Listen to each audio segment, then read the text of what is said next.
Friendship. Friendship again?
Greetings, gamers, and welcome to a very special live stream from the Misfit Gamer Studios. I am your host, Vortex, and this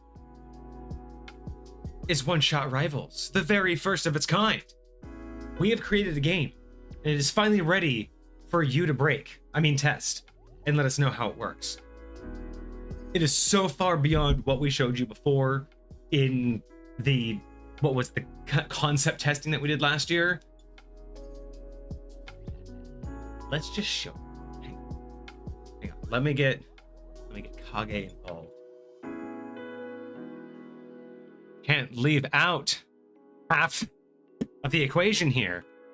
It'd be nonsense, ridiculousness. I can't leave out half the equation because you helped so much in getting this to where it is today. Holy shit, dude. So I was talking with Soul through Discord, and we were trying to figure out how old OSR is, like how long we've been actually talking about it. And we found out in May of last year, Soul had posted minis of some of the characters that we were doing, because that was back when we were jokingly doing this for Marvel. And so turns out that I would assume that we were talking about this game at least 30 to 60 days, if not 3 to 4 months before that.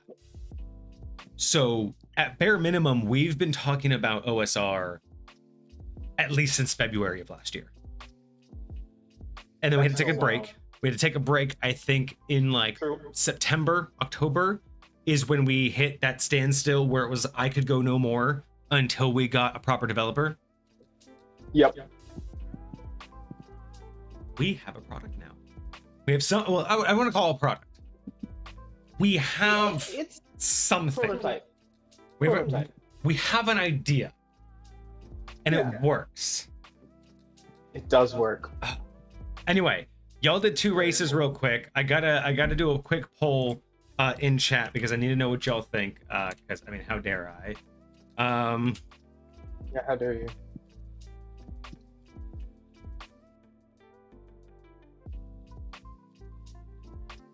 All right, y'all. You have 2 minutes to let us know. Y'all did 2 races during the setup. Do you want a 3rd race to tie it off? So let me know. Vote starts now. Do you want another race, or do we get right to OSR? Because I know we've been all waiting for a while, but I mean, come on, Marvels. Do you want another race?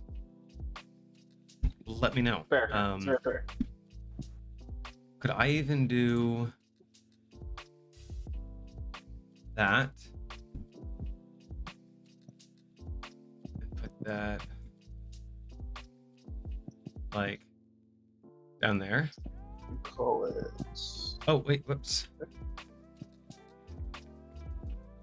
Oh, oops. What happened there?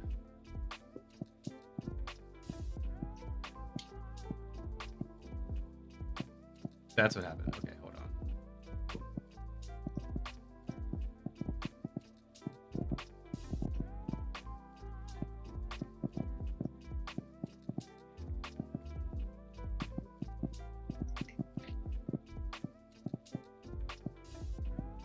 There we go. That's what I needed it to do. It looks a little bit weird, but the game is now behind us. At least behind me until we get you a green screen. And then it'll be behind you. Gotcha. Well, we got 2 votes for yeah. Soul wants to play. Soul's in. Soul's like, yeah, I want to play. Cart wants to play. All right. Hold on. Y'all got like 30 more seconds. Any votes contrary? Any votes want... I can't vote. I don't vote. But let me know. Do you want... There's a poll in chat. You want 1 more marbles? Yes or no? We got 2 to 0. Let's get ourselves a little marbly here. Get marbled. Get marbled. I gotta refresh this. Okay, do we ever figure out if our last... Because remember we had the random interruption in our last stream? I went and I checked after the stream ended, and it looked like the YouTube version of it was only 30 minutes long, and it didn't actually get to the review. So I just want to make sure that looks like however it's supposed to. So you said the YouTube video? Correct. Let The me one double where check. we reviewed. What did we review last? Let me see what happened. Blades of Duality. That's what it was. Oh, I do see that it only has 34 minutes. Good on you. Let me do this real quick. Sorry, everybody, for the delay.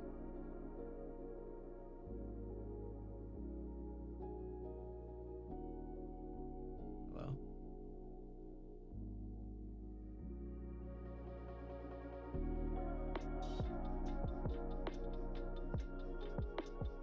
I don't like that.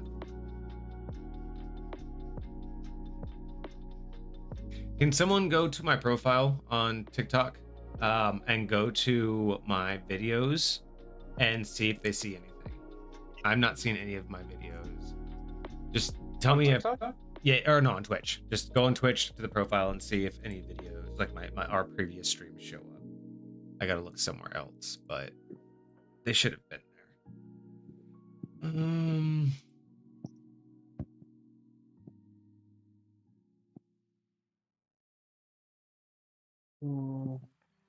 Videos. Okay, there it is. Yes, I do have both Blades of Duality on my side. Oh, they're unpublished. That's why. I don't know why they're all unpublished. Crazy work.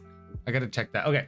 Can someone remind me at the end of stream or after stream or ping me on Discord to unpublish my Twitch videos and to download Blades of Duality so I can re-upload to YouTube?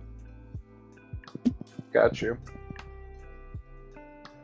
This is why we have audience, right? Hopefully, be helpful. Not be jerks. Unless I'm playing Noida, then you can be jerks all you want. But everyone voted for some marbles real quick. So let's get to that. One more marbles. Oh yeah, I needed to come back. One more marbles. Sorry, I just needed to grab that so then I can go here. Oh, there you go. I need you down here with me.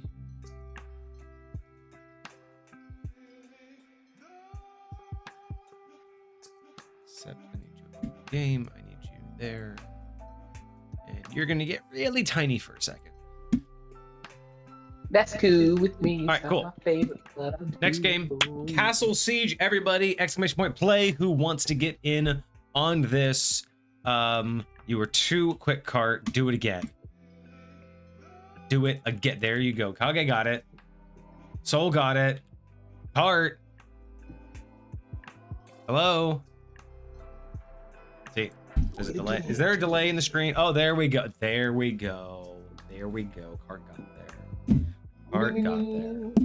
Me. Well, hey, you know what? At least Cart can play OSR tonight, unlike some people who might not even be paying attention. Because apparently there are some people who are too busy. Oh, Hecate's here. What up, Hecate? Sneaking in right at the last second. I saw you. Love it. Love that. Love that. Let's go. Well, at least we got Cart and Hecate, so at least we have a 1v1 that can test the game for us. I was hoping for a 2v2, but no, Soul has to be busy. What the fuck is going on? What the fuck is going on? We have meteors attacking us? What in the world? It's a siege. This is so... Holy shit, we are battling it out. Who's in the lead? Oh my goodness, Hecate, Hecate just came in. Oh, got the boost? Hecate, oh, I think Hecate came in knowing that they knew this map. And they were just like, nah, I got this. I got this. I think they were like, all right, we out here wrecking it, y'all. Oh, Hecate, survive this. Survive this. No! Oh, Hecate, I don't think you can go anywhere. I think you're stuck. They did. Oh, no, you're off the map. Sorry, Hecate. Goodbye. Oh, Cart. is that it? Yeah, Hecate's gone. Cart, Rip. it's up to you now. Rip. Cart, your bagel bites aren't as important as this race. Where are the rest? Oh, Cart got sent back. See, that's what you get. Oh, and Cart took Soul with him. Look at that. Soul, you can thank Cart for exactly what just happened. Crazy. Did you see that? Cart just slapped you back. Oh, and you both are fucked. I'm sorry. Oh, wait. Soul corrected. Oh, Kage, why are you back here with them? Why are we all back? What the hell happened? Why are...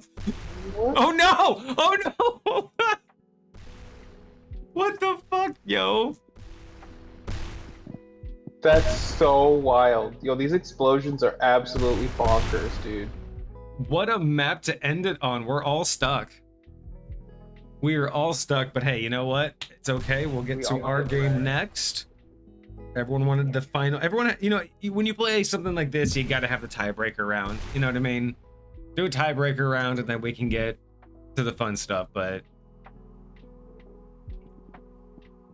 man, are any of us getting through finally? Okay, I got through a little bit. Don't hit. Get sneak by. Nope. Come on, get through. Oh, come on, sneak by. Yes, there we go. No. Okay, I'm just gonna explode all of them for everybody. There you go. I cleared out the path. You're fine. Look, I'm just clearing the path for everybody. It's fine. Where are those things even coming from? For real? Well, there's barrels on the path, and then there's the meteors. So I'm clearing out the barrels. But are the barrels like respawning, or are they just... I don't know. I don't think so. I think they're just static. But they're just... God, this thing is so... What the fuck is this map? This is insane. Can I speed this up?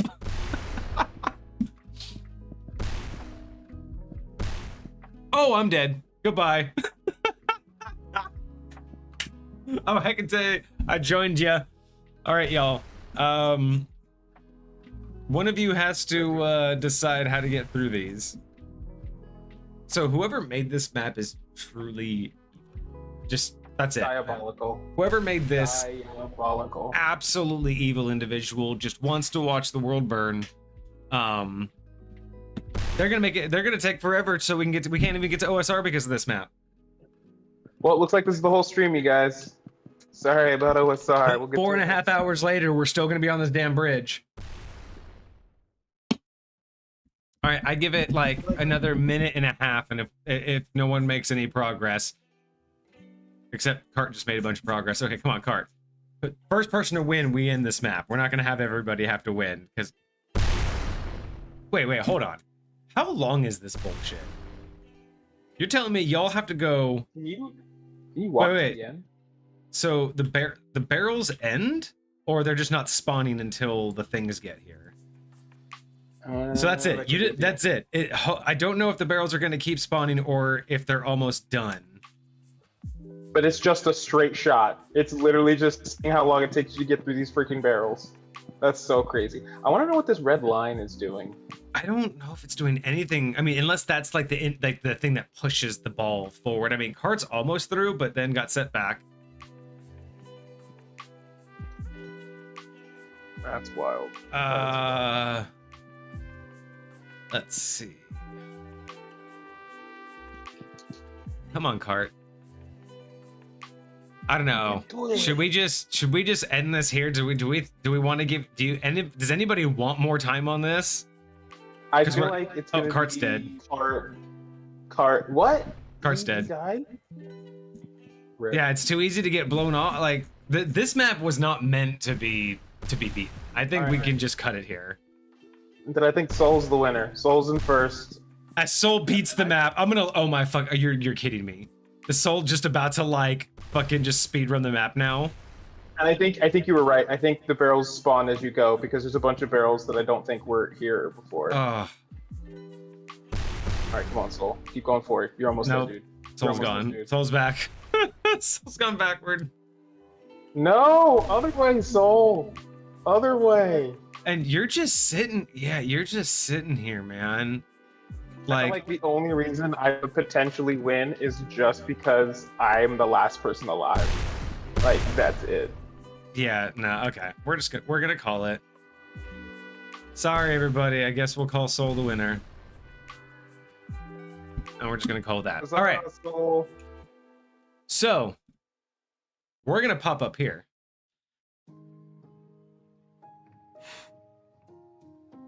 I'm nervous. I'm nervous.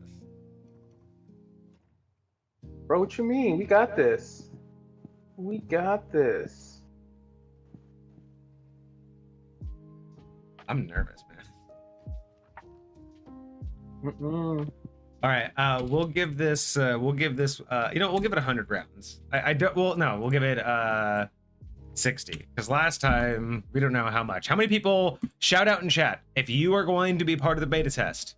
Shout out in chat right now if you plan on actually participating. I need to know. I need to have a count because I need to know. Because Kage, you're playing.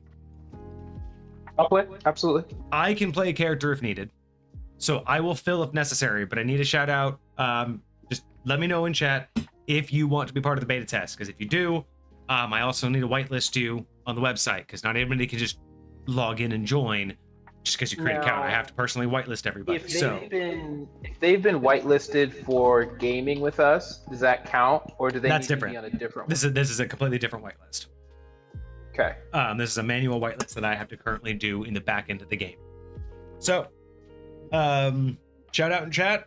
Are you interested? Just post OSR in chat. OSR in chat if you are playing OSR. OSR.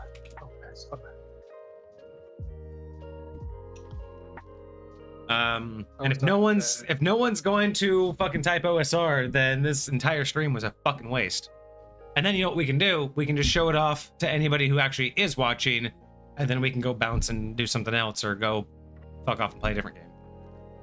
No, you don't have to capitalize it. Oh my gosh, you're fine. That's perfect. All right, so we got Cart in on it.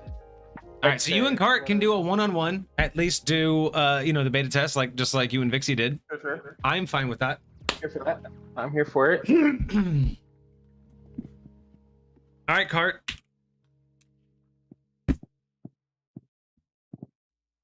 If you didn't, go make an account. That's cool, Hecate. Let me get the match set up.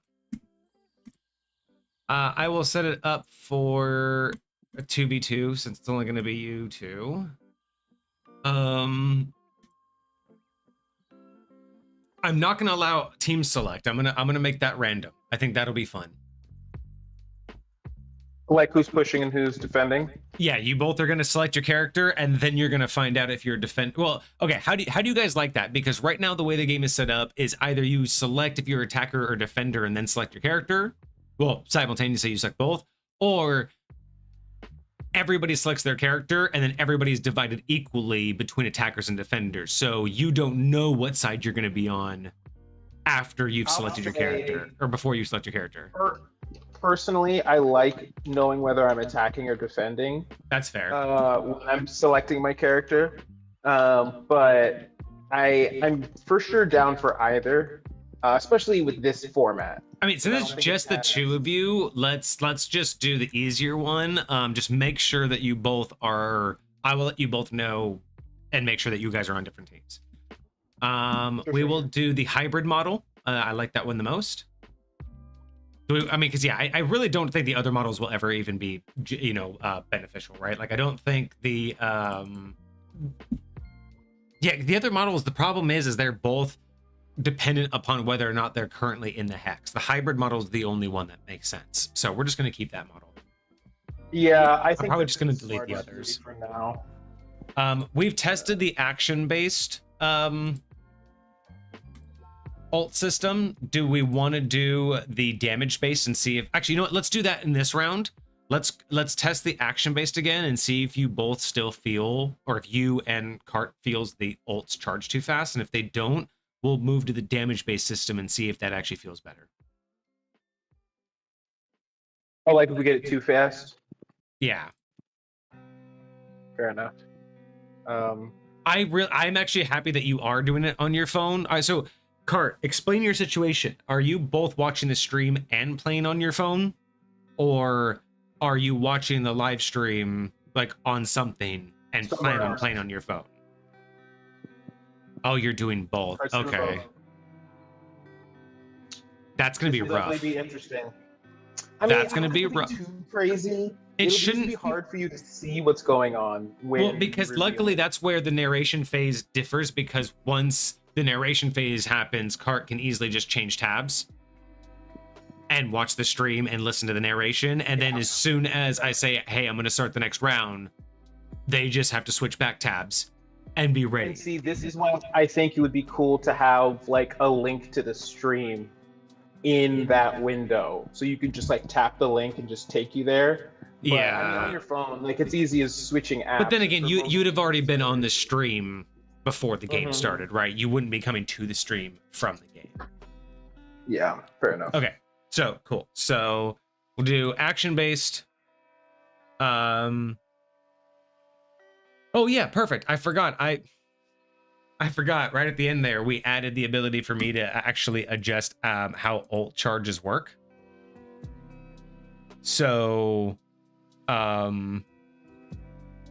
I can actually, if we feel, I can just double the amount of, like, if we feel like the things that are building ult are good, I can keep those, but maybe the max charge is too small, or vice versa. Maybe the max charge is perfect, but what you're doing to get them is too small. So we'll we have options to adjust. So let me know how y'all feel, and I can adjust per game.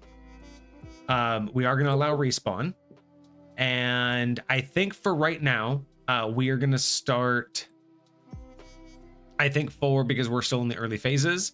Let's start with the Marvel skin, because everyone's familiar with that. Everyone, at least because right now I don't have the character profiles, so it's not as easy to know what characters do. So I feel like if we do it with the Marvel skin first, anybody who's familiar with Marvel Rivals will at least know what the character is and what they should be able to do. So right now, if you've played Marvel Rivals, this should feel very similar based on the character selection and what they can do. If you've never played Marvel Rivals, it won't matter. So read the descriptions. I'm going to create that game. Let's see here. Okay, so Kage, I know you're good. Cart, did you create an account? Were you able to access and create an account? So if you see, Cart is actually at the spot waiting for a game code. So he's at least got an account. He's at least logged in. He just needs a game code. Interesting. Even though they're not whitelisted. They are now. I wonder if it would prevent, I gotta, okay. Let me, hold on.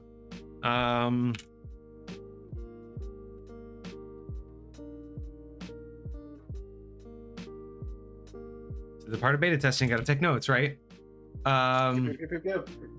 Okay, yeah, Cart, I do see you there. Well, wait a second, hold on. I'm sitting there as well. What do you mean that, Kage, what do you, hold on, what do you mean they're sitting where? So I will take a quick screenshot myself of the screen that I'm sitting on, and I'm pretty sure this is the same screen that they're sitting on. So I'm gonna send this to you in an hour. Please do, because I'm now curious, because I haven't even I didn't give you guys the code yet. So how would you see that someone's? That's where we're sitting. We're sitting in the place where there is where you're asking us to enter a code. That's where we're sitting. But you see another player. You see the queue? I don't see another player. I do not see the queue. Wait, so how did you know that he's there? Because he typed it in chat. Oh, you made it. Oh, okay. I missed that part because I'm just like, wait, how did you know that that's where they're sitting? Okay, that's what you mean. Okay. Yes. For some reason, I'm like, how are you in a game seeing that you were waiting for the game to start? And how do you know they are also like, that's what I'm sorry. Lots of testing has been going on. So different screens are in my brain right now. It would be cool if there was a lobby, but I would imagine you'd want to get into, like, the lobby's going to be after you join the game. So that's fair. You know what? I'm going to put that under future ideas. Chat lobby, because right now there's no chat in game, and I have pondered whether we should make a chat in game. So let's test a chat lobby. I mean, no. That's dumb. Honestly, that's dumb because why? Like, it's a stream-based game. It's not a video game. It's not a, like. There's no reason for you guys to happen in game. No. Yeah. No. Okay, so let me look at my side. Anyway, Cart, you were in. Kage, you were in. Is anybody else interested in playing the game? That's interesting. I have another user here, but I don't know that name based on the usernames. So I don't know who else would have done that. Okay, that's another thing that I need to do because it's something that I don't necessarily want, and I understand, like, again, Misfit Gamer Studios, we are all about anonymity here. So what I need to be able to do is cover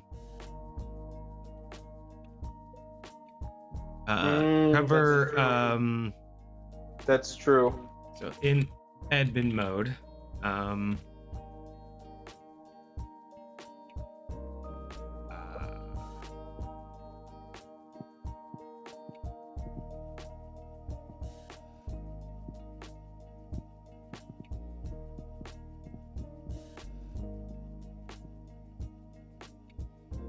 Could set it up so basically there's a way where you can edit the display name of any player.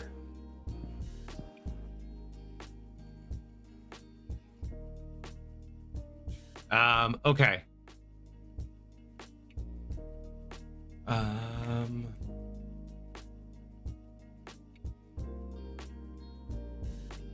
Hang on.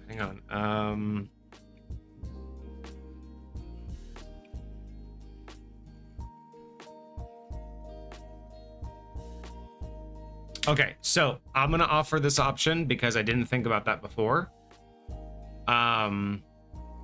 Anybody who wants to play and who made an account with the Google Auth, who logged in with Google, go ahead and log out.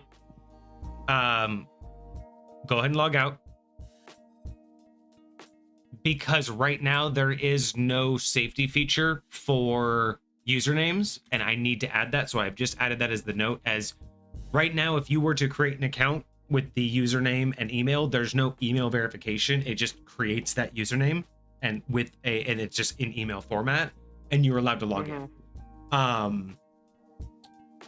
I'd much rather do that because with the Google Auth, I see whatever on my end, I see whatever your Google account is, but the game also displays that as your in-game username, and I don't have that built in yet. So I don't have that safety net for anonymity. So I'm going to, right now, I'm deleting, there are 2 emails. They are Gmail accounts. I see one of them as Carts. I'm deleting your email account. And I see one of them is a 99@Gmail. I'm deleting that one. I do not see those anymore because I do not have the safety net to not see your chosen Google email or username, and that will also display in game. So what I'm going to do in my notes in the future is, if you use Google Auth in the future, I'm going to add in a forced username. So even when I see it on my admin side, I will only see your chosen username and your email, just for verification purposes, of course, because I still need to be able to know whose email is whose. But I will cover up whatever the chosen username is from Google, so I don't see that, and that will help aid in the game, so the game won't show it. So again, go to the link in chat. I'm gonna do that again. Go to the link, but when you create an account, just make one yourself. Again, it's not going to send you a confirmation email. It can be a totally fake email. I honestly don't care. Just I mean, literally, you could put your Twitch username at fakeemail.com and I will see that and I will know it's you. I literally do not care. It does not need your real email in any way whatsoever. We don't have a built-in verification just yet. But that will let you set. Yeah, you will want to remember the password and the email that you use, but it will let you set a username. And at least that way you can set your username equal to your Twitch. In the future, I also plan on having a Twitch login. So you're going to be able to log in with Twitch and it will use your username there. So we'll be safer. Oh, that's cool. But again, this is why we do it live. And this is why you don't see it below right now. You don't see shit below me. Because that could have been bad, because I could have accidentally just shown two people's real name, and no way we're doing that. True that. Perfect. Thank you. My Heart. email has Kage as my actual name. Yeah, exactly. And same thing with Vixie. Vixie uses a fake one, and I use my test ones as well. So it's like, it's all great. It's just but again, I didn't know that, right? Think about that. In all of the alpha testing, our brand email, my email, Kage's email, Vixie's email, the test email I created, all of them used either a custom or branded username. It was the first time I saw someone's real name and I'm like, oh shit, I'm not supposed to see that. Delete, delete, delete. We're done. I don't ever want to see that again. Because again, we're all about anonymity here. And the whole point is not to break that trust unless everybody is aware of it, which is why I said it out loud, what I saw, but I deleted it. And I have a shit memory. I know that doesn't make you feel any better, but I have a shit memory. So again, it's that whole thing of that's not what we're about. I am not here to be sneaky. I am here to ensure that we make everybody comfortable and know what's going on. So I've made those changes. We will add that into a later build. That usernames are enforced on the admin side as well. I want you guys to understand that it's not just you type in a username and only the public sees it. I won't see whatever your Google username is either. So I feel like that's the best and safest move that I can do for something like this. So cool. Anyway. So cart's in. Cool. Cart, I got you whitelisted. Kage, you were good. So now, for those of you that are in, let me now go. Hold on. So first and foremost, I now have to go to stream. And in here, I think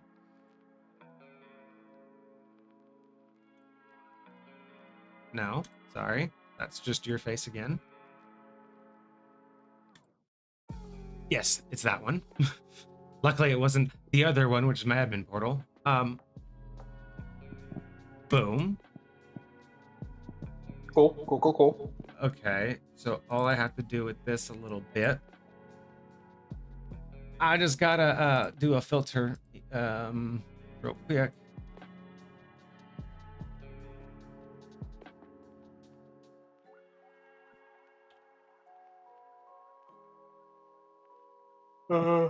Okay, so let me.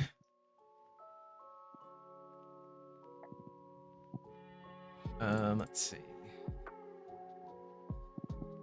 There we go. Well, I was going to say the bottom's cut off just a skosh for me. Yeah, I'm fixing that now.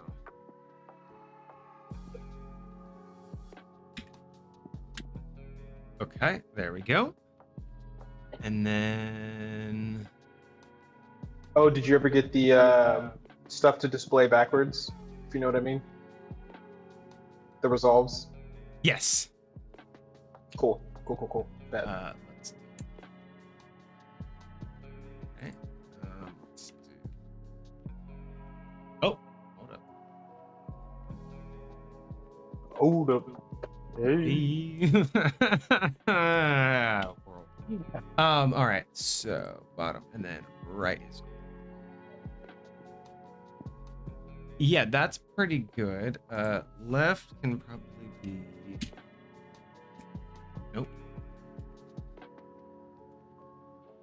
Nope. That's fine. Top is fine. Bottom can probably be a little bit.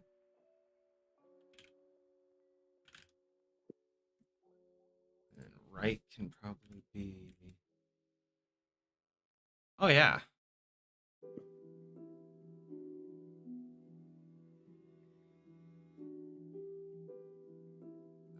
Let's see. Boom. There we go. Okay. That I think looks pretty good.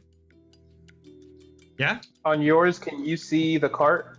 Oh, shit. That's the problem. That's what I can't see. Hold on.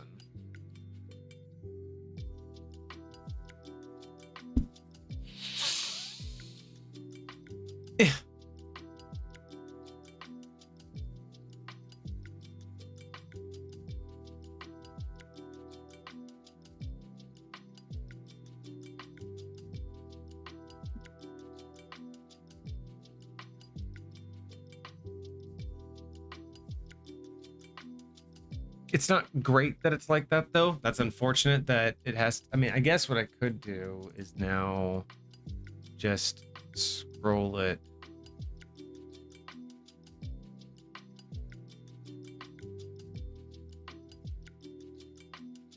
Can I transform it? Lock it to scale?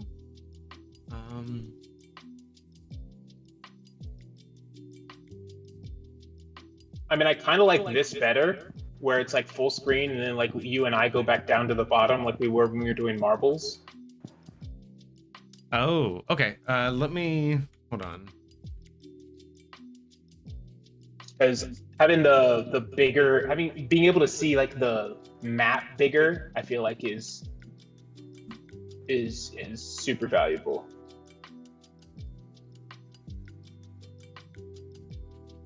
So how about that? Let me see. Yeah. I mean, we might even. Can we get it to? I'm working on a little bit here. What do you need? No. Yeah, that's it.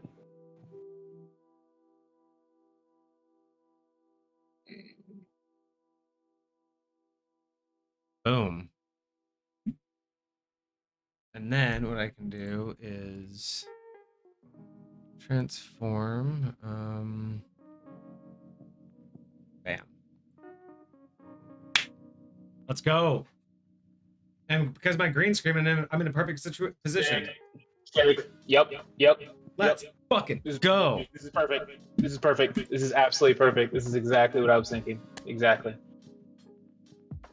Everybody. OSR. As one form of it. All right, y'all. If you are in the game, let me double check my whitelist. Okay.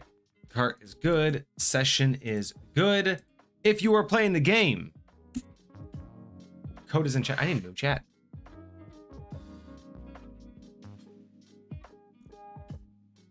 Chat needs to be a little bit lower. Or a little bit higher, actually.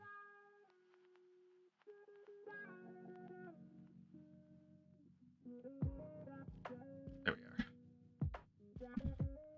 Boom. That is it. If you are in, let me know. Or just, you don't have to let me know. I can look. You can see me up top. Okay, he's in the game. You're. Ooh, looks Sweet. like Hecate can join in on round 2. Yeah? Hecate will join round 2. Then we can have a real 2v2. All right, I got 2. Oh, shit. I have 2. Let's go, Cart. Let's go, Cart. Kage, we have 2 players in our game right now. I mean, one of them's you, but we have another player in our game right now. A real player. It's about to go down. All right. Cart, are you ready? I mean, I don't know. See, this is the problem. I don't know when Cart's... I want to make sure that when Cart knows to go to the other screen and then when to come back. I feel like... yeah, that's fair. That's fair. And I feel like, I mean, the thing is, we haven't actually... See, here's the downside. We haven't actually explained anything. And maybe that's something that... I don't, because again, we don't have the tutorial, we don't have the setup page yet, so there's actually, no one actually knows what to do just yet. So I'm trying to think of like, how I could log in and do a test run and show people what the interface is supposed to look like. Sure. I think that'll work for, like, he's already in, like, we could test it out, see what happens.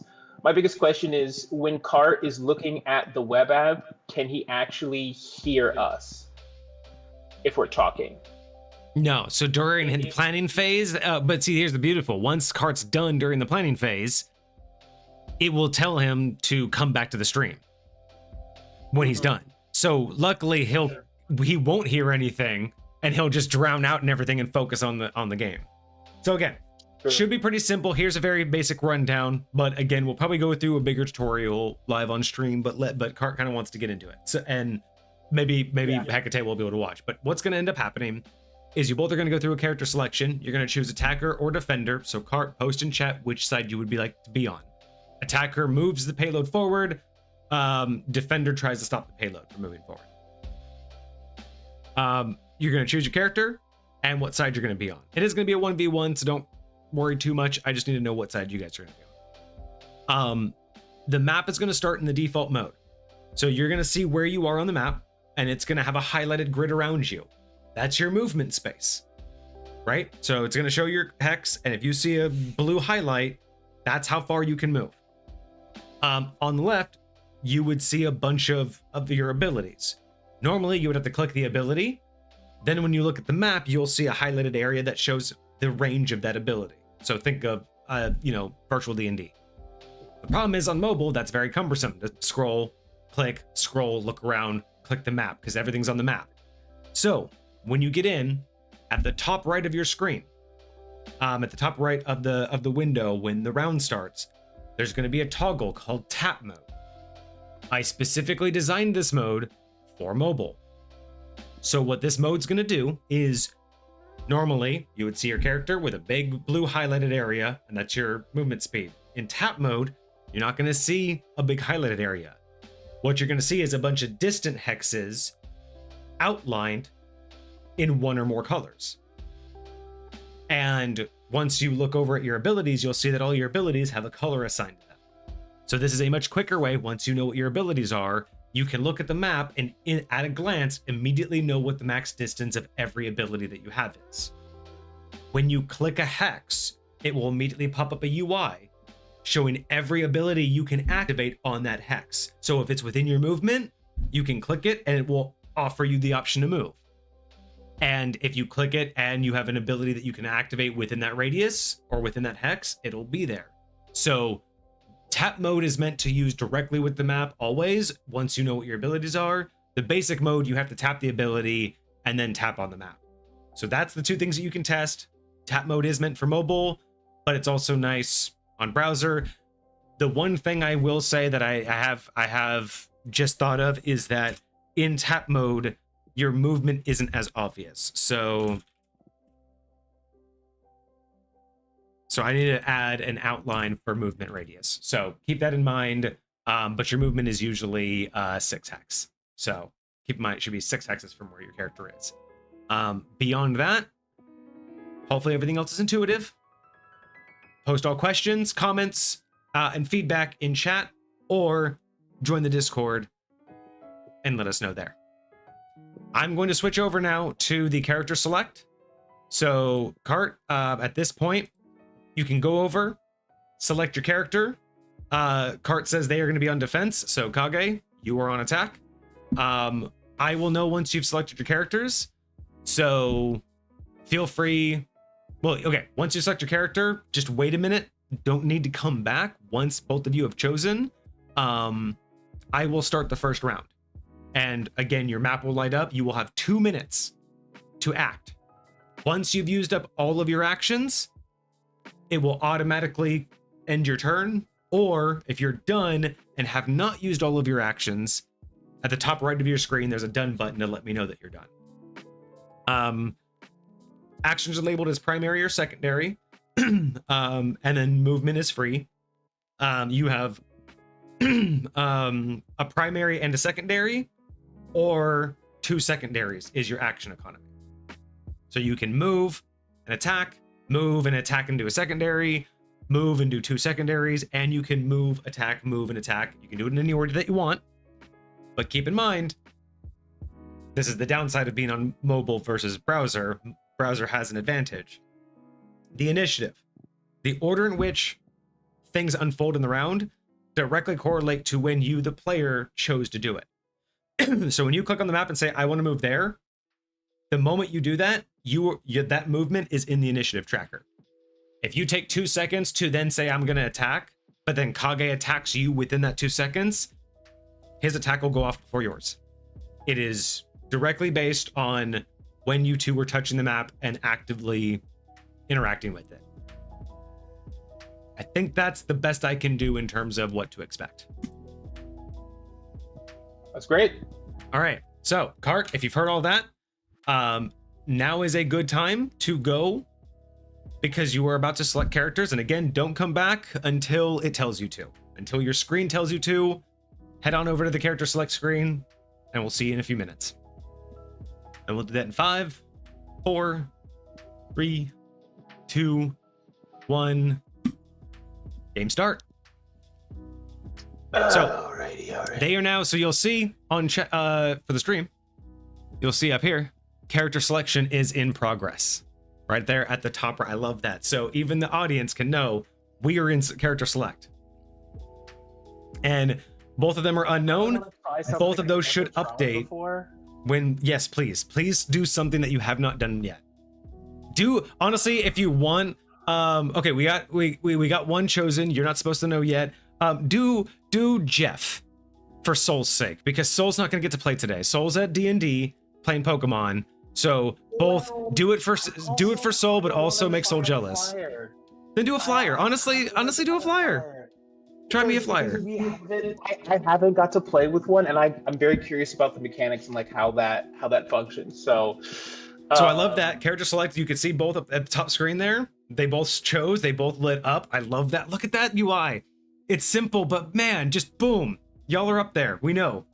I would see again. This is what I want, right? I'm just chit-chatting, bullshitting with you, bullshitting with chat, but I get a visual on screen of, oh, you guys are ready. Okay, and then game starting. Okay, round 1, y'all are choosing what to do. They are choosing what to do. Cart won't be back until his screen says so, but they are now tapping the screen right now. So what we see on screen, what we see is what they see, except they see a hex grid. That's lit up. They see abilities over here on the left of their screen, right? Connected to their character. And everything's gonna happen until we get to a resolve point where I start to resolve everything on my end. As I narrate, you are going to see it pop up above Kage's head. What's happening? Sir, I'm gonna kick you out because you're begging for food. You already got some. Goodbye.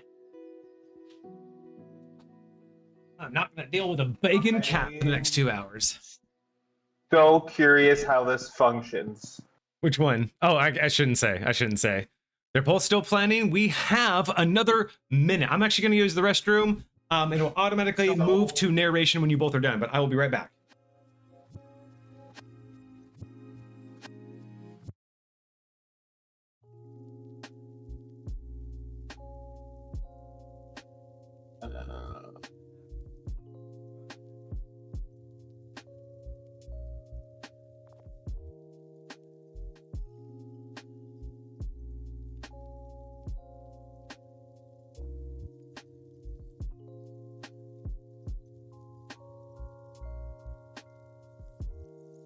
Why isn't that activating?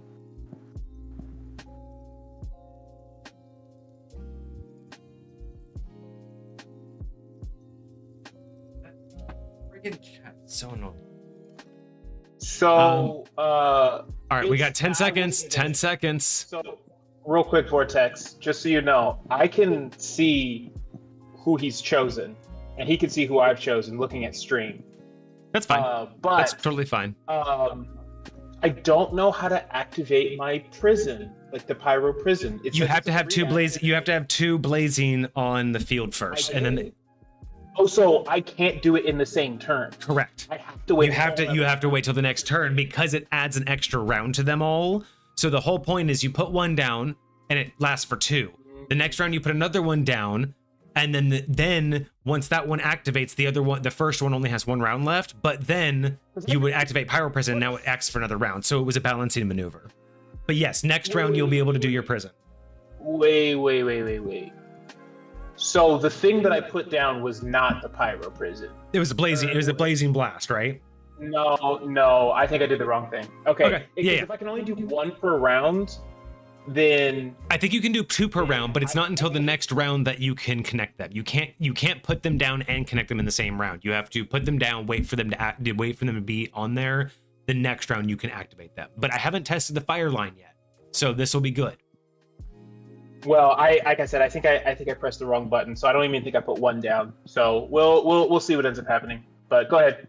Okay, yeah. Okay, so Cart said they thought they were the cart. Yeah, Cart thought they were the cart.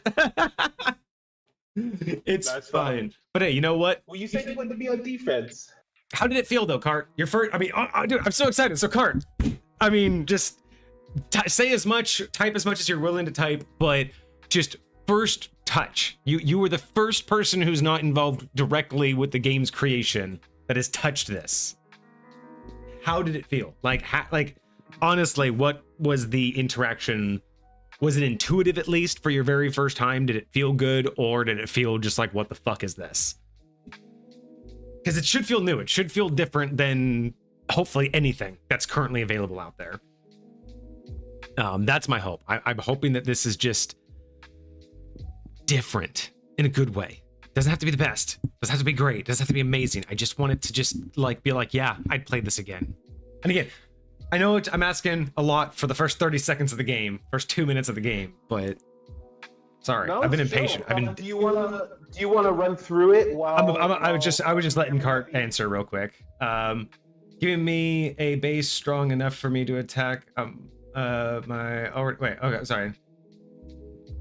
For me to attract my already known knowledge to tabletop games, but it's going to be a slight learning curve, but so far it's all right. Okay, so good. So it's familiar but new. That's totally fine. Like, right, it didn't have to be perfectly, oh, I'm going to be a master at this game, but I did want it to be that blend of like, okay, I get what this is. I just now have to learn. And it's like an FPS. I feel like any FPS, it's like, okay, feels familiar. It's a regular FPS. I just have to find the nuance. That's what I'm hoping that this is. So cool. Now let's move right to the resolve phase. So the resolve phase is on my end. I now get to see everything that was happening. And as I go through this and narrate what's happening, you were going to see what happened that last round. So this is where the live action part, as y'all touched the board, it was giving me an order of what you did. So here's what happened during that round. As we start out, as you can see, with right above my head here, you have the defenders hanging out over here. You have the attackers down here between Kage and I, and you have that bright orange dot, which is the cart. The cart needs to follow along this path all the way to the end in order for the attackers to win.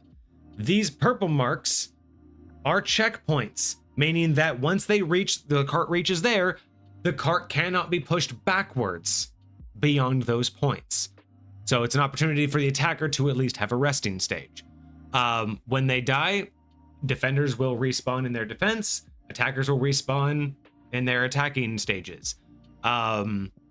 Some areas are considered elevated. So you'll see, again, beta testing, these yellow areas, those are considered elevated spaces. They are higher than everybody else. Not every character can access them. Certain characters have passive abilities, certain characters have active abilities that let them access elevated spaces. So that's the yellow. When you are in an elevated space, you get a +2 to attacking your enemies. So that can be important for how the combat works, because some attacks get auto hit, some attacks require a d20 roll. So having an elevated space can be beneficial. So that's what they got to do. So let's talk about the resolution of what happened. All right, where's my resolution? Okay, so first we start out with round 1 with Kage moving out onto the cart. So Kage gets right onto the cart and starts the game. Next, we have the Human Torch. We have Kage as the Human Torch. Active. Oh wait, no, I'm sorry. What happened here?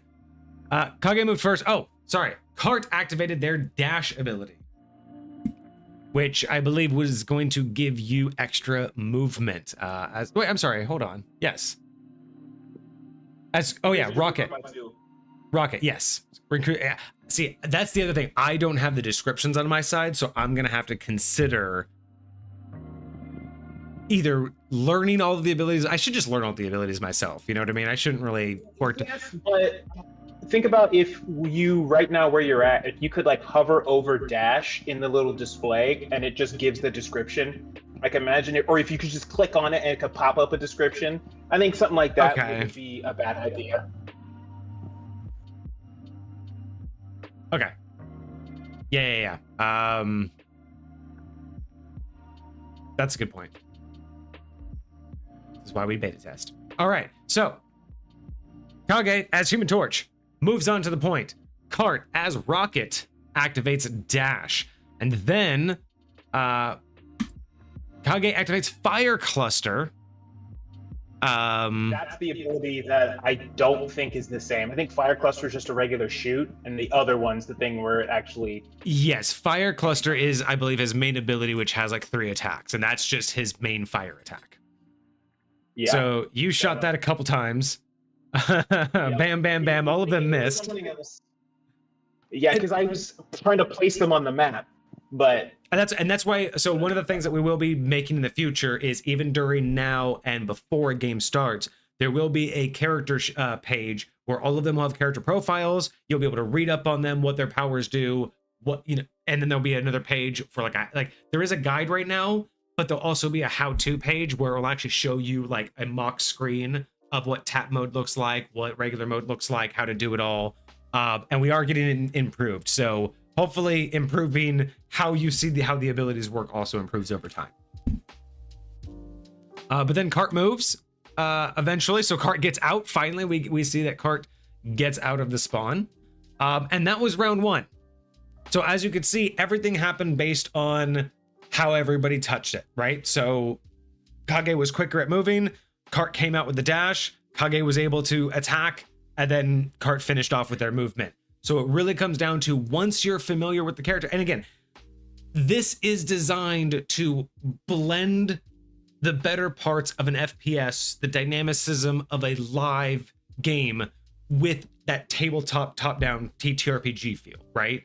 So this idea that the better you learn your characters, the quicker that you are, will be a simulation of your skill, your reaction time, and your ability to, you know, essentially control a character like this in something like an FPS. So hopefully that's kind of going to be the feel over time.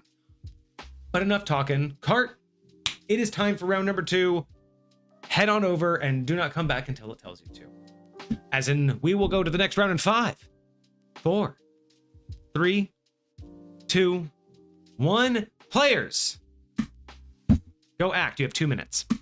All right, so now the players are going to act again. As we can see, they're pretty far from each other. Now, what's really nice is that these abilities here, or these things here, these elevated spaces also act, and this space right here, you can't see it on your guys' end, but this thing right here acts as a line of sight block.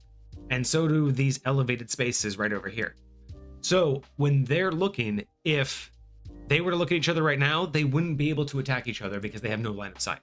So they have to move, and on their side, they can or cannot see each other. There is a built-in fog of war that they would be able to interact with. So keep in mind that they do have to move. Walls matter, elevated spaces matter. There is built-in line of sight on the maps. We're trying to get as good as we can. We won't be doing things like tunnels and underground and all of that, but elevated spaces versus line of sight blocks are, I think, the best we're going to be able to do. But for a top-down version of something like this,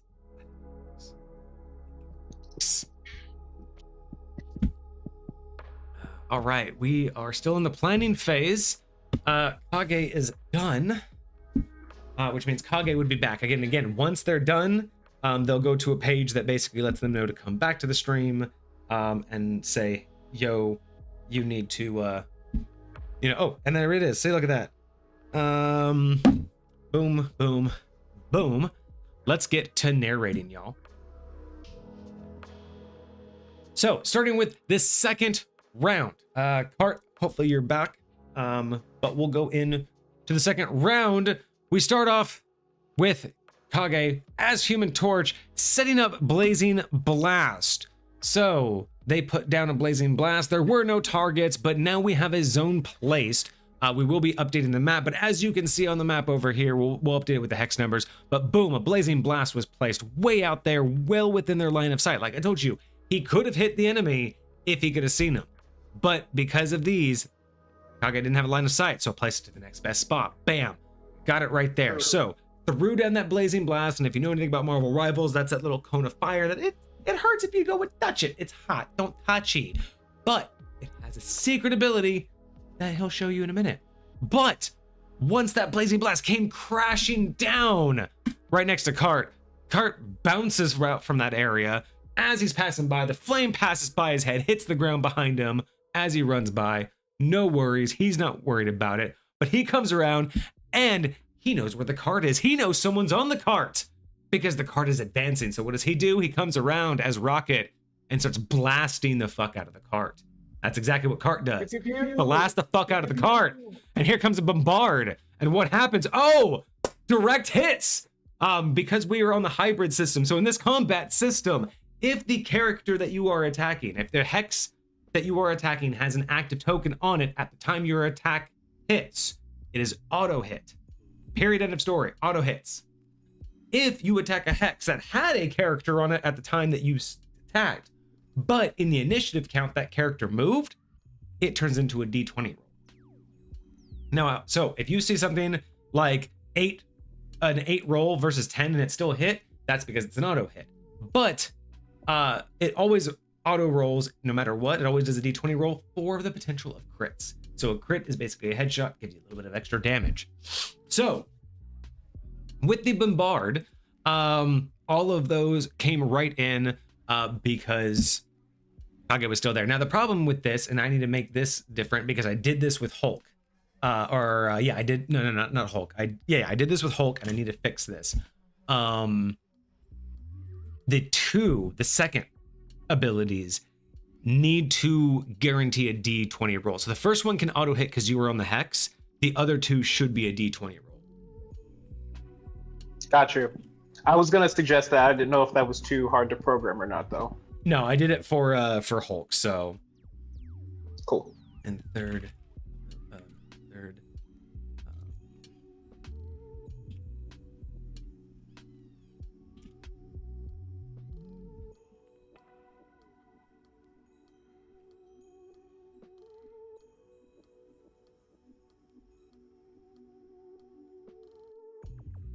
All right, cool, perfect. See, things to do. But we got some damage, and everybody can see on the stream here, I didn't touch anything, and Kage took the damage. So look at that, boom, boom, boom. Damage was taken, but cart's not done because we know how Rocket works, and it's just a nonstop barrage of spraying metal. So let's see what happens. And it gets hit again. Boom, boom, boom, boom, boom, boom, boom. And there's another bombardment of attacks. Boom, boom, boom, boom, boom, boom, boom. Kage, you are... This one didn't flip directions. This one didn't flip directions, did it? No, it didn't. The stuff that's appearing is... I thought it would be appearing at the top of a log. But that's okay. No worries. No, I need that. Combat log on the stream page.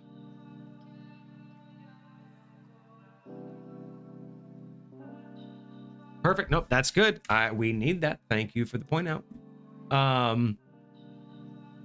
But yeah, boom, boom, boom, boom, boom, boom, boom, boom, boom. You're still alive though. You're still alive at the end of this round. What's that? Did they finish attacking? Yeah, that's it. That's the end of the round. All right. I'm curious. They only did 3 attacks. They get 5, right? Or did you decrease the number they get? No, that was 3 attacks. Or, oh, no, yeah. I don't know. Cart. There were technically should have been 5 attacks, so technically you could have hit. Now, granted, again, a lot of those should have been rolled, so you are OP because you're gonna hit a lot, so you're gonna have to keep moving around. Oh, you know what I've also noticed? Your Human Torch. You need a bonus to your AC, and you don't have it. Because of the flyer. That's another reason why I wanted to test the flyer. I will also look at that in the back end under characters real quick. Let me see if it's actually properly programmed. Flight, yes. So, okay, so I could manually do it, but who does not have the flyer space?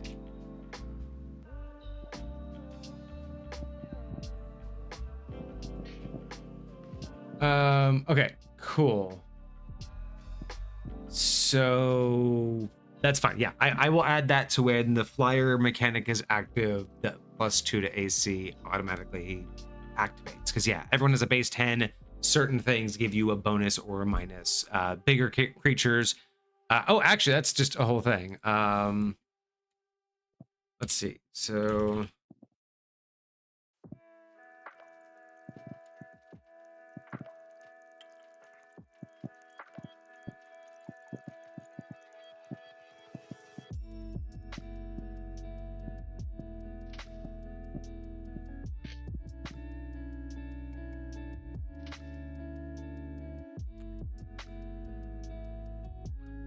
sweet.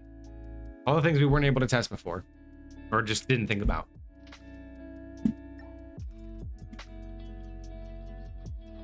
All right, so let's move on to the next round. And again, this will get faster, of course. We're beta testing. We're moving slow. I know we lost some viewers. It's unfortunate, but that's fine. You know what I can do though for the viewers that are still here? I should have told Cart to go, but I didn't, so it's my bad. I'll show people what I see on my end, because it is kind of different. But this is what I'm watching on my end. So I get a little preview of the map, like everybody else does, but I'm basically watching them build their narrative. As they're clicking the map, I get to see, you know, what status they're in, what position the cart's in, and when everything is said and done, this will light up letting me know that they're ready. I still can't activate Pyro Prison. Well, you just put down your blast. You won't be able to do that until the next round. You have to put them down, and then the next round you're able to activate them after they're down. So I can't. It's going to take me 3 turns to activate Pyro Prison. Is that correct? Right now, the way it's built, yeah. Well, wait, you can't. Wait, you should be able to put down 2 blazing blasts at a time, minimum. I cannot. Okay, that needs to increase. So if I could do that, that would be helpful.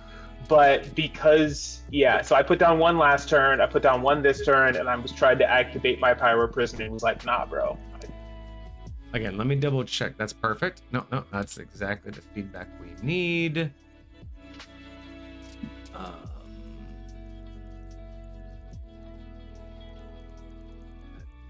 Go to...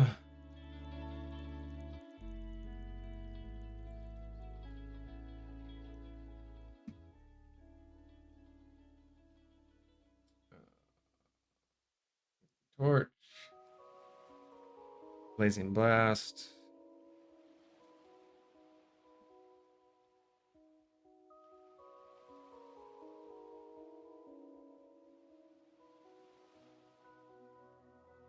No, wait, yeah, because blazing blast is a secondary ability, so you should. I think it's because you use your fire clusters. That's the problem. If you were to undo your fire cluster, and you can use. No, because.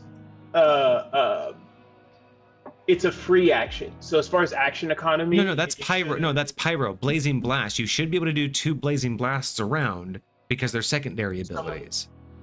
If you look at blazing blast, it says 0/1, meaning you can only cast 1 of them per turn. Okay, so that's when you can cast okay. So yeah, so that's what's wrong, but that's incorrect. That shouldn't be how it is. So it should be that you get. Yeah, it should be. And I can take a screenshot of it next time if you want me to.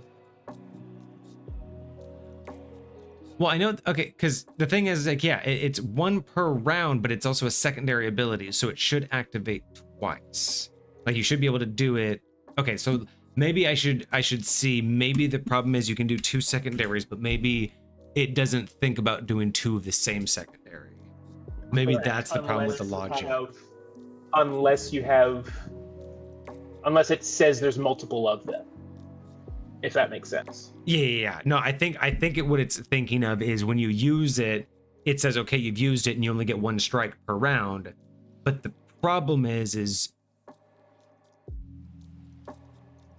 it should be, you should be able to use, even though a secondary is 1 strike per round, you should be able to use the same secondary twice. Well, actually, no, because if that's the, okay, hold on. There are other secondaries that shouldn't be the case for. This one, sure. But I think the easy fix would be just give it, and I even think it would be okay if. Let's see. Well, it's supposed to have a max. It's supposed to know that there's a max of 3. So let me increase it to 2 uses per round and make sure that it actually has the logic to delete the first one if you try to do 4. So let's do that first. That's the first test. Let's see if our backtracking logic works. In your game, you only want 3. Well, yeah, because that will create the pyro prison. So if you were to put down another one, it would because essentially the way that the logic's supposed to work is you could get down 3 that you would end up having, they would all increase in the number of rounds that they're on there, meaning you theoretically can again cast it again.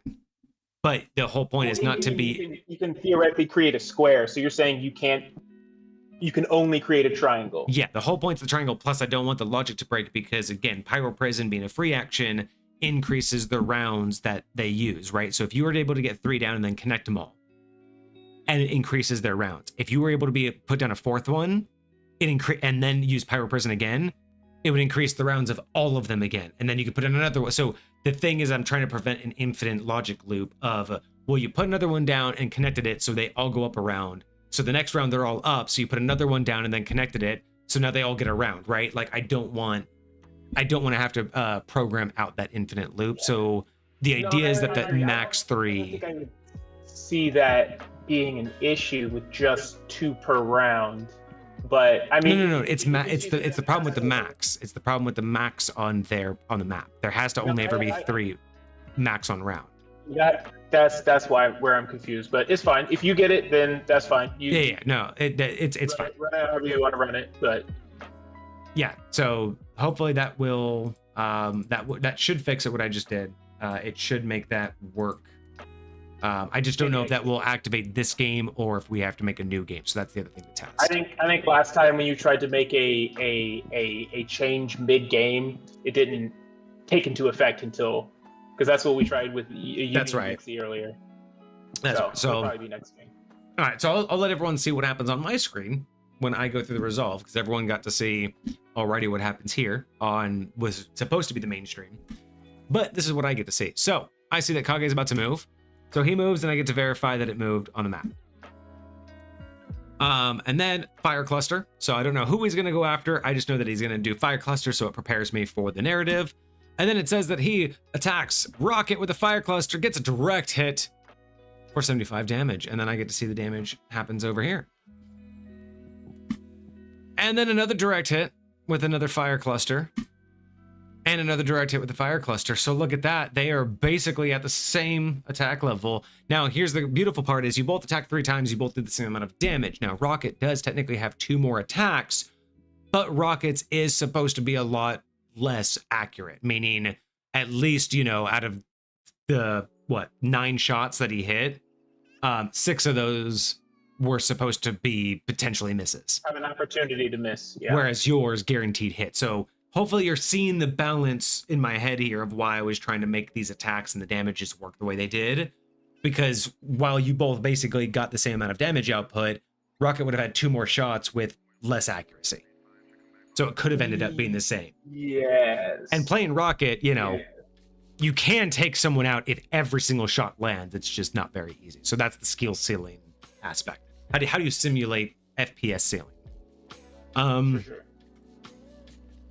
But then we have another, so that'll happen. So Kage, or a Blazing Blast down on the ground again.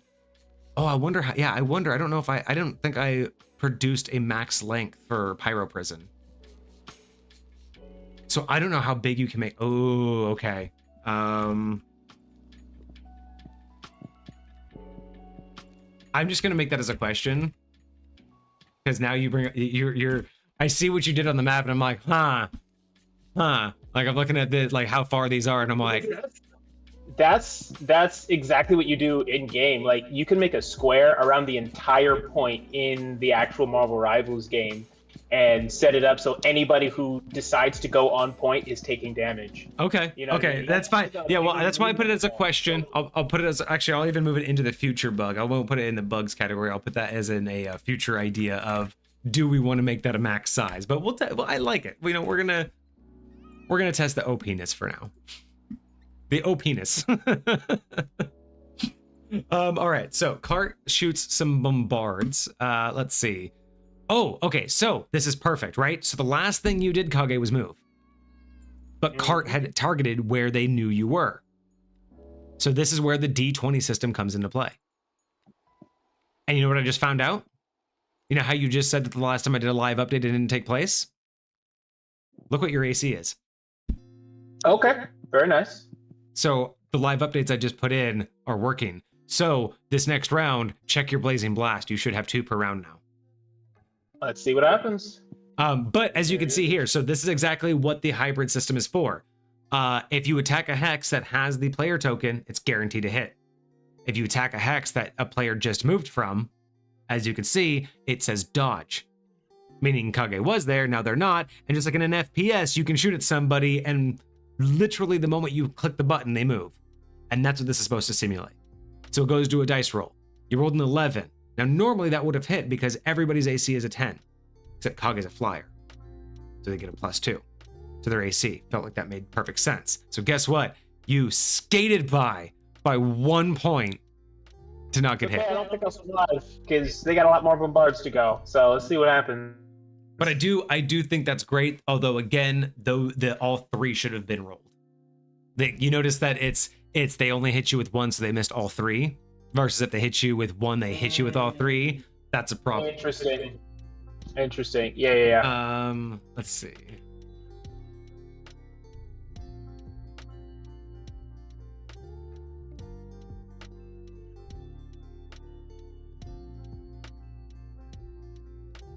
Okay, yeah. So yeah, it's either if the first hits they all hit, and that's not how it's supposed to be. Oh, I actually see that's how it's supposed to work for Hulk. Hulk is supposed to be a built-in combo. All you have to do is hit the person once, but this one should be everything always, the other 2 always roll kind of situation. So anyway, bombard again. So this is interesting. So they did bombard and hit you. No, I'm dead. Because of the dodge. They hit you because you dodged. Then they missed. But then they hit you because I dodged. But why did they miss this one completely? Like, why didn't this one dodge and then roll to hit you? Cart, did you click multiple hexes? Is that what happened? Did you shoot like literally a barrage? Did you click like all around where Kage was? Yes. Okay, cool. Thank you for testing that. I appreciate you doing that. So yeah, it was literally clicked you and then clicked elsewhere and then clicked you again. Interesting. Okay. But as you can see, again, because they clicked the hex that you were in, they rolled, and this one missed. Because mine doesn't say dodge. Mine says direct. But the last bombard to you says direct. Both of the bombards that hit me or that rolled for me say direct. Interesting. Okay, I will put that on the.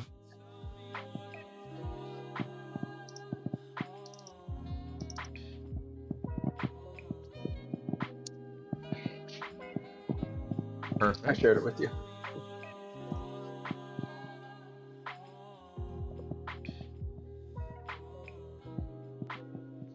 Okay, so you saw direct when it was actually a dodge. Okay, cool. And then we did another final bombard, but guess what? You whiffed. You're using wall hacks. But you did whiff on that one because there's no target there anymore. And then you bombarded again and you whiffed because there's no target there anymore. But then you threw down a be right back.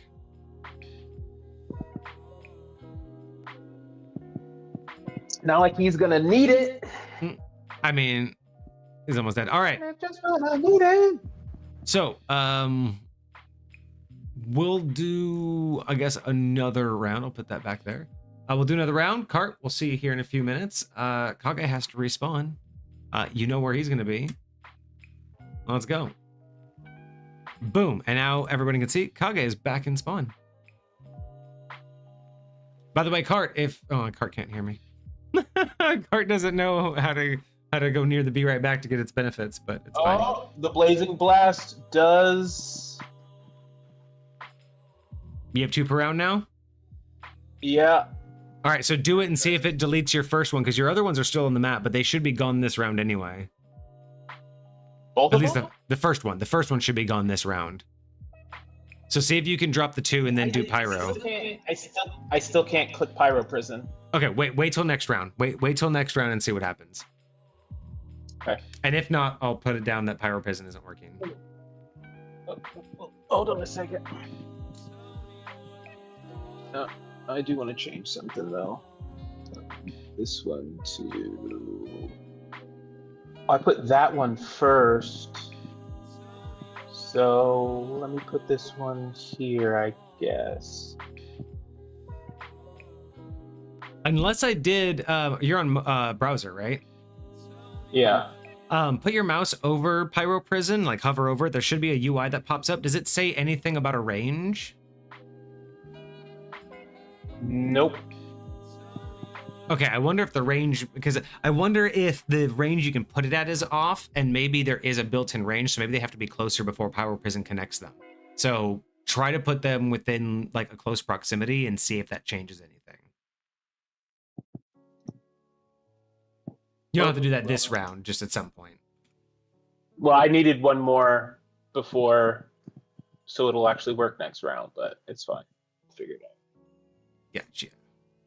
All right. Well, everybody should be back. So, let's figure out what happens. So Kage decides to move, and then fires fire cluster right at Rocket. Rocket's dead. Goodbye. Game over. I want to see him pop up on his BRB. Oh, that's right.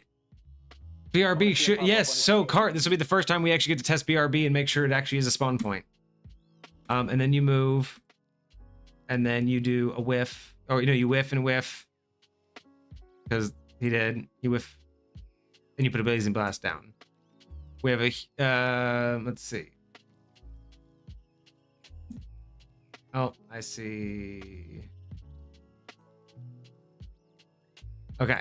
I was trying to put another one in between those two so I could see if it would work or not. Perfect. All right, so that was that round. Cart, you're dead. Cart, I'm about to do the next round. Let's see if you restart at your BRB, because that is the hope that BRB is working. Let's go. See you in a second, or in a minute, or in 2 minutes. I don't know. Round start. Where does he start? Where does he start? Where does he start? No, he started back in spawn. Fuck. Okay.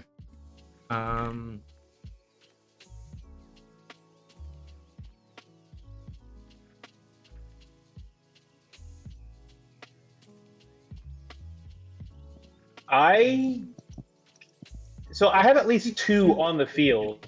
Do I need 3 to activate it? You shouldn't. So it should be able to activate it right now. Yeah. But it's not doing anything. So what happens when you click it? Click what? The Pyro Prison, which is what happens when you click it once. I click it once, it highlights purple. Now click one of the fires. Like if it highlights when you click it, click one of the your fire pieces. Just click on the map on one of your blazing. I clicked one of them, and now it shows up in my planned attacks. But I only clicked one of them. Okay, and maybe that's what it is. Maybe because kind of like with Groot's walls, when you click, you have to click again to verify which direction. Maybe this is you have to click it and then click when you're fire. So again, I don't know where that logic. That's fine, but how come I only click one of them? What's it connecting to? It's going to connect to the other one. It knows where the other icons are. It's just again, how do we get it to activate the lock? It's irrelevant which one I click. I just click one of them, and it should connect the 2 of them. That's the idea. I think that might be it, because the way that the buttons have been programmed so far is that if they don't automatically work, I understand what the logic is. Yeah, well, because the activation of the ability for a lot of these is the map interaction. Some of the abilities I had to go back and we had to reprogram to either be passive, like always on, or work on a button press, like the grapple, like Moon Knight's grapple works on just a button press, and then it just immediately updates the map. But this one may not be programmed and may not be updated, so it may require the map button press instead of just automatically knowing that there's blazing blasts on the thing. So we'll see. If it activates, then I can change that logic. If it doesn't activate at all, then something's just completely broken. I also tried to attack the BRB because I don't think we've actually tried to. Well, I did try to attack Groot's wall when Vixie and I were practicing it, and that didn't work. So Groot's wall should be fixed. Luckily, I think I fixed Groot's wall, so we'll see if BRB is done. Yeah. Okay, so everyone's done. Welcome back, Cart. Let's find out what's happening. First off, Kage's Human Torch, some blazing blasts. You put down another blazing blast. And then you move, and then Cart moves. We get another blazing blast getting put down. Cart dashes, Cart moves. And then we have a pyro prison get set down.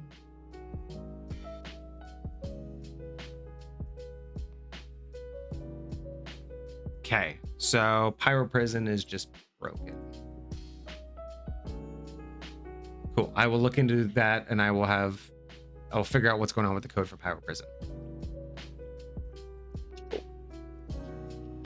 Oh, so yeah, I gotta fix that. I gotta make sure some of them aren't buttons. Crawl is a passive, so that you shouldn't need to touch it, but it still looks like a button, so I need to fix that. Ooh. Oh, is he behind your head? Is that why I can't see him? Oh, yeah. Okay. He's like right there on the edge. Cool. No worries.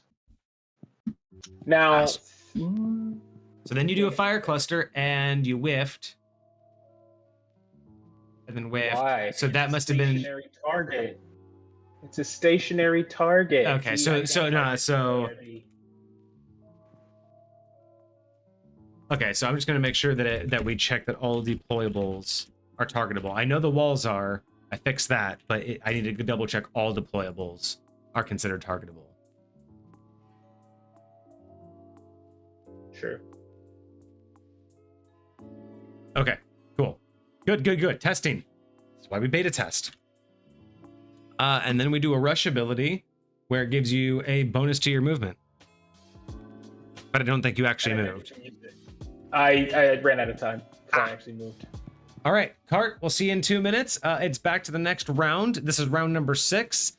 I don't know. I mean, at this point, you guys can decide and let me know whenever you're ready to switch characters, or, continue. You guys let me know what you want to test next. We have 6 characters, but I just want to make sure that we have everything that feels good.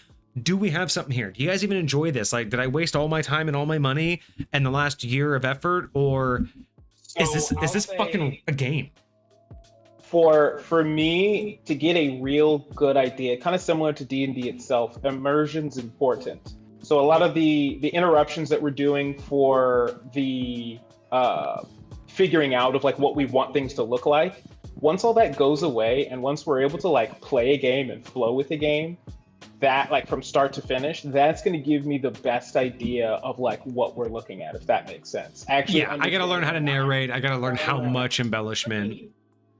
Yeah, but like just like right now we're doing a lot of development. We're beta testing, we're making sure everything works right. But like if we can, like, knowing the flow of the game, like how long it's going to take for us to get through 3 rounds. When we were doing it with Vixie, we got through, what was it, 7 rounds pretty freaking quick. Like like that gives me a really good idea of how fluid this game is going to be. And like every time we went through one of those rounds, I still felt like I was doing stuff. And so I'm definitely here for that. I'm definitely here for that. I am as well. All right, so let me send you all to the next round, and then just let me know when you guys want to move on to different characters. But next round starting now. Right. And as you guys can see, I love that up here. You guys can see that the cart actually moves along this, and then up here you can see it's 32 move places it has to move, and it's at number 4. And it does move faster with more players. So if we had a 3-on-3 and all 3 people were on it, it would actually move 3 spaces. So it does actually move a lot faster when it's not 1-on-1. Let's also say that we don't have a lot of people showing up today, but a 1-on-1 is kind of rough. Here in a little bit. Oh yeah, after this round, Hecate, let us know when you're ready, and we can even do like a 2-on-1, and maybe like we could put Kage, maybe you could play Hulk, and they can play like Jeff and Moon Knight or something, and see if they can handle a tank. I don't know, a 2v1. Oh yeah, fair enough. Although I genuinely think the one that can solo pretty much everybody else is Rocket. Yeah, I guess so, with the self-healing. I'm curious how Jeff is gonna function, but yeah. I think Jeff will be a better team healer. Let's put it that way. Sure. Fair enough. Do I want to do anything else? I think I'm kind of okay. I definitely can't see you. I also love this up here. I don't know if how easy it is to see on stream, but up here, right next to the 4 out of 32 spaces, next to where the cart progression is, there's this +1, and it says 1 attacker, 0 defender, or A1 D0. So it actually shows a representation up here of how many attackers and defenders, and so how what's the boost it gets. What's probably going to happen next round? Got you. Or just tells you like how fast it's going forward or backward. Like in the real in Marvel Rivals, when it says like, oh, it's like moving like 3 times its speed because there's 4 people on it. That's basically what that shows you. But kind of like what you did. If you see that, you could probably target the cart and you could pretty confidently know that you're going to hit someone. Yeah. Oh shit! we're narrating. See, look, I was able to look over and see that we're narrating. I gotta move. All right, welcome back, cart. So, cart moves. Cart's being sneaky. Kage moves along to the cart. Moves to the cart. Oh, cart came up behind and started firing away. But Kage moved in time. Look at that. Look at how beautiful that was. Cart comes in trying to be sneaky. You move, and then cart fired, but still hit you on the dodge. Hit you. But then missed on the second shot, and missed on. But where's the multi attack? Oh, that's interesting. So multi attack isn't happening because of the dodge. I gotta do that. So.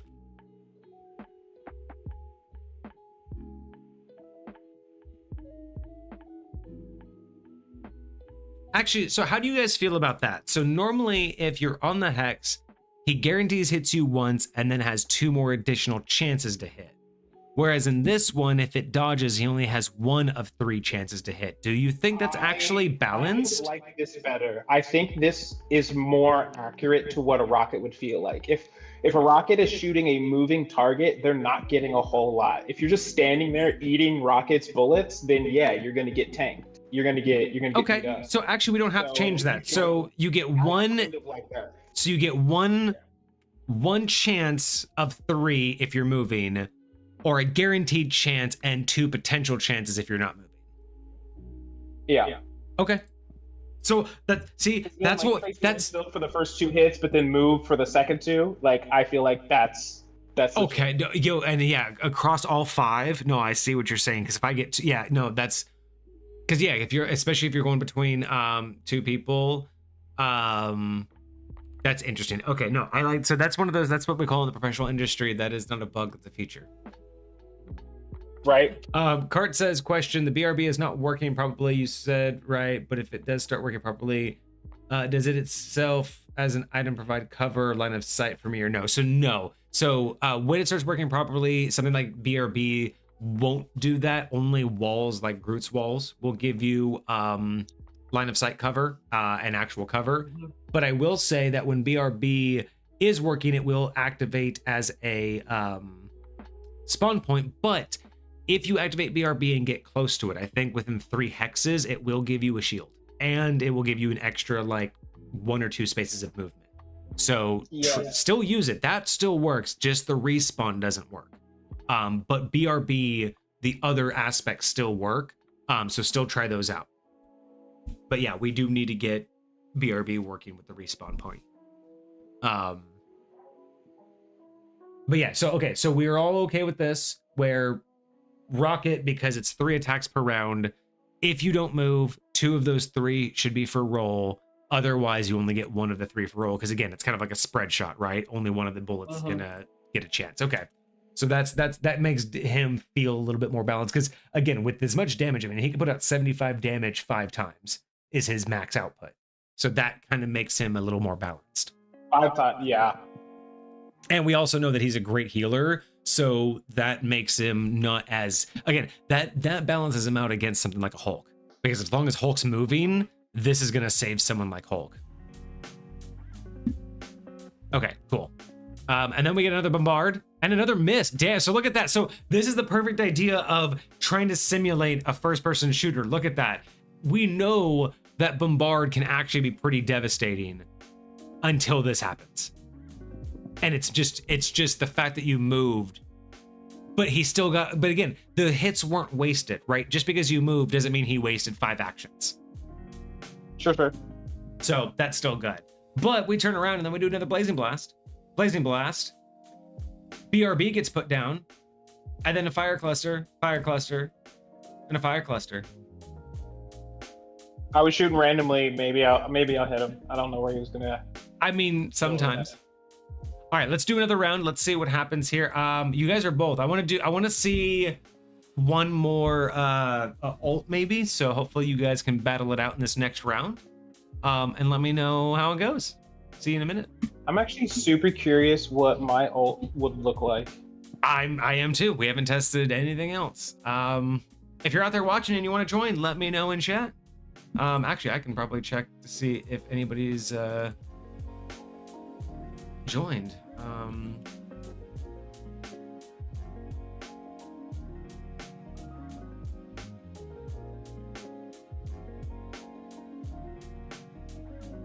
Hecate joined. Oh, Hecate got the note to properly join and not join with their real name. Thank you so much for saying that. Hecate, I got you. You are whitelisted. Actually, technically, Hecate, if you join with this current code, you could technically join this game. Hecate, actually, if you were out there, Hecate, and you were listening, try to join the game. Put the code back in chat. I would be curious to see if... So in planned actions, I would love it if every planned action had a location so that I can remember where I placed stuff. Because if I place it on top of something, I might forget, like, if that makes sense. Yeah. I will put that in the log and we'll have to talk about that in the future. Because, yeah, I know what you're saying. I just don't know how to articulate that yet. Better visuals for planned actions. Hecate, try to join the game. I just put the code above the thing in chat. I'm just curious what happens if you try to join a game mid-game, if you will actually join the queue, and if it'll actually tell me.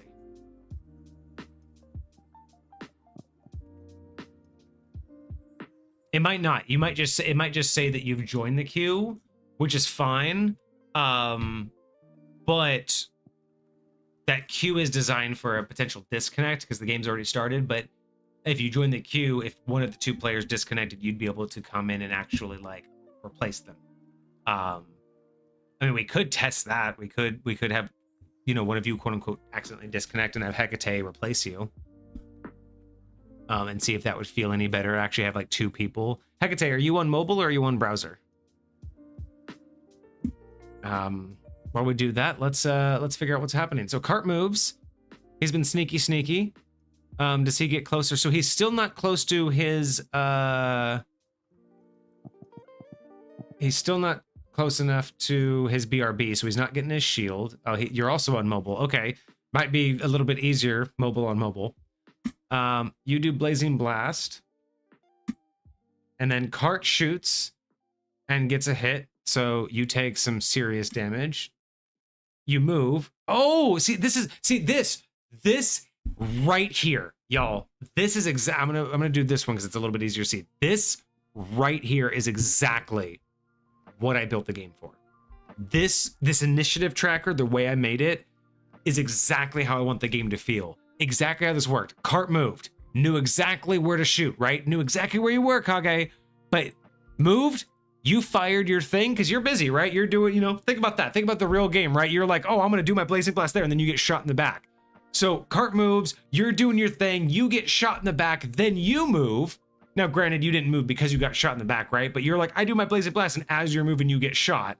and then you turn around, and then you immediately see bullets flying by you, but you get tagged, you know, right at the end. Like, in a real game, that's how it feels, right? You're just doing shit, but sometimes you're not reacting to what's happening.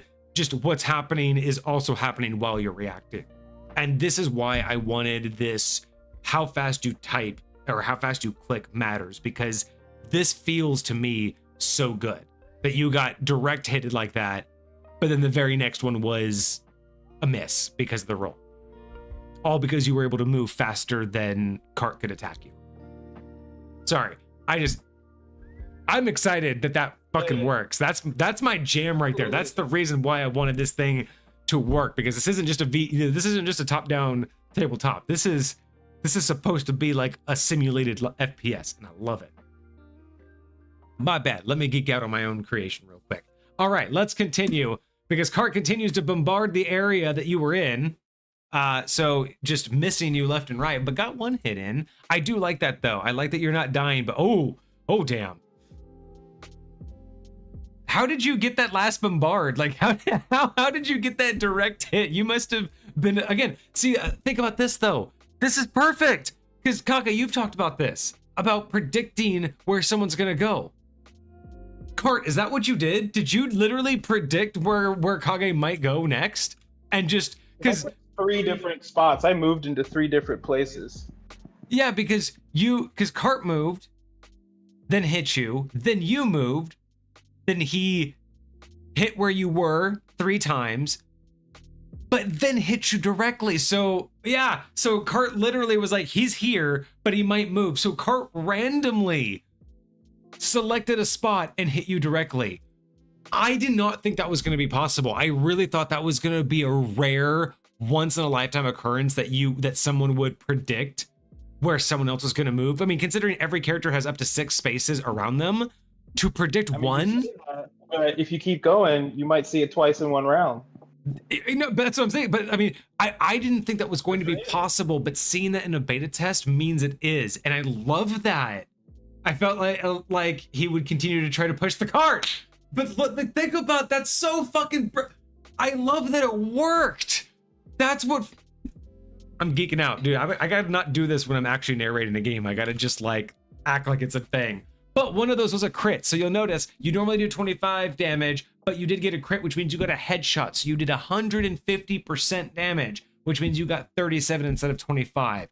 I like that little cherry on top because Marvel Rivals does have headshots. Most FPSs do have headshots, and it's not supposed to be a lot, but just that little extra. I mean, look at you.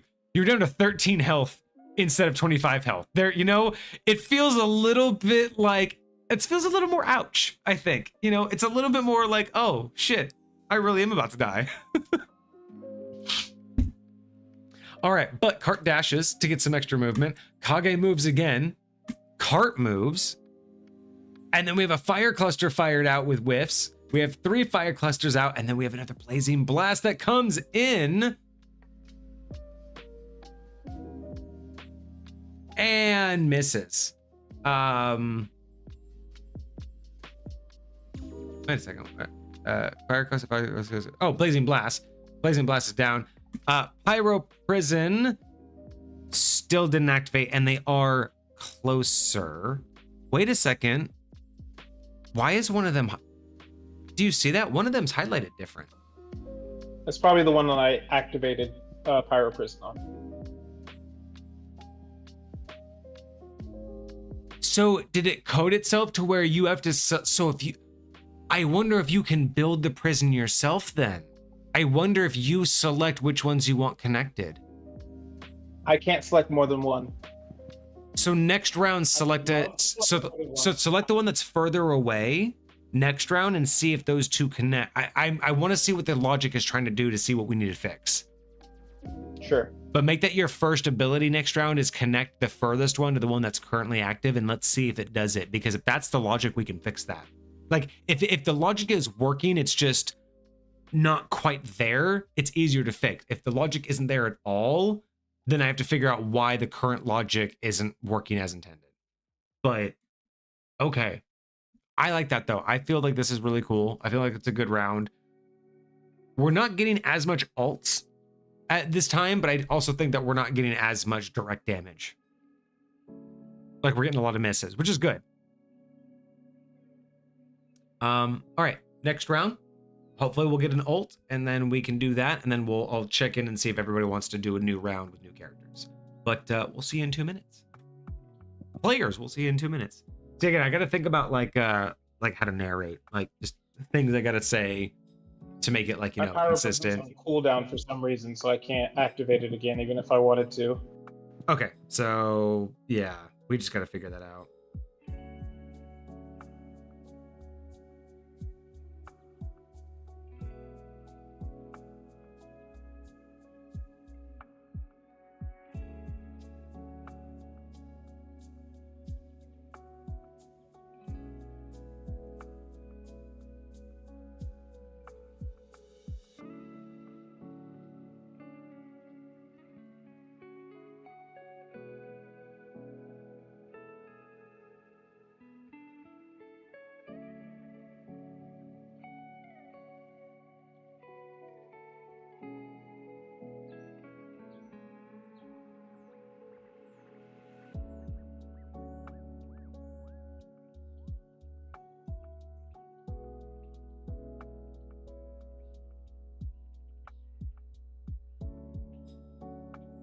All right.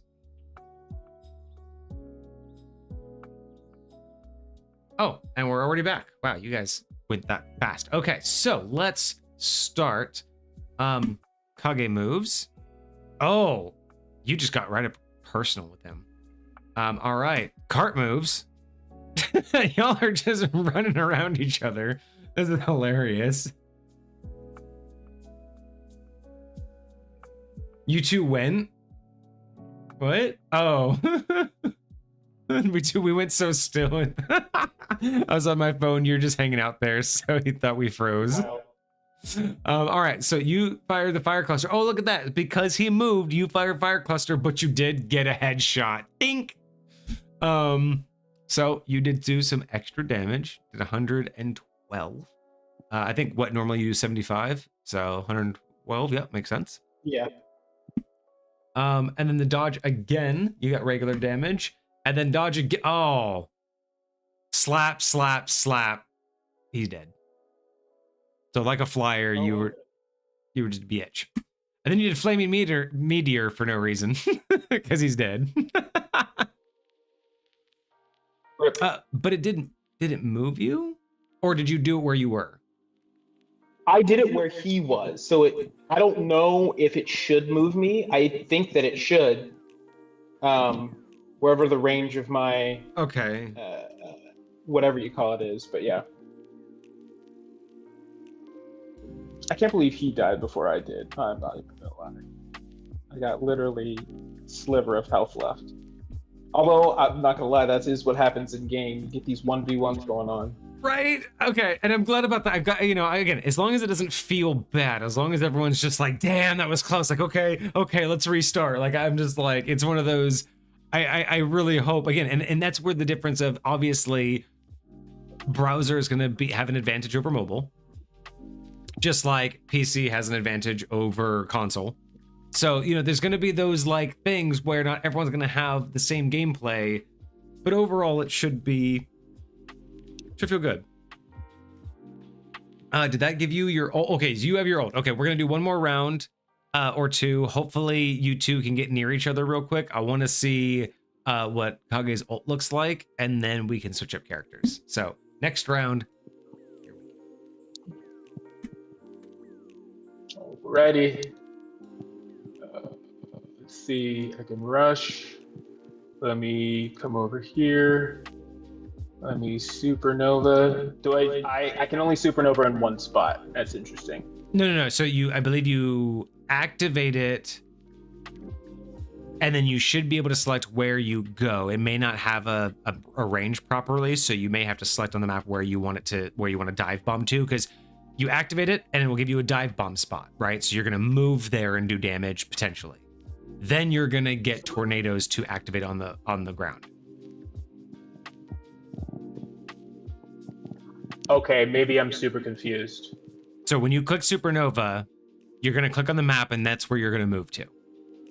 That may or may not give you a proper visual. But then it's going to give you 3 brand new attacks. And those are going to be your tornadoes, which do fuck tons of damage. Is that something unique for OneShotRivals? Is moving when you ult for Human Torch? It's just kind of like an upgraded meteor strike. Yeah, it's basically just a way to like basically position yourself properly, because again, you're not able to actually like be in a live game, so it's an easier way to like position yourself, do a little bit of extra damage. See, I thought it just interesting. Because normally in the game, you just do like a AoE blast damage on yourself. You do like a burst damage. But usually because you're not really a flyer, this is kind of like my workaround where you kind of like put yourself in a spot and then do it. Interesting. So yeah, I don't know if you want to try that this round or next round. I already tried it. I clicked a bunch of stuff, but like I said, it only gave me one spot. So now I just have the one place that I did whatever. Okay, well, so yeah, we'll see what happens next round because it should unlock 3 new attacks, but it may be one of those attacks don't unlock until next round. So you activate your ability, you activate your ult, and then the next round you use it. We'll see if that's the way it's programmed. Sure. Card's done, so let's find out. So you activate Rush, which gives you a +3 bonus to your movement this round, and so you move. And you literally rush the fuck over there. Then you activated Supernova. Oh yeah, so look, boom, you moved. You activated Supernova, and look at that. Activated That killed you again. Dude, so activated Supernova, your burst, you went straight for him and did your 50 damage because you hit him within the radius of your burst, right? So this is exactly what I'm saying. It's like an upgraded meteor strike. So you did 50 damage because he was within your burst radius. You would have done, I think, 75 if he was on the mark. Then your flame your flame tornado, did you activate that or did that automatically happen? Or did you? It only let me do one thing. When I activated it, it let me select a space. I selected that space and then it was done. That's the only thing I did. I selected the space where I'm currently located. Interesting. Okay. And that's all I did. So the 3 tornadoes are not working. I mean, they did the damage they were supposed to. So a tornado is supposed to do around 200 damage? Yeah. But it's supposed to also have a drop off, and they're only supposed to be 1 spot. So you're supposed to be able to like put 3 around the map, and then they stay there for a minute. Okay. So when you say it only let you move to 1 space, did that space highlight, or when you clicked it, it just moved your character? When I clicked it, they put a little X there, like it does whenever I'm dropping a deployable. But it did change the blue movement space to around that X, which I thought was interesting. Okay, but you didn't click there. It automatically put you there. I clicked there to activate the ult. Oh, so that's why. Okay, so it was like tap mode. So are you in tap mode? No. Okay, but you clicked the hex and then you clicked ult. I clicked ult, and then it said select something within this area, and then I selected something within that area. Okay. So the ult worked correctly at first because that's what moved you. So yeah, so I did not drop any tornadoes because I did not have anything that said drop a tornado. Perfect. Okay, so the movement worked correctly, the tornado didn't. Okay, so ult worked with move.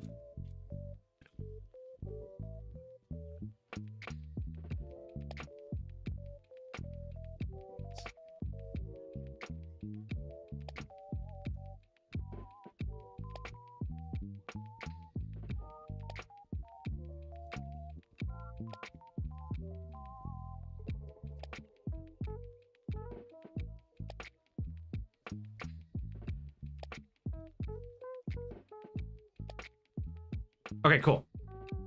I have that. That is a strange bug, but we'll figure that out. But the ult worked. Straight up killed him, which is kind of what you expect from an ult. And that was that was kind of wild. That was the end of the round. So let's see what happens if we restart. I think. Let's see what I should also make the spawn maybe not targetable, because now I'm wondering if the moment cart spawns, cart's gonna take damage. Yeah, I really hope not. We're gonna find out. That this is why we beta test. I mean, I'm not getting any update that Cart's taking damage at the top of the round, so that's good.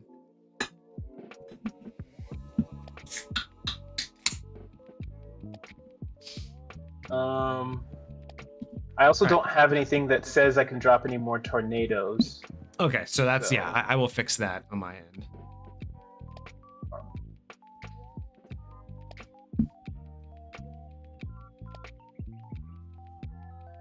God, I love seeing that. Again, I'm just gonna show up what I'm seeing here. Again, look at that. Bombard, bombard, bombard, bombard, move, bombard. That's what I want to see. This is the whole point of the fucking game right here. You know what I mean? Just... Oh, there's no way I live. There's no way I live. But that's the whole point, right? Is just to see how all of that works. Planning phase? Who's still planning? It is good to know that I can activate Pyro Prison by clicking on one of my Blazing Blasts, even if I cast it this turn. I think that is important. I think being able to do that. So you need to be able to click on it without... Okay, so...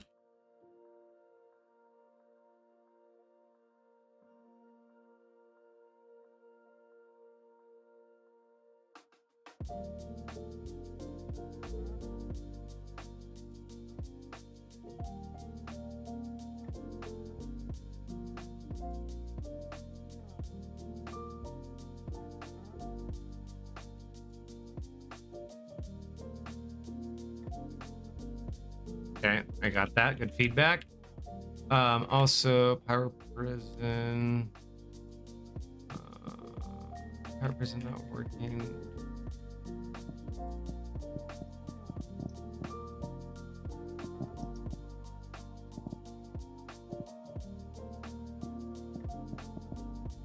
Okay, got those. Thank you so much. This is great feedback. Again, even more feedback than we got during Alpha. All right, time for resolution. Cart. Rocket moves out, and so Rocket just runs right past you as you're ulting, because you're up in the air, obviously, because you're Human Torch. So runs right underneath you, turns around, and fires away. Bam! Hits you in the back. Oh. Wow, just ran out there, turned around, and said, "You're gone." Just hit. Bye, Felicia. And then just proceeds to whiff into their own spawn. And then nothing else to do. And then drops a BRB.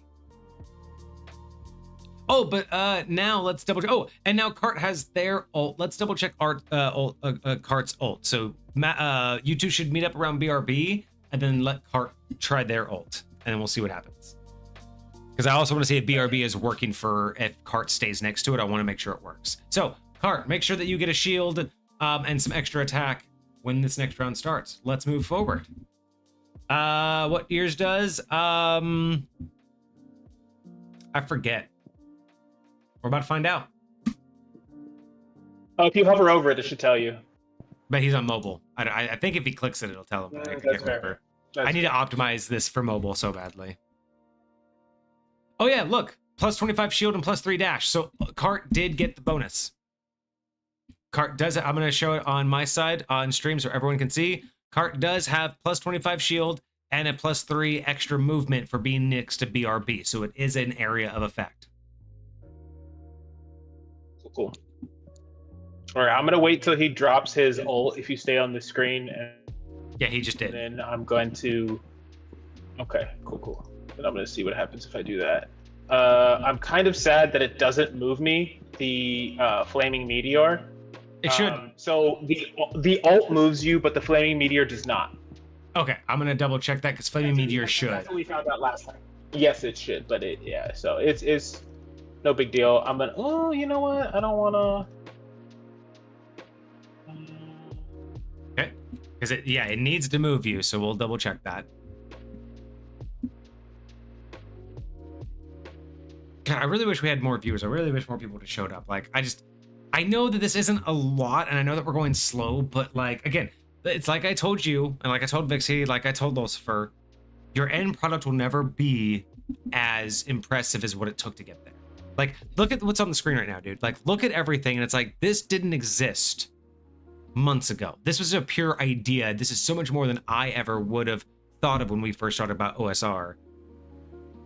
But it's not that impressive. Oh, hey, look at that. Look at that. Look.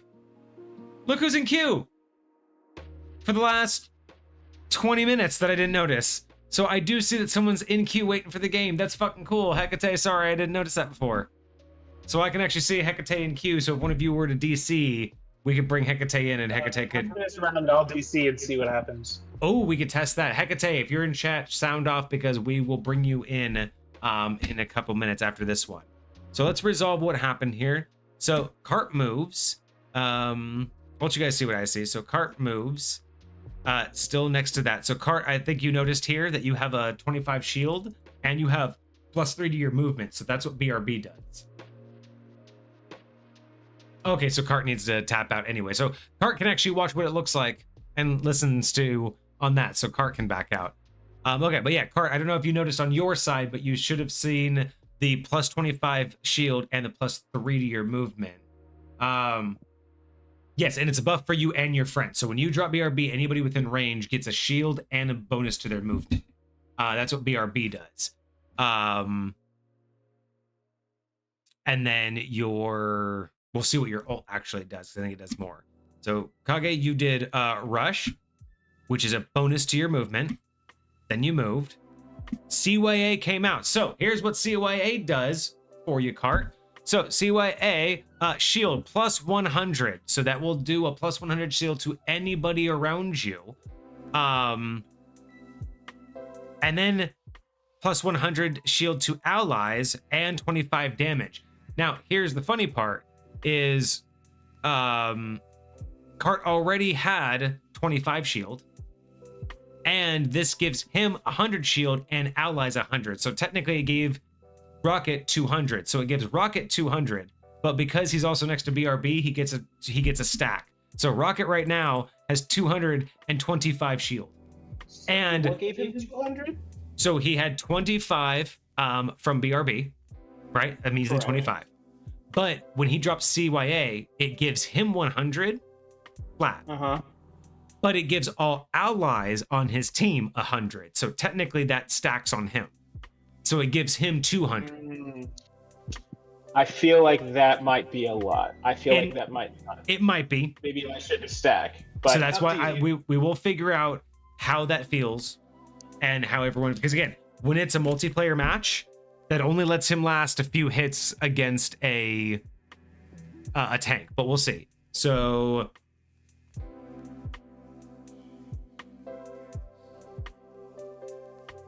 yeah, we will discuss later, is the double shield too powerful? Because I agree with you. I wasn't sure how I felt about it, so I left it in to see how it feels in testing. But I don't know. So he now has 200 shield.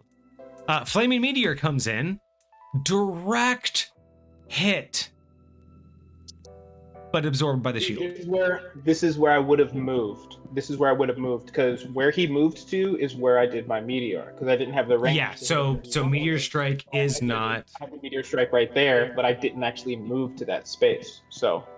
Okay, cool. I have that on the bug notes. Thank you so much for that. Heart moved. Blazing Blast. And Blazing Blast. Ooh, but Cart was there and they moved, so dodge. You still hit them because you rolled a 16. You still hit them. They absorbed 50. So now they're down to a 75 shield. So 2 of your attacks did knock them down to pretty much no shield. Oh, and because he moved away. So you see what happened though? He moved away. So he did, because you only did 150 damage, but he only has 75. Oh no, yeah, because he only had 225. Yeah, never mind. That math works out. So yeah, so if you had multiple enemies, that shield would be gone.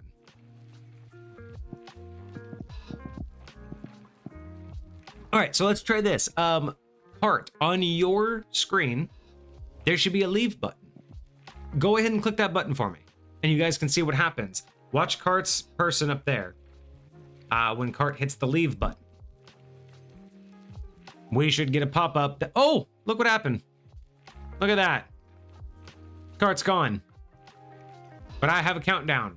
So Cart, if for whatever reason you disconnected and you wanted to come back, you have 2 minutes to rejoin. If you were to rejoin the game, put in the code within 2 minutes, you will pop back into the game like nothing ever happened.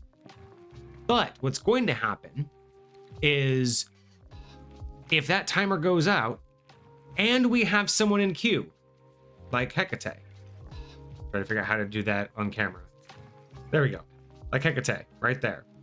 What's going to happen is at that 2 minute timer, a vote's going to pop up that I can initiate, and then all players, active players, right now it would only be Kage, are going to have something pop up on the screen that asks if they want to restart the match with the new player, or it's going to say, do you want that new player to immediately take over where the disconnected player left off? And that way, if it's the start of the game, someone left and you want them to re-choose, cool, we'll restart the game.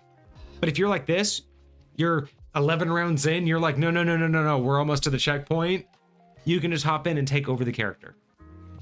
So that's what it's designed to do, is protect players. Specifically have to be the character they chose, or yes, you can choose whatever character you want? No, you take over, because we don't have a selection in the middle of rounds, so you have to take over. So again, if you're on a 4v4 and your tank goes down, they have to fill that role of being the tank. So you don't lose whatever you wear. You only have to pick up where the game left off, which I think is better because, again, that's the comp. That's like the team comp that happened. So we're going to see here 10 more seconds. We're going to see what happens. Hecate, are you here? Let me know if you're here, Hecate, and then we'll show you what happens. So 3, 2, 1. Cart's been disconnected. So you see, Cart's gone. So I have this thing. Now, see, what would happen is if Cart now joins after the 2 minutes, if Cart rejoins with the code, Cart would appear below Hecate in the queue. Cart would now appear in the queue and not be able to take their place back. That's what the countdown's for. Do you see how it says expired right here? So Cart can't come back into the game. Cart is now going to enter the queue. But since Hecate's here, here's what happens. So I click this button that says start replace vote Hecate. So I click that button. And right now on Kage's screen, he is going to see at the top of his screen a vote that says replace Kage or replace Cart with Hecate. Do you restart the game or do we continue? Kage decided that they would rather restart the game than continue. So if I click continue, Hecate, you would take over as Rocket. Immediately, in the middle of this round, you would pick up right where we left off. Instead, we're going to restart the match, which should, thank you for choosing that, Kage, this should go back to character select. And if it doesn't, I will write that in. So let's restart the match.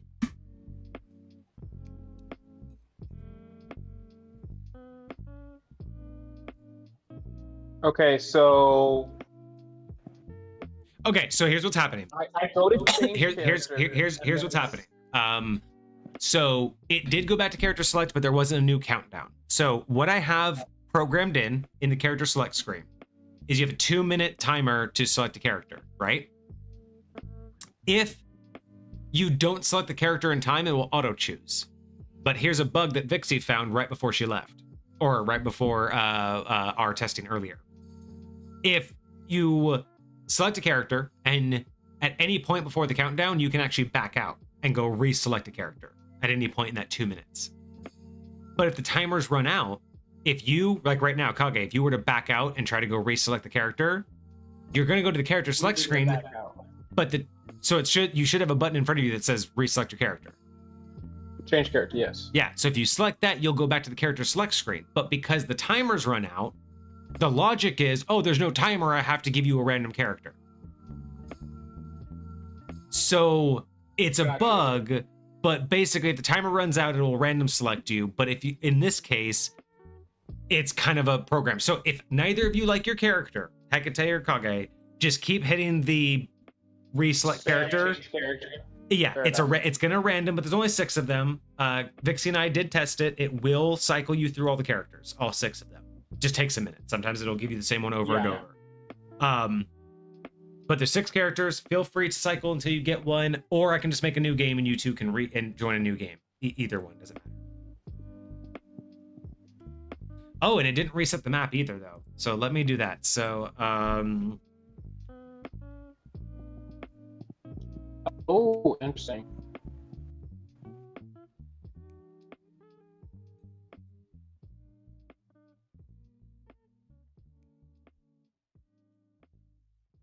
Oh, this is going to be interesting because theoretically all of this is happening under the same game code. So say when we finally do save these things, because like I'm actually curious because I was able to go back to the very first test game that you, Vixie, and I did, and I was able to look at the end stats of that game even well after that game had ended. it's probably because I still have it saved in the archive. So yeah, So I'm curious what this game is going to look like because it's going to be 2 games, theoretically. yeah. It's going to be the first game that I had with Cart and then the second game I had with. Well, I'm really curious too because the map still shows stuff on it. So I'm curious if that'll disappear the moment I start. But I haven't started the game yet. All right, are both of you selected into the character that you want?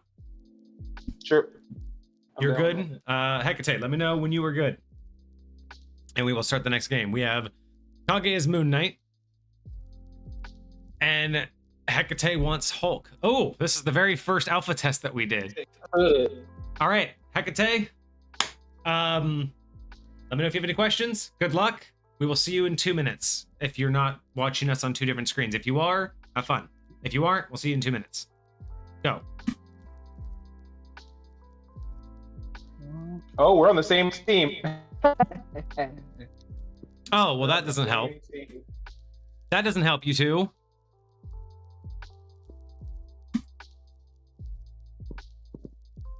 Oh, and the cart didn't reset. Haha. Actually, Nope. both of you get on the cart. Both of you get on the cart. That's what needs to happen. I want to see the cart moved at 2 spaces apiece. And the cart does move your token if you're on it. So if you literally stand on the cart, it will move you. So I want to see what happens when both of you are on the cart. Yes. It's 100% what I want to see.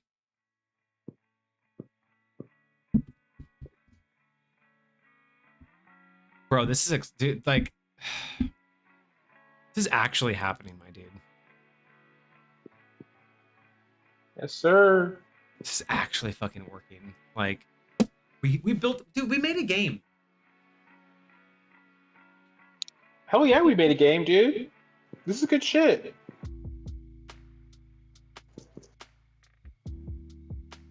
Wait, did I not move? I swear I moved. Oh, I'm way up there. That's why. When are we gonna make this compatible with Mega Bonk? Wild. A Mega Bonk version of a top-down round-based game. Fuck off. God bless America. Oh, did you hear that they just added Cyclops to Rivals? Ooh, I can fuck with Cyclops. Basically, he's basically a Moon Knight, to be honest. His optic blasts will like chain to other people. Oh, that's dumb. It's so crazy. I'd much rather it be just like you hold it down and then like you can just swipe left and right and it's just a continuous beam that anybody caught. Like almost like a Emma How- Frost.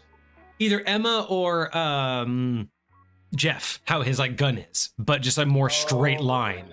Yeah, So it's yeah, like yeah, I could just like, you know, for like 30 seconds I can hold it down and it would just drain. But for that 30 seconds, it's a straight line. It's auto hit, and if you run into it, bam, just damage. And then it's as long as I can hold it on you, I'm doing damage. That would have felt better. Fair enough. Yes, they're Punch Force. Yes, I know. They're in a world of infinite punch. It wasn't the original, but fine, the Punch Force. But the original was just the you know, dimension of pure force energy, and he was just dimensional portals. Cyclops is stupid. Anyway, we're here.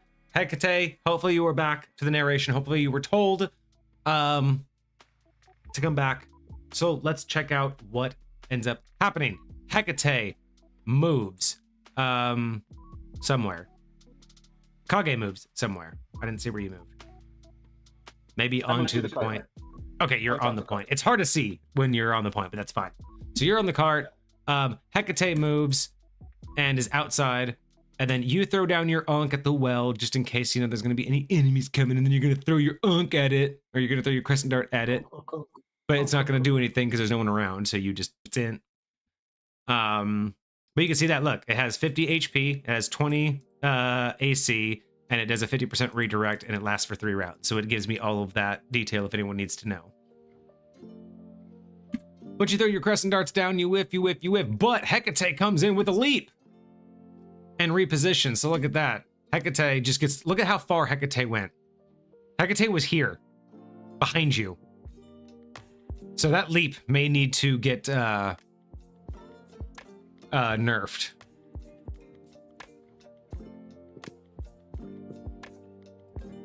Because that leap was insane.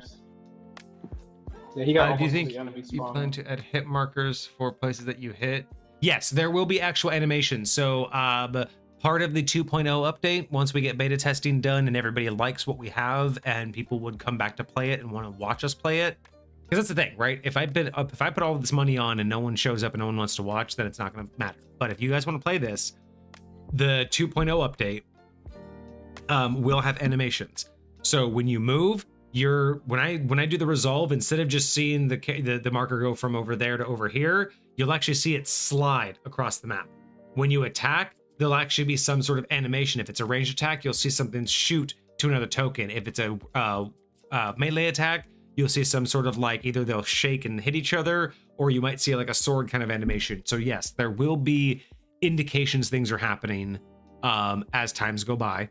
You know, obviously like this little fire emblem thing right here, those will get updated as we go by. This is just the cheapest, most basic UI we could do for that. So yes, there will be more UI. It just comes down to have a character. They have 250 hit points. Wait, Cart, did you get in the game? Oh, Cart's wait, Cart, did you join the game? That's Cart. That's not him. I was about to say, they didn't move that far. That's actually Cart over there. But I don't see Cart in, no, I see Cart in Q.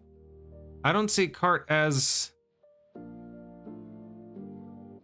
Maybe, I don't know. Well, let's finish. So that may be a UI issue because Cart's in Q and they were Rocket on defense last time. So I wonder if...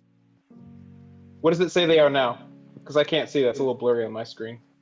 Right now it just says they're Rocket, and okay, so I don't say they're Rocket. Hang on, let me see what happens. No, I don't see them on the player list. Okay, so let's continue. Let's see what happens. I don't think they're in. I think that may be a glitch, but we'll see what happens next round. Okay. Hecate fires Gamma Guard, gives themselves a 200 shield, and allies near them get a +100. Ooh, but you are. Do I get a little shield? Wait, you're next to it, right? You're here. Kage, you're here. I should have landed on top of the point and moved with the point.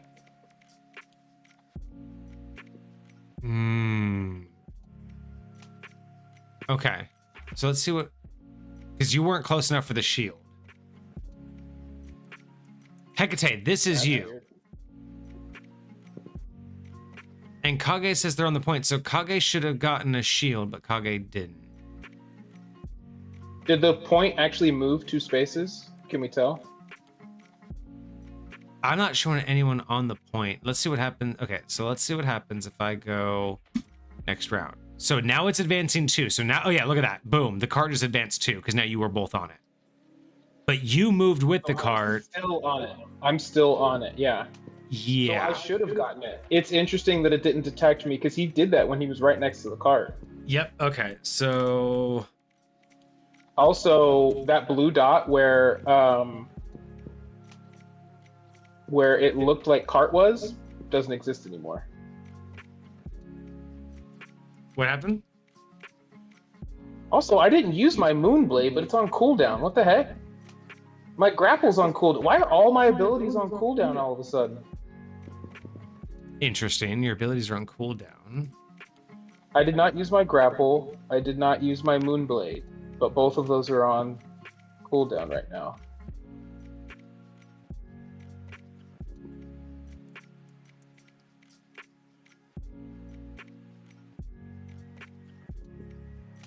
Okay, good to know. I don't even know where to begin.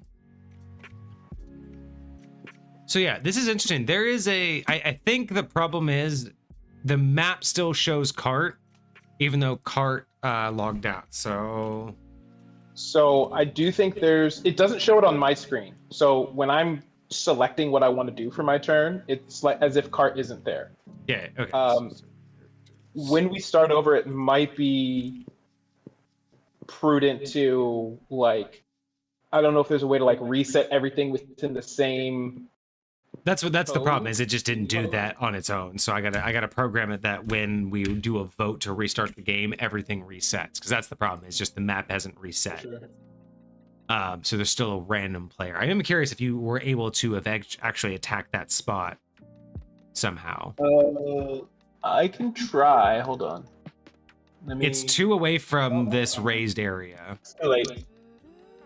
It's too late. I ran out of time. Unless you give us more time. All right, so Hecate moved. Okay, so let's go. Okay, and the cart's still advancing too. So yeah, the cart's blazing. Cart's going crazy now. All right, so it looks like it's there. I'm gonna crescent dart. We're gonna be blink. I mean, you can also do your onk to get nearby it, just so you can make sure you hit it. Yeah, but my onk's still on cooldown. There's gotcha. something going on with my cooldowns. Yeah, I got it. I got that on the list. I don't know what it is, but we got it on the list. 'Cause yeah, your cooldown should be fine. Like, cooldowns have so far all worked otherwise. Join me on the point, Hecate. Jump on the wagon with me. That way we can ride it all the way to the finish line. I would like to know what it looks like when we... I want to see the end game too. So after that, if you two just want to ride the point, just literally get on the thing and I'll just keep, progressing the matches, then you both can go on attack and defense and actually play like, we'll forget the point and just play a TDM. We'll just see how many kills you guys can get off each other. Just actually test all the abilities if you guys can. Sure. Oh, Hecate undoing all their moves. See, so Hecate's playing with it. That's great. Now, see, here's the downside, though, right? Let's say you were the fastest player and then decided you wanted to do something else and you backed out all your moves. You move yourself from the initiative and then go to the last in initiative. So there's some strategicness with removing your abilities, but that's why it's you remove the last one, the last thing you did, not in order, right? You can't just randomly do things and then... The fact that it reverses your order, you have to remove them in reverse order. It used to be when I first built it, it was anything could be removed at any point. So you could do a bunch of shit and then remove your first 2 actions. And I was like, nah, that's gonna lead to like things where you could move into range, attack, and then remove your move action. So you're now no longer in range of their attack, but your attack still went off because you were, you know what I mean? Like there was a lot of logic there that was able to be fucked with. All right, so you did your crescent dart and you whiffed. They moved. That was it. All right, let's advance the cart. You both need to be on the cart. Advance the cart fast. Get on it. Ride it. Sit with me. Ride it like a cowboy. Sit with me, Hecate. Just get on it and then you don't have to do anything. It'll move with you. You don't even have to move with it. It'll just move you. I'm wondering if game and development was the wrong channel or the wrong category to be in, was game and testing, but maybe when we get a better working version, then we can go to Marvel Rivals and start getting their attention. Oh, I do want to show while people are still actually watching the damn game, maybe next round when you two choose new characters for like a death match or just another test, you can't get on it, just next to it. Interesting. So you have to. So that's kind of the issue. Like when you try to click on the thing itself. So try and click in the empty space next to it. It's probably going to be kind of hard on the phone. Yeah. If you try to click to center, there may be something in the way that doesn't quite. But as long as you stay next to it, you still should be fine. But yeah, I gotta get rid of that that text marker and put an image in there, because that's the problem. There's a text marker in there, so it tries to highlight as text. But we'll see. We'll see if it works. God, I do really love this UI though. Like I love what I'm seeing. I love the control I have. I love what you guys can see. Like, I feel like once we get this narration part down, it's going to be so smooth. You know what I mean? I mean, imagine we just have like 30 people watching, you know, a 4v4. And it's just constantly like, he does this, this happens. Oh my God, he takes this much damage. Okay, players, go. And it's just like, just constant, you know, just every 2 minutes, there's something happening, right? There's only 2 minute downtime before there's some shit happening. All right, time's up. Let's go. So you drop your Ankh, you do your crescent dart. Hecate moves, Hecate moves. Okay, let's see what happens. Now we have 2 people on it. So yeah, Hecate may just have to keep up, may just have to keep clicking next to it to keep up with it, so it's always moving by 2. Until we can figure out why. Again, mobile is going to be a whole different upgrade to optimize it. There's like, again, tap mode was made for mobile, but it's not optimized for mobile. I will admit that. Oh my goodness. What round are we on right now? 5. So we started over in rounds, right? Yeah, you start from the beginning. My grapple and my moonblade. Well, my grapple is on cooldown until round 13, and my moonblade's on cooldown until round 16. Okay. That's super weird. Just that sounds like the restart of the game fucked with the code. Yes. So there must be something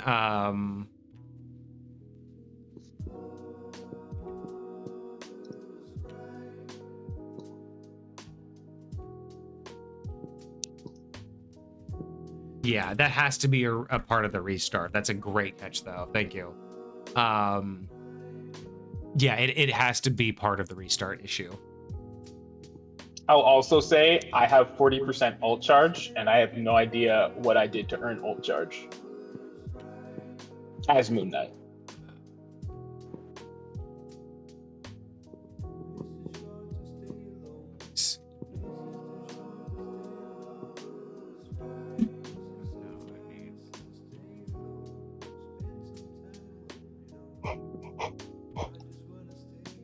So you do... No, we're on action-based. Kills, hits, successful hits, damage taken, assists, hits, damage taken, assists, heals. I wonder, how many points do you have? 40% ult charge. So you have 4. I wonder if you hitting your Ankh is considered accurate hits, because it's how many successful hits, because you get technically every 5 successful hits you get an ult point. So if you've hit your thing, I only hit it 6 times, but you've dropped it twice. Yep. You're a duelist though, right? Mm-hmm. So you actually get 1 every 3 successful hits. So then I'd only have 20%. I mean, I'll try it again, see if it ups it. But if throwing your Ankh is considered a hit, you've thrown your Ankh twice. So if each one of those are so yeah, I think that's it though. I think it's just because your Ankh is considered a successful hit. So if my Ankh's considered a successful hit, then I would have had 6 Crescent Moon hits and 2 Ankh hits for a total of 8. And that would give me 40. Yeah, and then you're at 40. So yeah. And we're gonna try it again. Okay. It has to be, yeah, it has to be that. Which I don't mind that. That's one of. Did you make it on the card, Hecate? It looks like they did. So you guys can just hit done. If you guys don't want to move, you guys can actually just hit the done button at the top right of your screen and just move on. You don't have to actually continue doing actions if you just want to ride this out, and we can just click, click, click away. Top right of the screen, done button.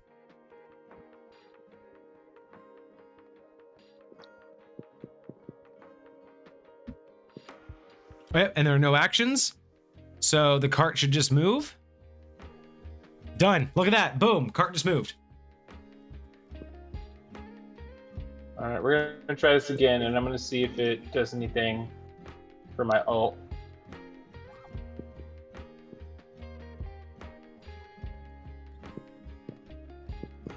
Next round. No. Well, try it again. Try one more time. Hit your ult or hit your Ankh again before you end your turn. So I do like that though. I love that the cart knows that there's two people on it. So it's again, I love the coding here. I love that it's programmed to jump 2 spaces Along its path. Oh, that's so gorgeous. Yeah, so you're not getting it. I wonder if those were from your last game then. I think it's left over from when I Last was game. Yep. All right, let's see what an end game looks like. Let's see what happens when you win. I really want to see if you guys actually get the end game profile.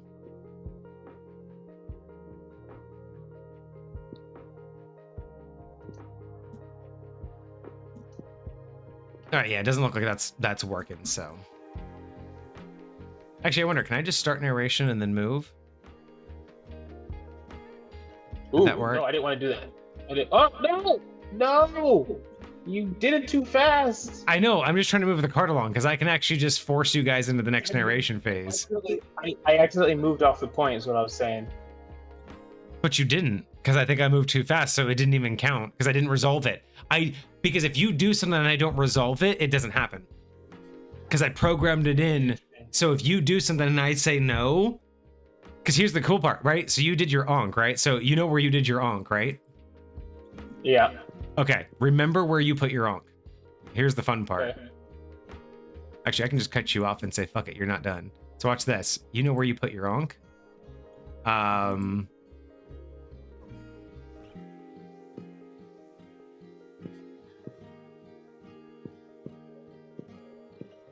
I can actually change it randomly to that. So I don't know if you can actually see that, but I can actually add flare. So it tries to kill his teammate but fails. Wow. So I can specifically add comments to it, and I can also change its damage on the fly. Cool. So like your crescent dart, yeah, I can change your damage, or I can make your crescent dart heal randomly. So I can change things on the fly. Or actually, I forgot you're not seeing this. So check this out. So like, you see how this next one's crescent dart? I can change the damage output or the healing, and then I can put like a big miss, and then resolve with edits, and then big miss. So then over here, big miss. But that's kind of cool because we keep a log of every game. So if this was a crucial moment, I can actually put that in the notes. So you know what I mean? Like there's like little things that we can keep track of. Yeah. All right. So next round, let's do this. Next round. Oh, should be next round. The game wins. You were 30. Yep. Let's go. Here we go. So everything should happen right now, everybody. Here is the game. We are around 15, and this should be the end. So look, planning delivered. I see delivered on my side. I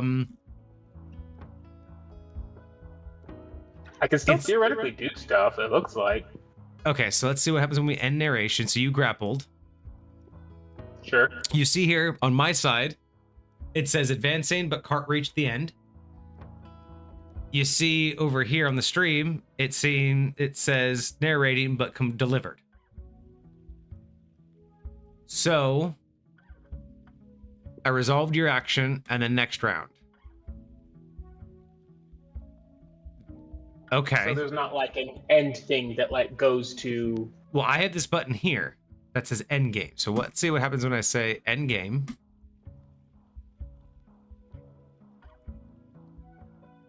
So that's all it is. So okay. It doesn't understand win conditions. It does say card deliver attackers win on my side. Oh, does it? Okay, cool. That's all that matters. I just don't have that over here, but we would know who won. So admin side just needs an attacker's win. Okay, so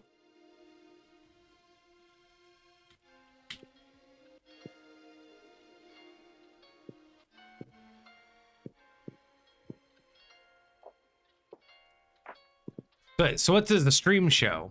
Oh, look at that. So stream shows cart delivered. So look at that, everybody. Look at that. This shows it just fine.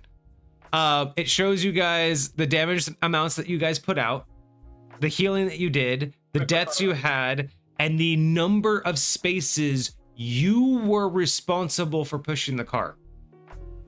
So, instead of like in the game, it's cart time. So you can see Moon Knight was responsible for 34 spaces. So out of the necessary, 60 some odd spaces or whatever, 36 spaces, you were responsible for 34 of them. Hulk was only responsible for 26 of them. So it's not really cart time, but it shows you who was on the cart for the most tile moves. I will say it doesn't show any damage for cart. True, that may be because cart disconnected. But that's because we reset the game, so that may have reset. Because this is definitely not your damage output. Well, yeah, I definitely did more than 75, but it's weird because I don't think I did any since. But all right, anyways, that's pretty cool. So let me do another one. This time we're gonna do a damage-based ult. We're not gonna allow team selection because I just want you guys to do that, and then we're gonna change things up a little bit. Actually, so I want to do something real quick. So, y'all are code or yeah, there'll be a new code. So everybody, that game's over. Say goodbye to this game. Goodbye. We have a brand new game. So, you guys will have to leave the game that you're currently in. Go back to the OneShotRivals, Misfit Gamer Studios /play in order to get to a new game. Enter in the new code, and anybody who wants to play can play. Let's see, was there anybody that no new whitelist people, so that's fine. But if you are interested, we can have multiple players on this one. Because one thing I want to do is this round, you're not going to be able to choose what side you're on, so everyone's just going to choose their character and get chosen to a side. And I also want to show off something while everybody's in there, because I want to know how everyone feels. So I will wait to see if Cart can join, because I do want to see what Cart feels about this, and I will be right back, because it'll look different on your guys' side than my side. So I want everyone to be here. So we'll see.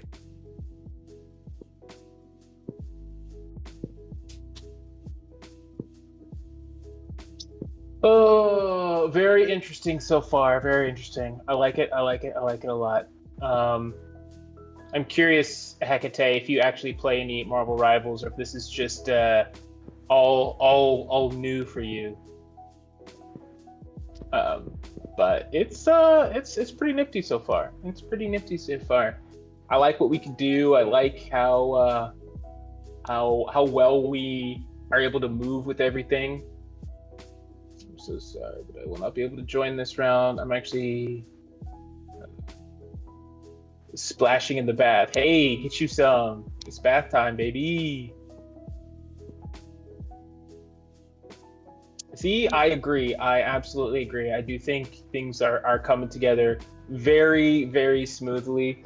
Once we it's gonna be one of those scenarios where it's like, hey, this is like testing 4 point whatever, 2.3 version, this, that, and the third. And once we get all of the, what do you call it? Bugs kind of ironed out. And there'll likely be more as we add new characters and stuff like that. But I don't imagine us needing nearly as many characters as actual Rivals. Like once we get like a healthy number of tanks and healers and, You know, I honestly think 5 in every role would be decent enough. You know, giving us the ability to do different things. I think it'll be very cool. I think it'll be very cool.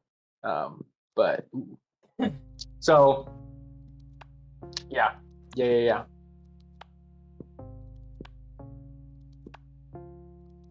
Cards here in the bat. That's fine. I'm glad that you like this. I'm glad that it sounds good, that it looks good from your point of view, that it feels good as a player. 5 in every role. What? I didn't catch what you guys were talking about. That's what I had suggested. I had said that, like, you know, eventually I don't think we're gonna need to add as many characters as actually exist in Marvel Rivals. Like, I don't anticipate us trying to keep up with everything that they're doing. I 100% agree. If we end up with like 5 in every role, like that'll be a good place for us to be able to do stuff. Well, and you also guys got to realize.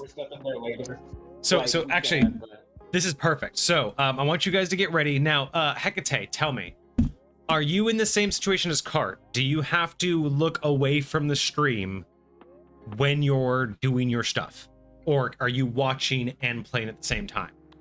Because that matters.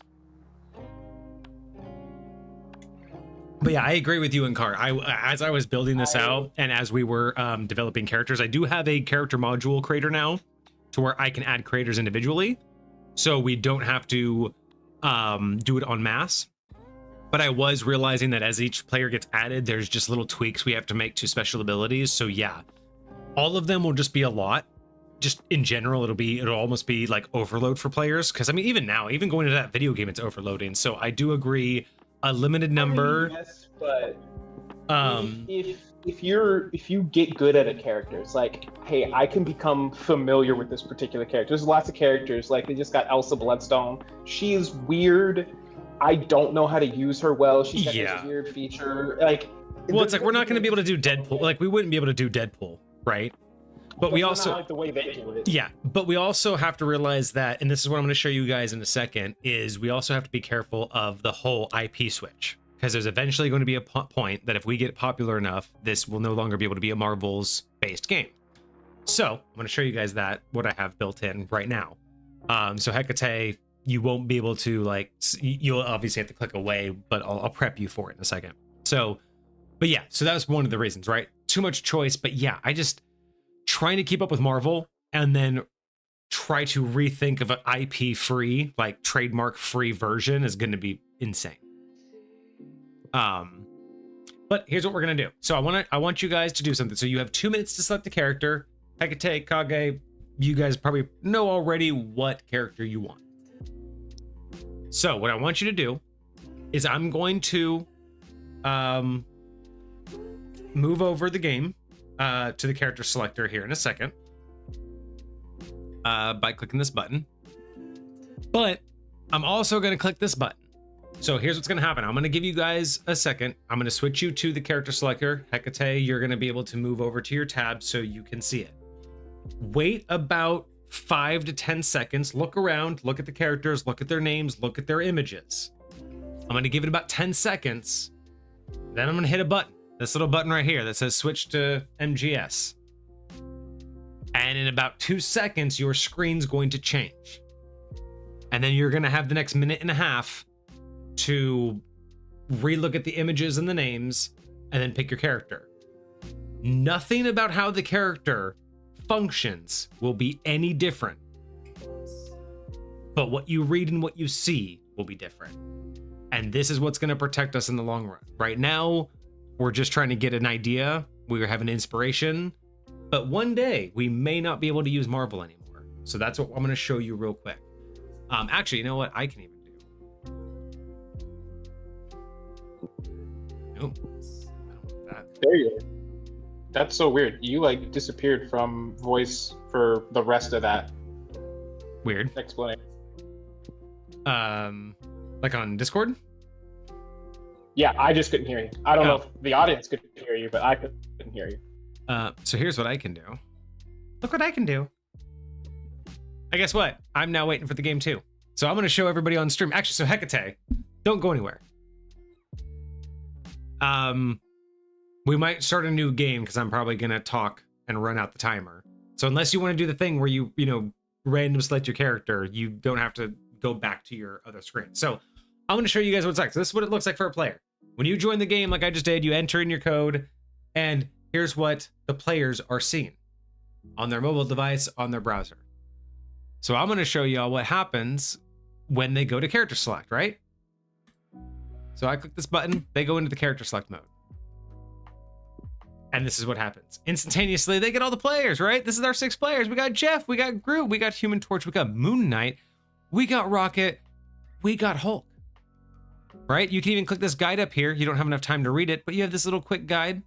This is what the players see. You come back. Oh, I fixed the back button, by the way. You see that, Kage? I can go to the guide, and I can hit the back button, and I go back to my character select. I fixed that. Nice. So check this out, everybody. You see all this? You see it? You're used to it. You know who Hulk is. You know who Jeff is. You know how that all works. But what if I were to hit this button? What if I what happened? What happened? Who are these people? What are these? Who are those? This is basically what we're going to start building out, is the Misfit Gamer Studios branded version of this game. We are not going to be tied to Marvel Rivals.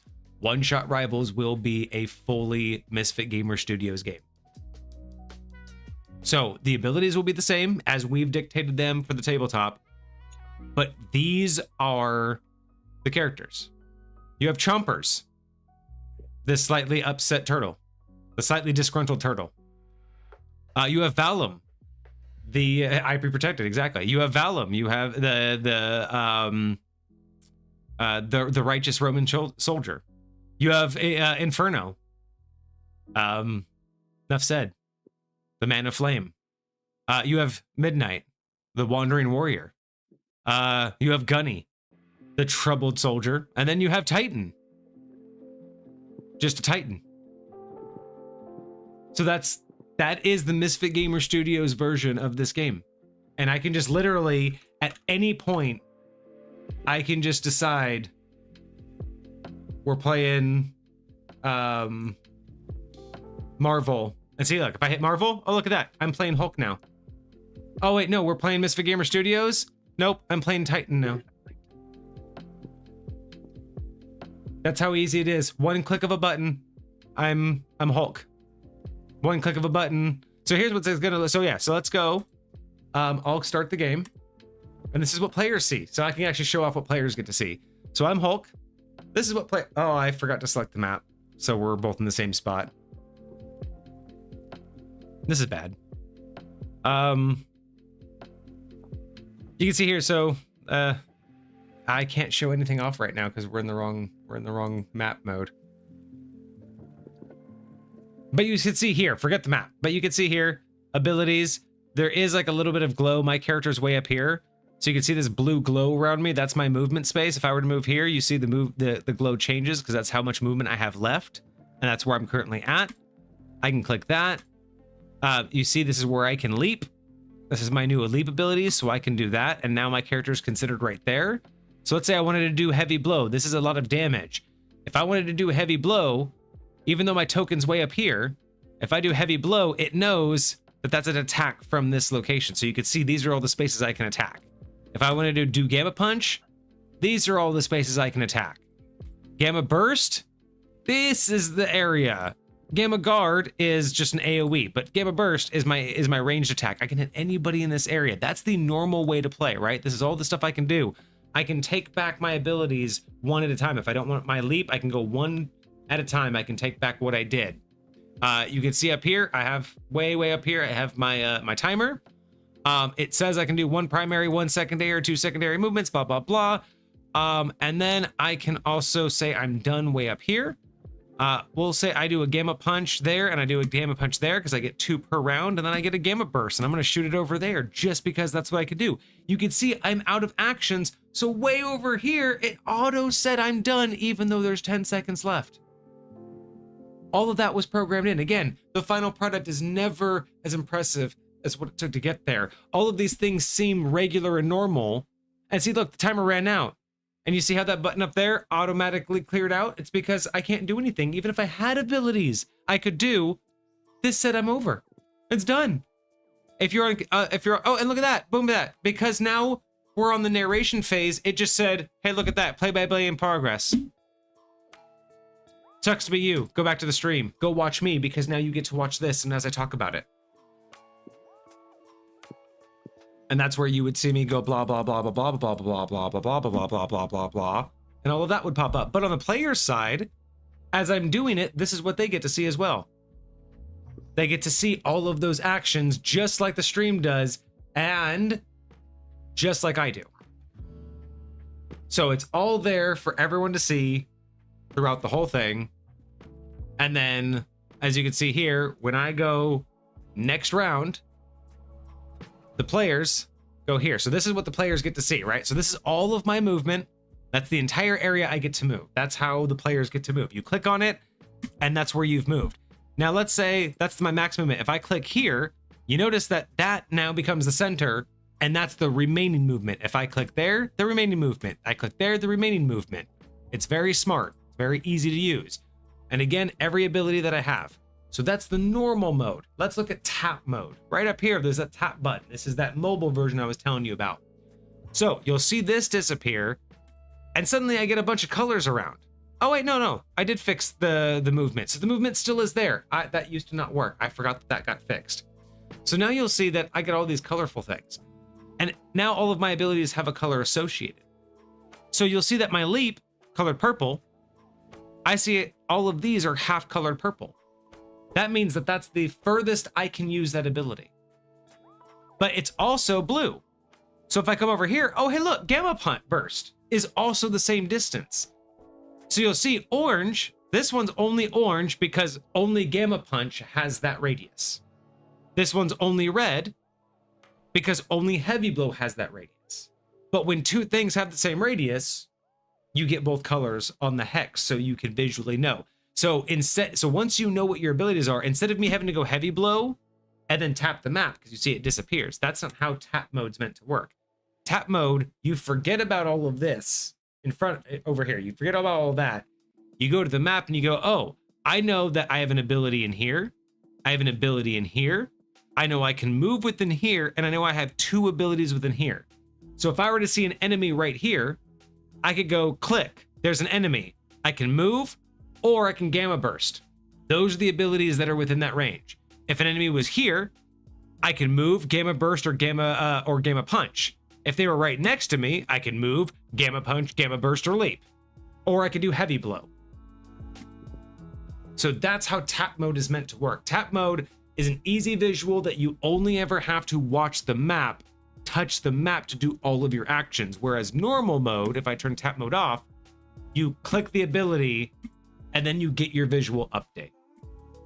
To me, that was the best way that I was able to create accessibility for something like a mobile game that's meant to be played while you're watching stream.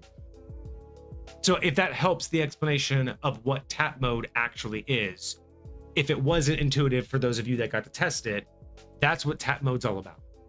Tap mode is simply the difference between clicking your ability and seeing what it can do versus automatically getting a visual of what you can do at the distance you can do it and just knowing, okay, I want to do something there, but I know I can only do Gamma Burst. Boom. And you can see here, I even got oh, it's behind Kage, but let me move Kage's window so you can actually see. So if I want, so you see at the time right now, if I want to do something like move, look at that. Way down here, it says time's up, no more actions can be submitted. So it's also smart enough to warn me that I can't do anything. Cart says, to be fair, the system you have in place already more well thought of than some mobile games. Thank you. That honestly means so much. Thank you.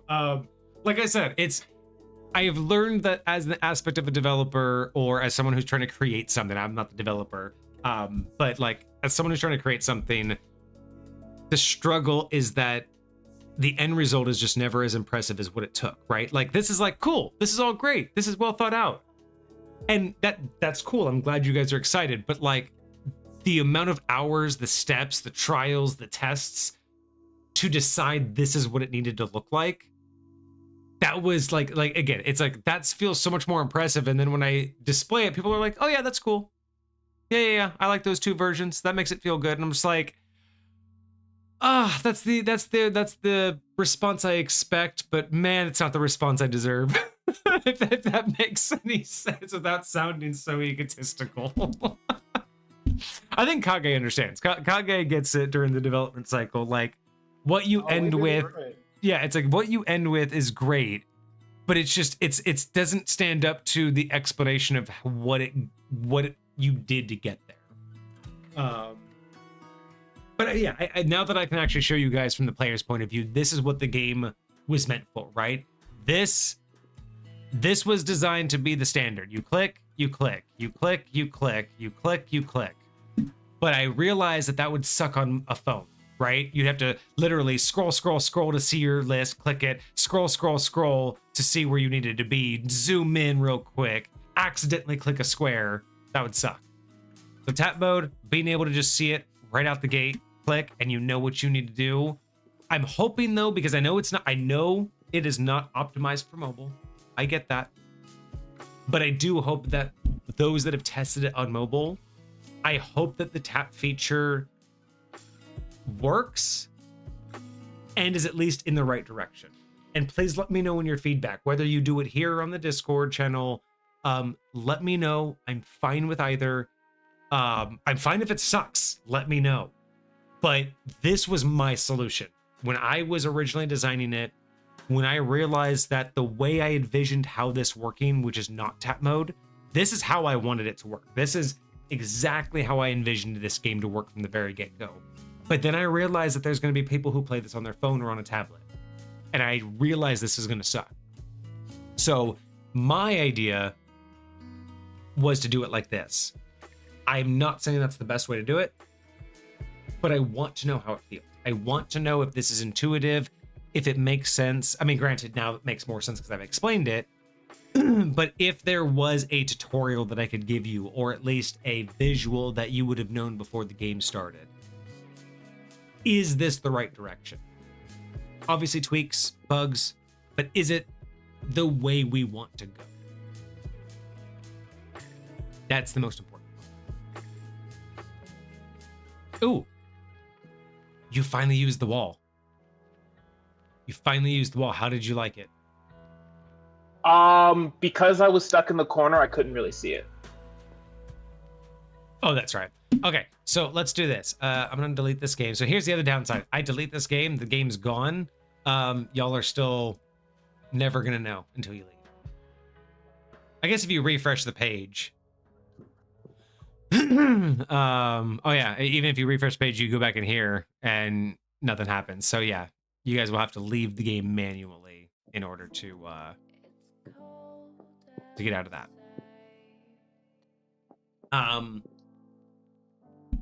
So that's Marvel Rivals. That's where we're at. That was the beta test. I mean, we got a lot of good feedback. We can continue. I don't mind doing another round. I mean, it's pretty late. We've already been going 3 hours. We can do more, but realistically, we've seen everything minus all of the characters. We just haven't seen all the characters in action. You know, there might be like Pyro Prison. There might be some abilities that aren't perfect. But that just continues to be the development process, right? Like, every time we make a new character, we're gonna have to test it. But what do y'all think? I really do want feedback here or in Discord. I don't care, but I do want feedback. I want to know what y'all want. If you guys are watching this in the future on YouTube, please let me know in the comments. But this is it. This is so much more than the, like, when we were talking a year ago, when we were doing our very first like concept tests on paper. Remember when we had this map and I was manually moving the fucking tokens? And like, that was concept testing. And now we're here and it's like, this is so much more than I could have planned for, but it feels right. Like, to me, this feels like what OSR like always should have been. Like, even from the get-go. I know that's a lot coming from the person that created it. So It's more of, what does everybody else feel? Is this the hype? Is this the hype that I've made it out to be? Is this the game that we all talked about and all wanted to play?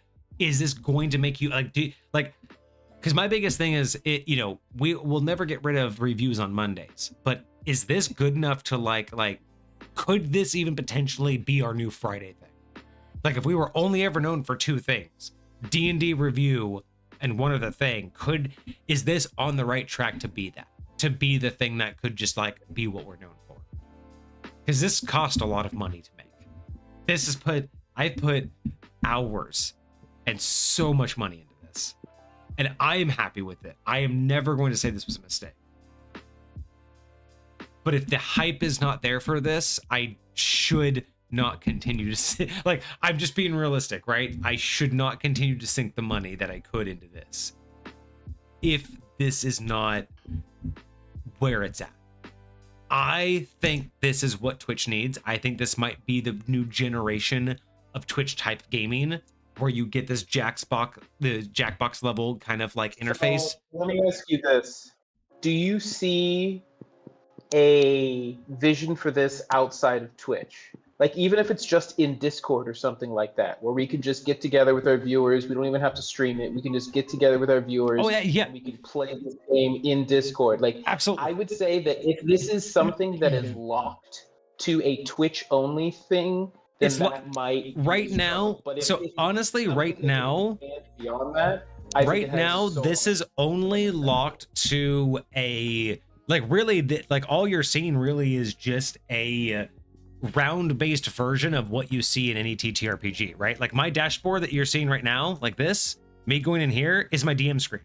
All this is a DM screen. All of this is like the view. All of that is the game board, right? So if you imagine D&D, this is the board, the tabletop. This is my DM screen, and this is your guys' character sheet.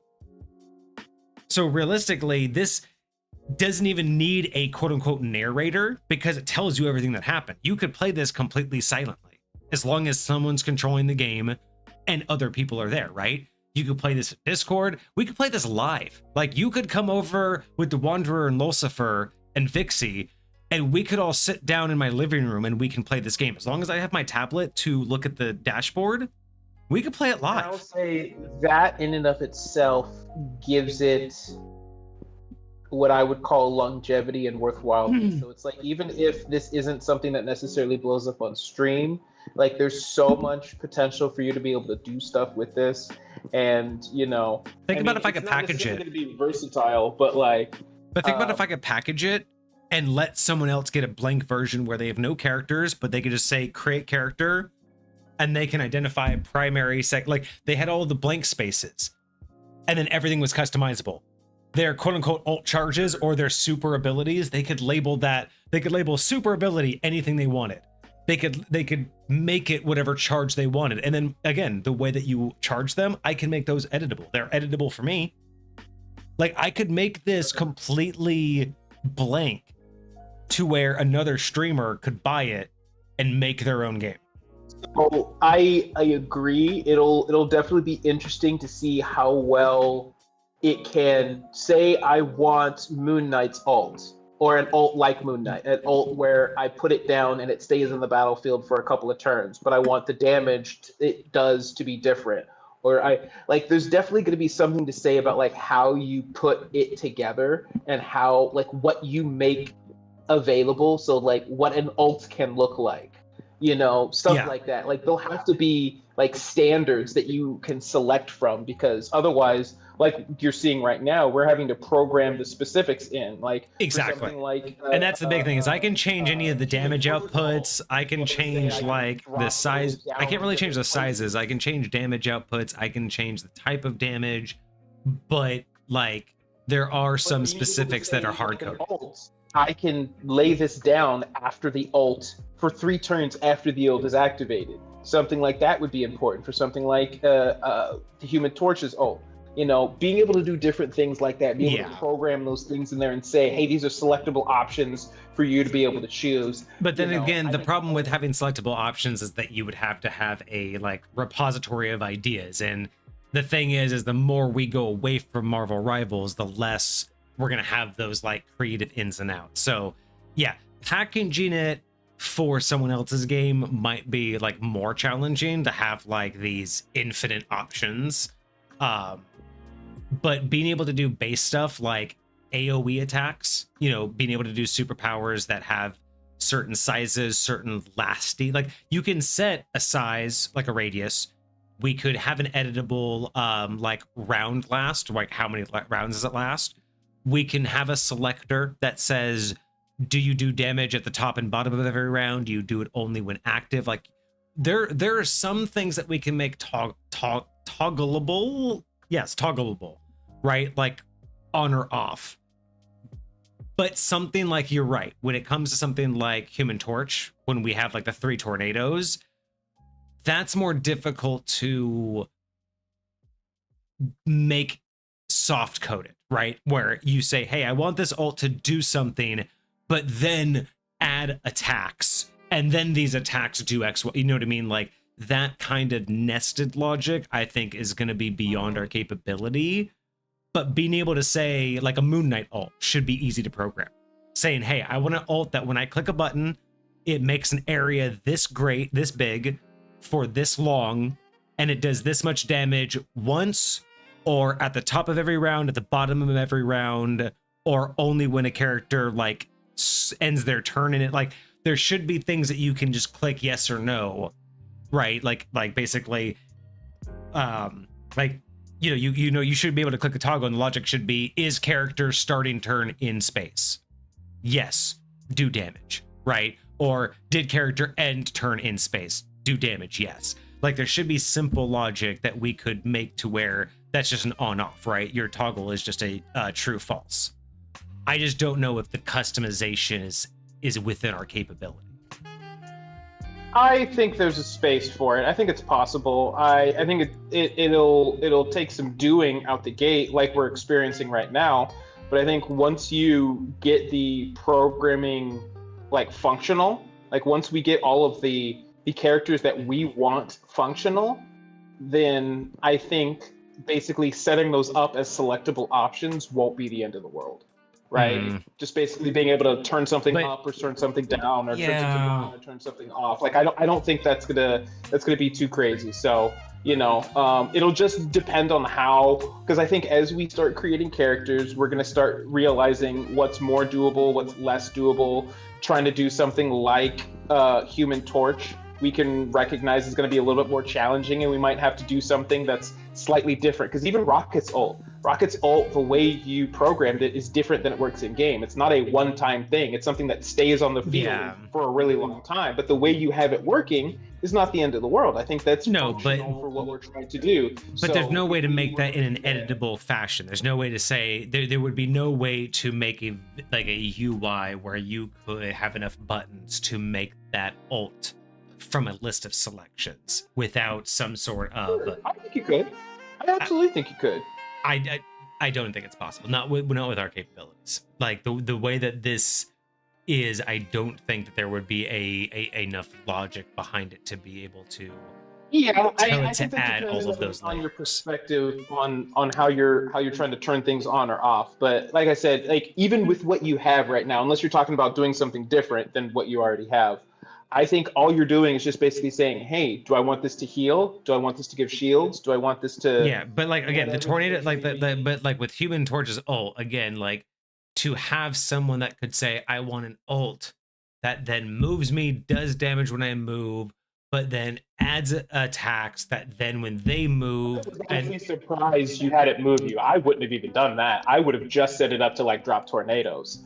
But I like the fact that like that doing that it works better for the lot. But again, I'm just saying, like the idea of trying to, it's one thing to write that in, but to make a UI that you could customize that in is not within our... I'm not saying it's impossible. It's not within our capability. It's not the way that we've written the game. It wouldn't be able to build out the UI to have all of that. I have a vision that gives a path to that. But you know, I understand if going down that road is not one you're looking to do.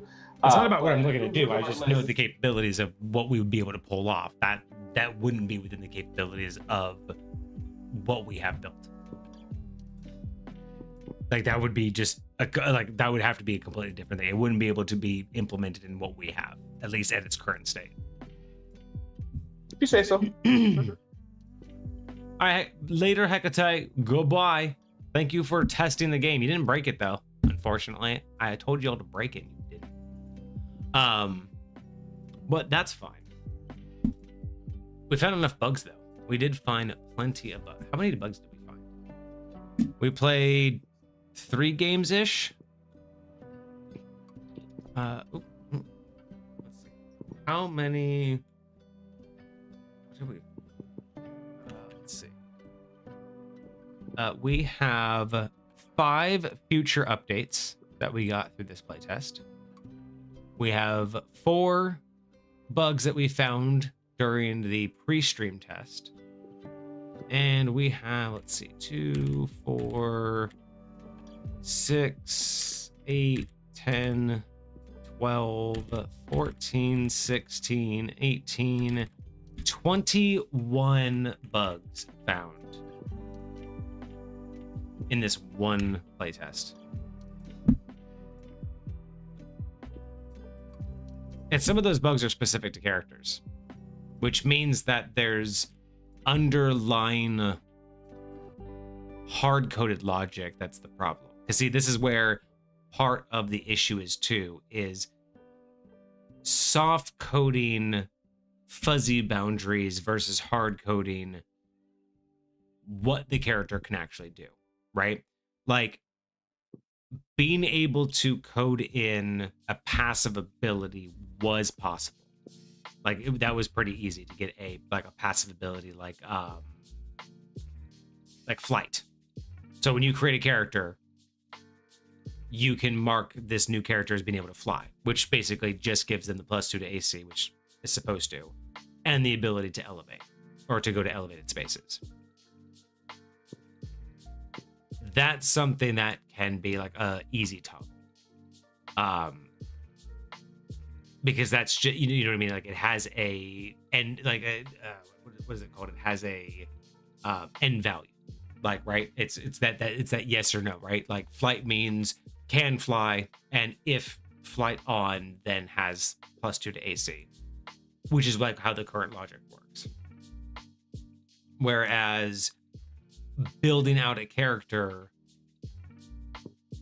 to have, I guess, nested abilities is where I'm kind of going is going to be the problem. I would say all you'd have to do is just use that logic in a more creative way to basically do the exact same thing. Use that same logic.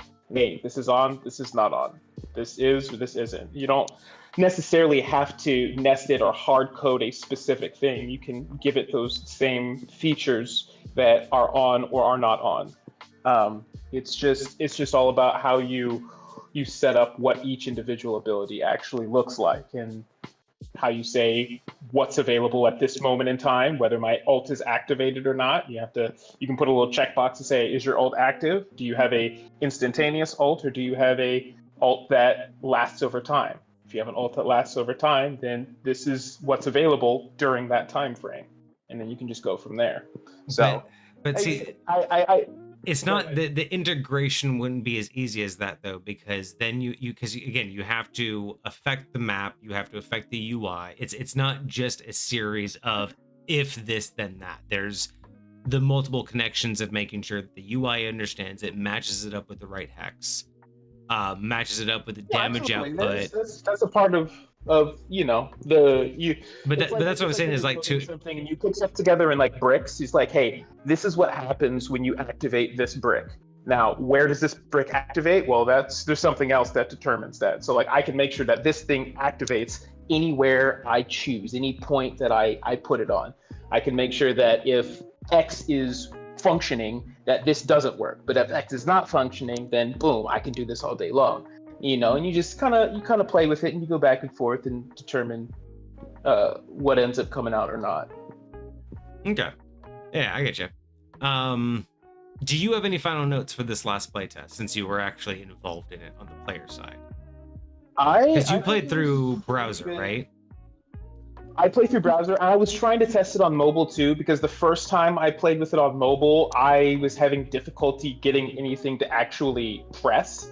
But I mean, both Hecate and Cart were able to function and use mobile in an accurate way. And Hecate was eventually able to get on Cart, even though that was kind of challenging at the time. So I don't know if I was just doing something wrong or if I wasn't working it the right way or whatever. But well, I did make some remember, because after our testing, I did some updates. So I got some updates pushed through. And I didn't try it today. I tried it the first time we did it last week. Yeah. Okay, so we'll have to test you on mobile again to see if you experience any of the same issues. Sure. Did you do tap mode and regular mode during this test? I did do tap mode on the computer, like for like one or two of my turns, and I think everything worked pretty well. Which do you prefer for browser?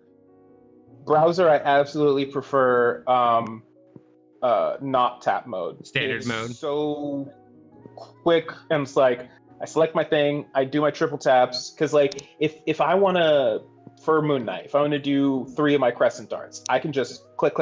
Yeah. Boom. All 3 of my crescent darts are out. I don't have to click, select what I'm doing, click, select what I'm doing, click, select what I'm doing. I can just boom, put it out there, and I'm good to go. Like that, especially when it comes to, like you said, if I want to be able to be quick and fast on what I'm doing and be efficient and make sure I get my stuff in on time, like that's definitely going to be the direction I likely want to go when I'm doing that. So good. Okay.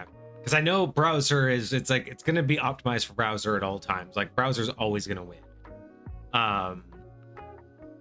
But the more we can understand how to make mobile a little bit faster, that would be great. And I'll also say, like, yes, browser is likely to be faster, but also there's something to be said about being smarter. So recognizing, hey, I don't have the speed that these other people do, but I do have this ability, or I do have this ability. Like that, I feel like has a significant amount of value as well. So like playing on mobile means being more mobile, meaning the first thing you should always do the moment the round starts is move your character so you don't immediately get bombarded with everybody's multi-shot.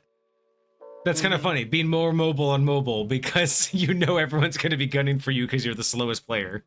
I will say, if at any point you want to change where you moved from, then you might have to back out that movement, and that means everything that happened after you did it could screw you up. So you just got to make sure if you move somewhere, you're going to know you want to move there. Like, kind of plan that a little bit ahead of time. But you have that time, because during the whole, like, you're going to have a little bit of time before you go back into the game to start selecting things.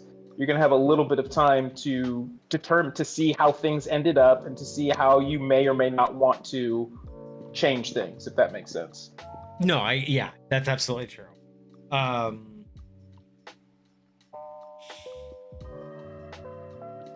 to think of the bugs that we ran into the last playtest with Pixie, and I'm trying to think, did we run into any of them, or did all of the ones that we ran into get fixed? I know the biggest issue was the combat. That's been fixed. The auto attack versus the hybrid mode is working. Like, you D20 roll if you move for a dodge, you get auto hit if you're there. All the visuals were there, right? There was no issues with visuals. Like, no, you said the spore. I have the note. The spore didn't show up in the player side, but otherwise everything else had a good visual, right? You knew where things were. You knew where people were on your maps. Out of curiosity, spore is instantaneous. Does that actually stay on the battlefield? For one extra, I think it was for one extra round. Yeah. What does it do? If you go near it, you'll get damaged. So yeah, you'll get damaged if it blows up on you, and then if you go near it, so it's an AOE thing. But it's not instantaneous AOE. It's a overtime AOE, kind of like what's his name's fire cluster things. Yeah. Interesting. I didn't know it did that. That is Yeah, if you put it on the cart or like put it near the cart is kind of the idea. I can't wait till I implement that's actually, King of the Hill and Team Deathmatch. if you put a deployable on the cart, will it move with the cart? I don't know. I know that character tokens will. I don't know if deployable characters are under the same categorization, so I don't know. We didn't Okay. test that. Let me put that on there. Do you think they should? I do think they should. Yes. BRB, Onk, walls too. Yeah, theoretically, if you want to drop a wall, I would say you can only drop a single wall on there, but still. I think it would be hard to program a big wall. I mean, the big wall can go on there, but I think it would be hard to program. Yeah. I might feel like specifically for this game, walls are the only deployables that can't be placed on the cart. Yeah. Because imagine if you place a wall on the cart, that means nobody can get on the cart anymore. Now that might be a strategy. I mean, that's fair. You could just space. Yeah, and then you have to attack it. You can stand next to the cart, but you can't stand on it anymore, which means you can't move with it anymore. So that could be a strategy. That could be something that you allow, and that's part of how you work things out. But yeah, very interesting.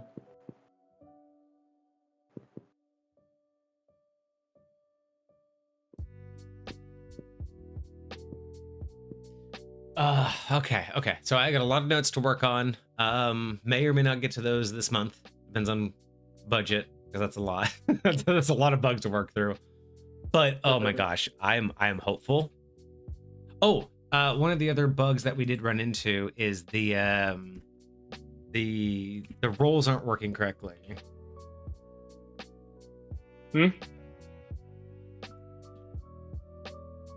What do you mean? There's still the resolve information isn't correct. Resolve.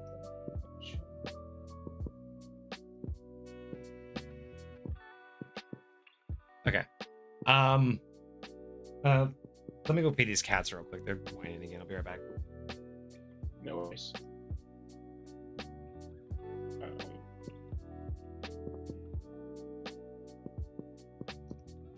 Save that. Did I do that one already? Creature. I did. I don't think I changed anything, so we can stop. But I can. Wait, did I already move it in here? I did. So that means. Boop. Boop.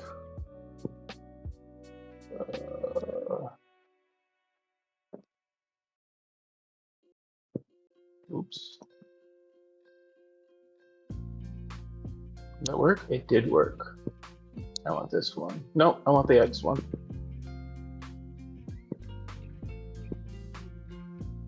And you, good sir, are right. So, okay. So I think that's it. I think this is enough for the first round. I should be able to get a lot of this fixed. All right. So I think we'll keep the 6 because until we get a full 2v2, until we get a full game tested, right? A 2v2, a 3v3, a 4v4, until we can somehow get to a stage where we are playing and narrating full rounds with full teams without stopping every 5 minutes to talk and to test. I think we should stick with just the 6 characters for now. I think we should, until we can fully test like a true 3v3 or a 4v4, I don't really think we need anything more than the 6 characters. I think we just need to focus on how the game works before we try to expand. What I think you could do, if you wanted to, is you don't have to add any characters in, but at least decide if we wanted to go with, say, for example, the 5 for each role. 5 tanks, 5 DPS, 5 healers, right? Yeah. Decide what those 5 are and see if there's any logic in one of those characters that we don't have a setup for yet. And then like see if we can try and figure out a way to, like, if we need to like put them in there to test it out, like, sure. And again, this can be like in the future and we can just start with what we have for now. But you know, like for instance, like Jeff and the way his main attack, I really do want to test that. I should have been Jeff this last round. But Jeff and the way his like primary attack works, like I feel like that's a unique mechanic, and like the fact that he's one of our initial ones is valuable. But if there's like another character that has a unique mechanic that we don't really have but I don't want to get lost on unique mechanics until we have a game that's playable, because the more unique mechanics that we introduce, the more we're not like, again, like there's things that aren't working to make the game flow, and unique mechanics will only add more issues to that. But once we have like a solid foundations, because you know, even the few abilities that we have with Human Torch and his ult, that's a unique mechanic that we're trying to figure out if we want to go that direction. And that's the thing is, once we know how the logic will work with what we currently have and just some of the bugs that we do have, it might change our mind on how to either simplify or how to implement the complex, because there are some things that we do want to implement. But yeah, I think for right now, the smartest move is not to concern ourselves with new player or new characters, because again, we got 2 of each, and the game right now is only programmed to go to 4v4. So at max, like we're only gonna, you know, I mean, really, like the meta is gonna be great. Like I would love to see what the meta is. You know, is it 2 tanks, 2 fighters? Is it 1 healer, 1 tank, 2 fighters? Like what does a 4v4 look like? It's going to be a tank, a healer, and 2 fighters. If a 4v4, like that's like, because that's kind of the vibe that you get in most actual games. Somebody to hold the line, somebody to bring you guys back up, and then a bunch of as many people as you can to do as much damage as you can. Yeah, and so I think that'll be smart, because I mean we have a good variety. Like both of our healers, or you know, our support characters are vastly different. Both of our tanks are vastly different, and I wouldn't say the fighters are vastly different, but the fighters are different enough. I'm here when I was talking about unique mechanics. Somebody like a cloak and dagger, or even a magic, who basically change characters. Yeah, we might drop that. 2 different characters, and which is super valid. Yeah, because that may just be something that's not that it's not possible. Yeah, it's not that it's not possible. I don't know if it would be worth it. Yeah, absolutely. And it's not for the coding, because you like think about how you've played the game so far. Would it be worth it to hit a button and then all of your abilities change? Like the way the game, not because Marvel Rivals does that, but I'm just saying that, like, imagine the way that game works now. I feel like that would just be more intrusive. That you would have to hit a button to have like even if they just grayed out and you had them all listed at all times, I feel like that would be more of a. And again, if we're gonna go our own IP, I don't mind starting with some of the classics in Marvel Rivals to get to get like the interest going. But once we switch to our own IP, we can really start to make those decisions. Like, do we want characters that completely change? You know what I mean? Because I'll tell you this, just getting Hulk to work, his ult took a couple iterations. Because his ult was just giving him more life and increasing all of the damage to all of his abilities. And that alone, and it even, one of his abilities is that combo attack that does increasing amounts of damage. The ult actually just substitutes all of the damages to a higher level. Like, so they're just flat damage on all of their hits. But like, just even getting that to work, that's where I'm kind of like, that's where I just don't know if it's going to be worth it. Because even changing his thing, but then imagine changing everything. Every ability works differently. An attack turns into, like, maybe we could get something where like you turn an attack into a heal, because we kind of have that for Jeff, where he can attack an enemy or an ally, and technically the code is supposed to know the difference. because most players can't target their own allies, but Jeff can. So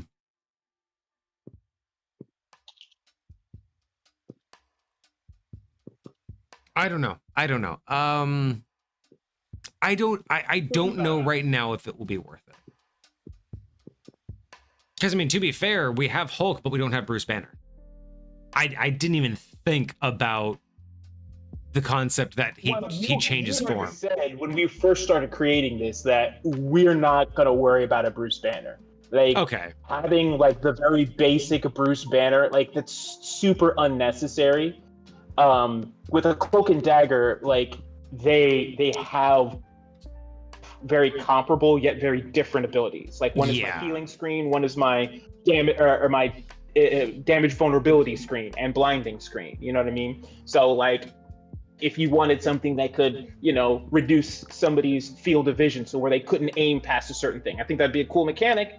I don't know how hard that would be to program, but theoretically possible. So it really just depends on how deep you want to get on certain things, and like you said, what you find valuable and fruitful to add to the game. So yeah, and what's gonna feel right in a round-based, quote-unquote, virtual tabletop, right? Like some of those characters, while great for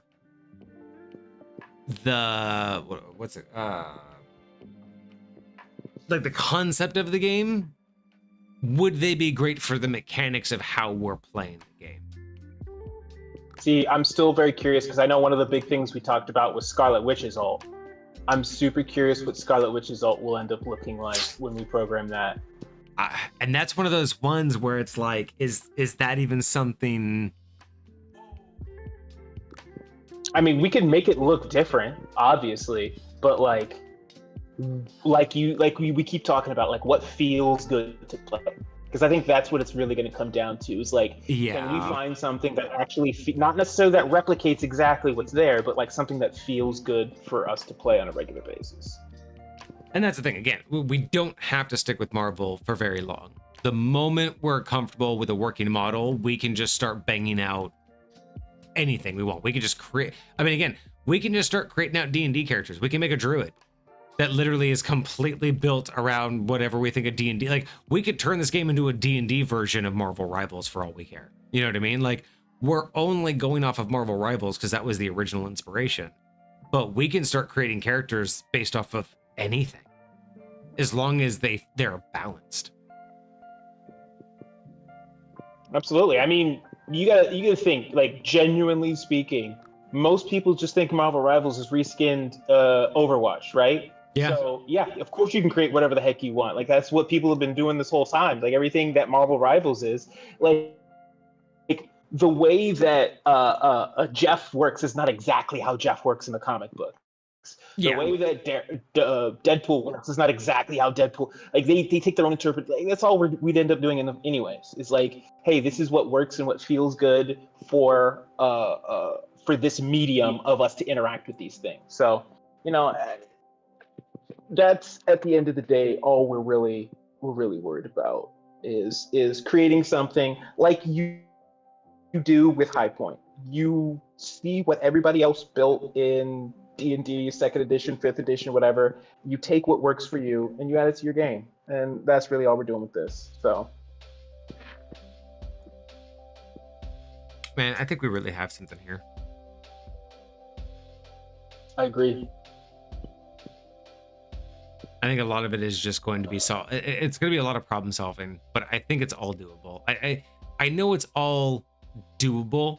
It's just that, is the effort to get to that capability going to be worth what we get out of it, right? Like, I know it's possible to have a system that's fully, a full UI that you could basically just hit buttons and create a custom ult, right? Like, I know that's theoretically possible, but like, within the capabilities of our profit margin, of basically our budget, right? Like, how much would it cost to get that done versus how much is that going to change people's interest in the game, I guess.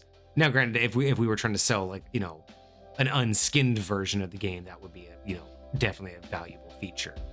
But I think that's where my mind is. I'm just like, maybe I'm just not confident enough that this will ever go beyond us. Like, will this ever turn into something that I could hand over and someone can just from the ground up build their own characters, build their own map, but essentially get all the functionality behind the touch and go gameplay?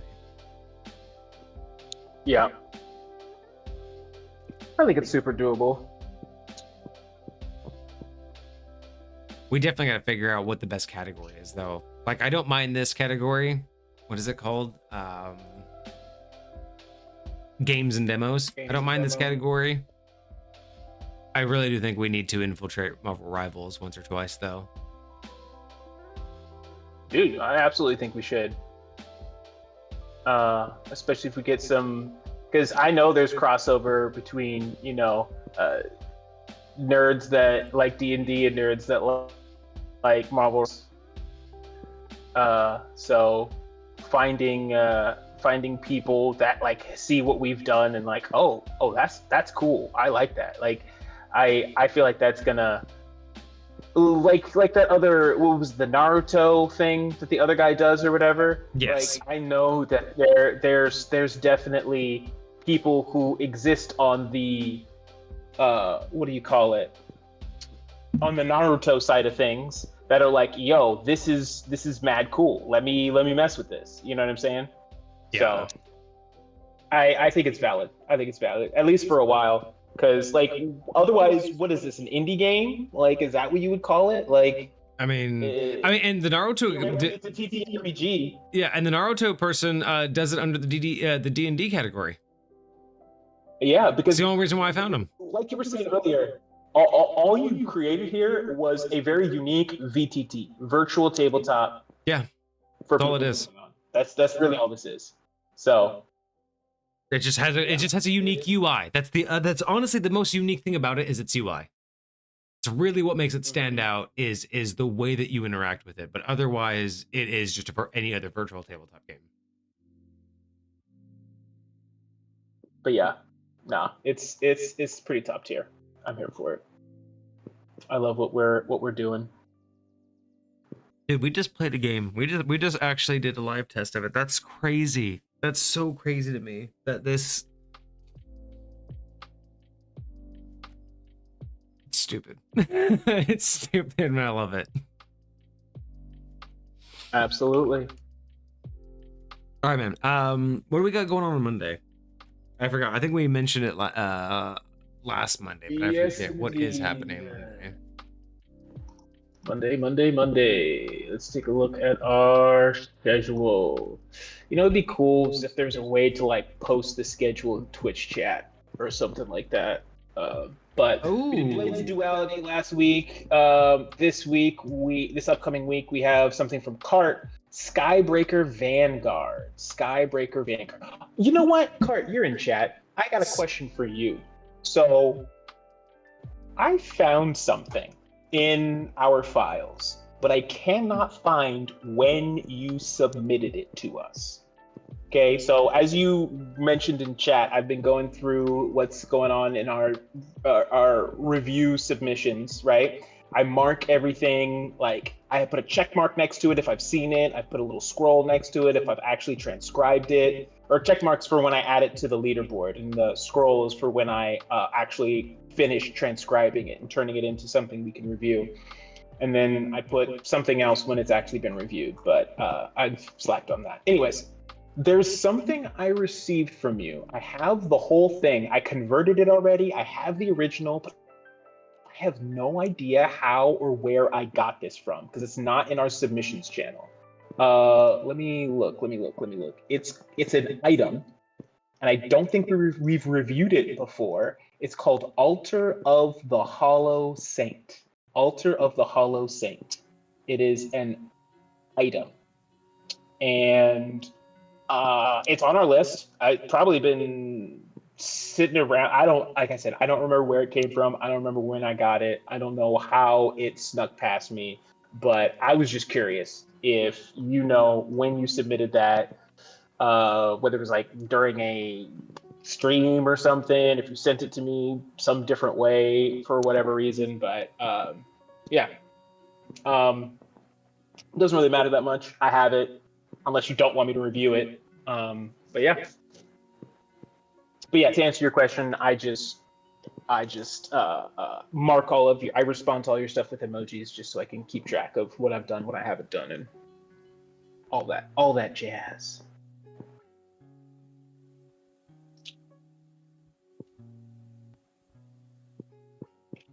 Do we get an answer? Are they still here? Possibly. I think they're still here. Yeah, Cart's still here. We'll see. But are they still paying attention? They might be napping. They were having a bubble bath earlier. So. I mean, they may have passed out with a bubble bath. Yeah. Okay. Well, that was phenomenal. I am so friggin' happy that we got this test out. I'm happy that people got to touch it, that people got to play it, and there wasn't any game-breaking bugs. Like, there was no bugs that stopped the gameplay. I just think, I really think the biggest problem is 1v1 is just not the way to play this game. I definitely think there's going to be so much more of a dynamic experience when it's not 1v1. It's gonna feel so much better when you have a team versus a team. Yeah. I'm curious if it's scalable, meaning like right now the max that you have is, you said 4v4, but I'm curious if that's something that you could set up to basically do a 6v6 or that should be very easy. I think that's a very simple player cap. I think it's going to be on the narrator, aka me or whoever narrates. I think it'll just be on them to keep control of everything. Like just pay attention and just be knowing that's how many characters are out there. I think it's doable though. I think you could have any number of players. I mean, I think 6v6 would be the max I would want to do. Sure. And maybe even like a 10-person free-for-all would be interesting. I could see that. That'd be so hard to narrate. That would be so hard to narrate. You say that, but it's all right there for you. All you got to do is just see what happened. I'm just saying, like Moon Knight fires at Human Torch, and Human Torch, but not Kage's Human Torch, but Hecate's Human Torch fires at Soul's Groot, and then Groot fires at Hulk, but then fire. There's just the constant like back and forth on who's fighting who. I think that would be just because of what you said just there. If you ever get to the point where you allow people to be the same character, I think giving players an opportunity to name their character is a cool idea. Basically, like, even if I am Human Torch, like, I give my character a unique name for this battle. But that's why I have your username. That's why the username is there to identify, because having a unique character name would just make it even more confusing, because if you choose a username, how do we know what your abilities, you know what I mean? Like, it starts to get really confusing on, like... Well, I mean, the abilities are displayed in the thing. I was just thinking so that you don't have to worry about, oh, Human Torch does this. Oh, which Human Torch? But that's why I had the username. That's why I wrote the usernames the way I did, is so they're equally there. I'm just talking about the chaos of when you have 10 people, they all have multi-attack, but they're not all attacking the same person. It's going to be multiple people attacking multiple people all at the same time. So yes, it's written in a list, but trying to keep track of it while you're narrating and trying to make that like entertaining is definitely going to be interesting and challenging, because like it's that idea of, it's not just saying what's on screen, but also trying to, like, you know, make it appealing to everybody, right? And again, if there's 2 Human Torches, how do you properly unfold that combat when they're both firing at, like, you know, almost at the same time? So they're both fighting for dominancy in the initiative. It's going to be an interesting thing. I think a free-for-all deathmatch would be a unique model. I didn't even think about that previously, because right now all we have is King of the Hill and team deathmatch planned. But I'm curious if everybody would be interested in playing a free-for-all in a game like this. Let me write that down. That'll be very cool. You think so? You think you would want to do like a free for all with like 5 other people? Absolutely. All right. Free for all deathmatch. We will put that in as a new game. What other game models would you want? So we have King of the Hill. Well, we have payload. We know that works. King of the Hill will basically be the same thing. If you're in a certain area and there's more of your team in there, you'll get more points faster. Kind of like the cart will move faster. And then team deathmatch, super easy, just a kill count. Free for all, super easy, just kill count with no teams. Is there anything else that would, like, without, I don't want to make a million different game stuff, you know, like, whatever the fuck that word is. I don't want to make a million of them, but is there any others that you think would make this game more, right? Like not unnecessary, but like, you know, is there any reason for like instantly? But I definitely think kind of like right now, like stuff's coming to mind as we're chatting about it. I can totally see that happening in the future. Yeah, because I mean, like you have regular combat things like, you know, go plant the bomb, and then you have like this, you know, like disarm. I don't know if that would really work in this, but maybe like a multi-point defense, like instead of just King of the Hill. You know what? I'm trying. Logically. Kind of like in what's that one game that we play? The VR one. Yeah. So okay. Think about this.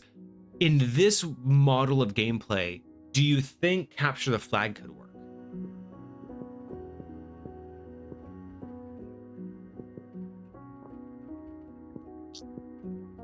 I think there's a way to make it work. Absolutely. I definitely think that there's a way to make it work. Definitely take some experimenting, testing in what works with what, but absolutely. Like, I'm really trying to think of like all the different kind of games I've played. What could we adopt to make this game feel more fleshed out? Like if we were to really take it to the next level, we got a lot of people who wanted to like new experiences. What are some things we could think about or plan for? Because like I don't really want like a defense game where like you just have something to defend that they have to attack. Like it's kind of like capture the flag, except you're doing damage to it. I don't know if that would be really that fun.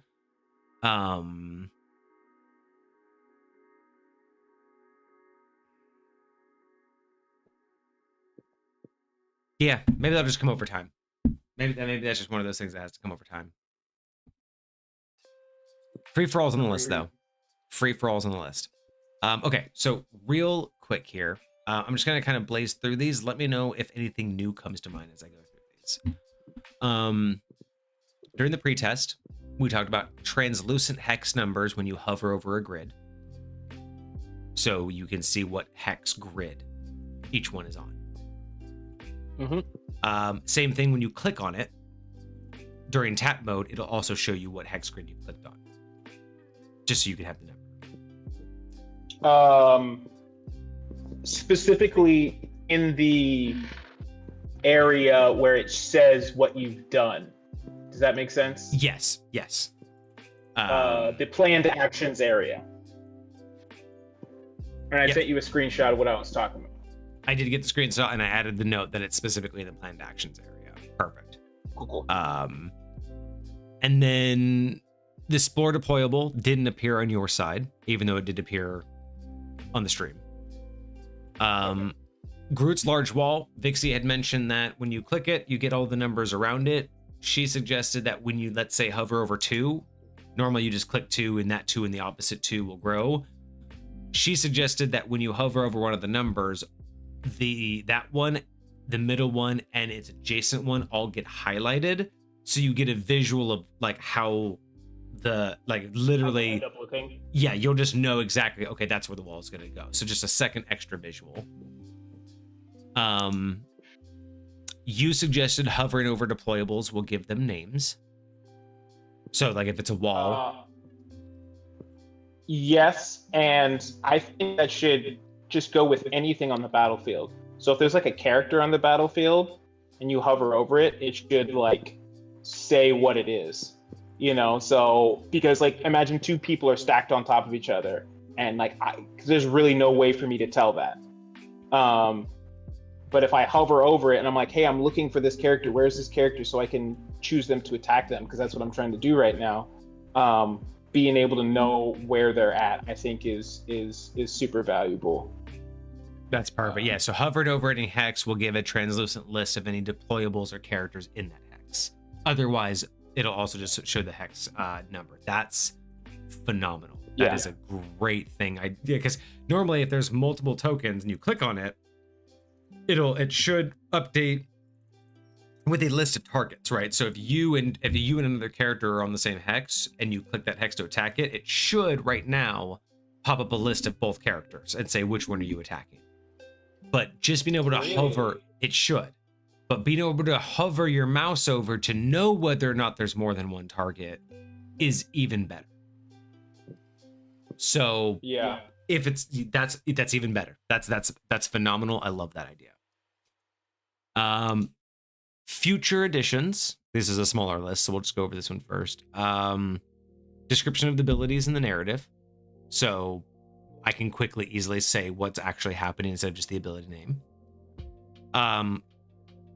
Pyro Prison. We don't know if it needs a max size yet, like a size between them, but we'll discuss that. Better visual for planned actions. You had brought that one up.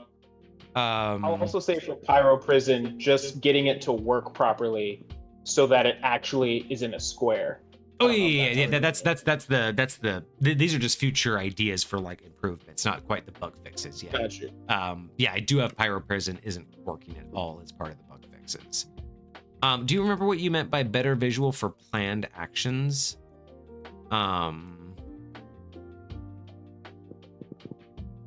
Unless it was what we just talked about having the locations where everything is. So if there's if I that's what it was. That's what it was. Yes, better map. It was better map visuals. I didn't have map on there, but that's exactly what it was. It was when you do something, there needs to be better visuals of like, I did that on the map. And that's where it was, instead of it just being I clicked there. So if I have to back out one of my fire clusters because I put it in the wrong square, I know which one that I need to back out to. Yes. Perfect. Okay. We need to judge whether or not Rocket's getting a double shield during their ult is balanced or not. We need to nerf Hulk's leap because it's basically right now the entire map. All right, is it? I think it is. I think it's the entire map. We'll have to double check that. You almost got to the other player's spawn from our spawn. So. Yeah, that's a little bit too much. Deployables should move when on top of the cart. You brought that one up. And we need a free for all. Yeah, should move with the cart. Yeah. All right, so those are future ideas. So let's talk real quick about these tests and then update me on anything I missed.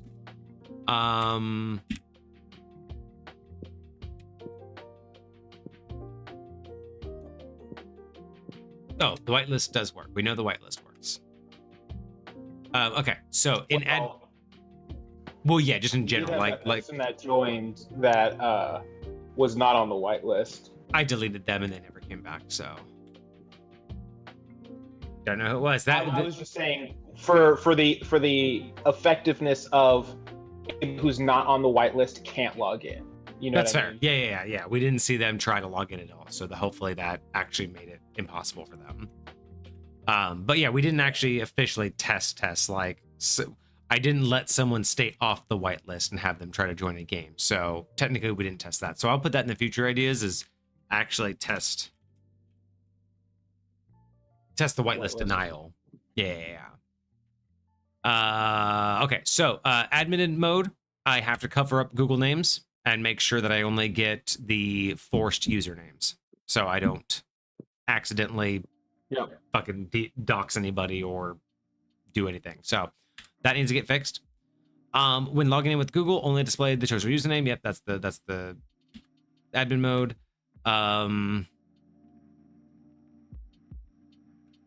In tap mode, radius needs an outline.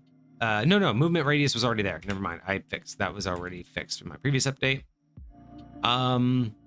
Rocket needs his second and third attack from Babard to always be D20 rolls. Because right now they auto hit if the first one auto hits, but they don't get rolled if the first one does. Now we want that actually as a second. Babard, it's 20 rolls.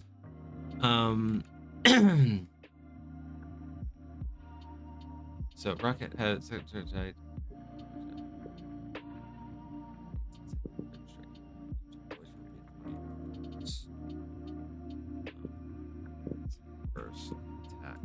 It's perfect. There we go. That's how that one works.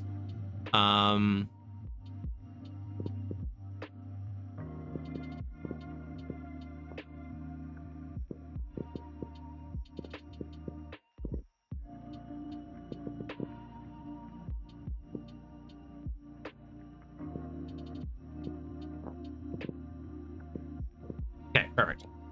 Combat log for the stream needs to read from first, the newest on top. Right now it goes top to bottom. It needs to go bottom to top. Yes. So there are two places for that. There is when it's displaying on stream next to the map, and when I, as the user, am in the app and I'm watching it happen as you're describing it, and I don't see a map. It would be cool if that one also ran that same way. Cool. Okay, I'll make so all combat logs need to go newest on top. Yeah. Perfect. Where are we? Okay, here. Human Torch did not have the flyer +2 to your AC. I fixed that. Yes. But I do have to make sure that the flyer ability automatically applies it. That was the problem. Blazing Blast needs to have... I fixed your Blazing Blast. You were able to do 2 strikes per round, so that was fixed. Yes. Player sees direct... Oh yeah, player, you saw direct attacks. Yes, when it was supposed to be dodge. Pyro Prison wasn't working. Yeah, your Pyro Prison wasn't working at all. Like, at all. Correct. Rocket did not spawn next to BRB when it was deployed. We need to double check that all deployables are targetable by enemies. Theoretically, the things you put down for Pyro Prison count as deployables because they stay on the field, but I don't think they should be targetable. Like, they don't really have a hit point. They're just like a thing of fire on the ground. You know what I mean? Gotcha. Okay. So instead, what that should read is...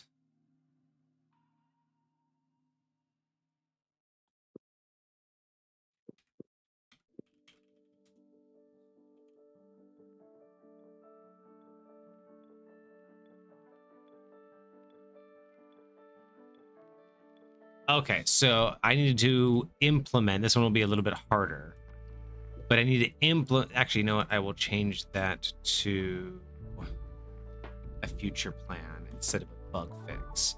So I'm going to implement that all abilities with deployables have a targetable toggle. So if an ability has a deployable, I should be able to say that deployable is or is not targetable via a toggle. Got you. And that will be a test on whether or not how much customization we can build in. Do you not hear me? I see you, I hear you. It looks... did our stream crash for a second, or was that just me? I think it was just you. No, we're good. Huh. I'm tripping then. But yeah, so the Flaming Meteor needs to move you at all times. Human Torch ult worked with the movement, but you didn't get your own tornadoes. It just kind of auto-selected one, so I'll fix that. Part of the pyroblast is, or the pyro prison is, you need to be able to click to active. I think I'm just gonna make it to where the moment you click pyro prison, any active blast connects. Like they, you know. Well, actually, no, you can't do that though, because then all of them would just randomly connect to each other. So I need to fix that. I need to fix the logic where it closes them, or you have to decide which ones connect. Like you click pyro prison, and then you can connect whichever ones are supposed to connect. I'll say I really like the ability, because right now with pyro prison, I can select it, and I can also select a cluster that I've already put on the ground that turn. I think that being able to set up your pyro prison in a relatively quick way without it taking like 2 or 3 turns is kind of important. So on one turn, if I have no clusters on the ground, I can create a line with pyro prison all in one turn. I think that's cool. But then I would need at least 2 turns to create a shape that has a space in the middle, to create something that has at least 3, because I would need at least 2 turns to get more than 2 of them out on the field. And so basically being able to like connect the dots in a circle, square, triangle, whatever the case may be, just being able to select more than one of them, and then being able to say when I'm done selecting them, and then it'll connect the ones that I selected. Okay. You know what I will test too? That's possible. I got an idea. I will also test an automatic pyro prison to see if that's easier to code. So sure, you put down Fire Blast 1, you put down Fire Blast 1.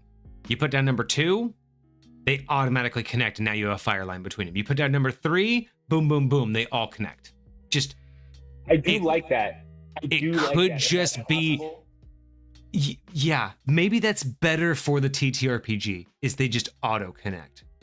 No ability, no action economy. Would it be able to be smart enough to not connect it like in a zigzag and only connect? Now, granted, there's only going to be 3, so it's going to be really hard to connect in like an inappropriate way.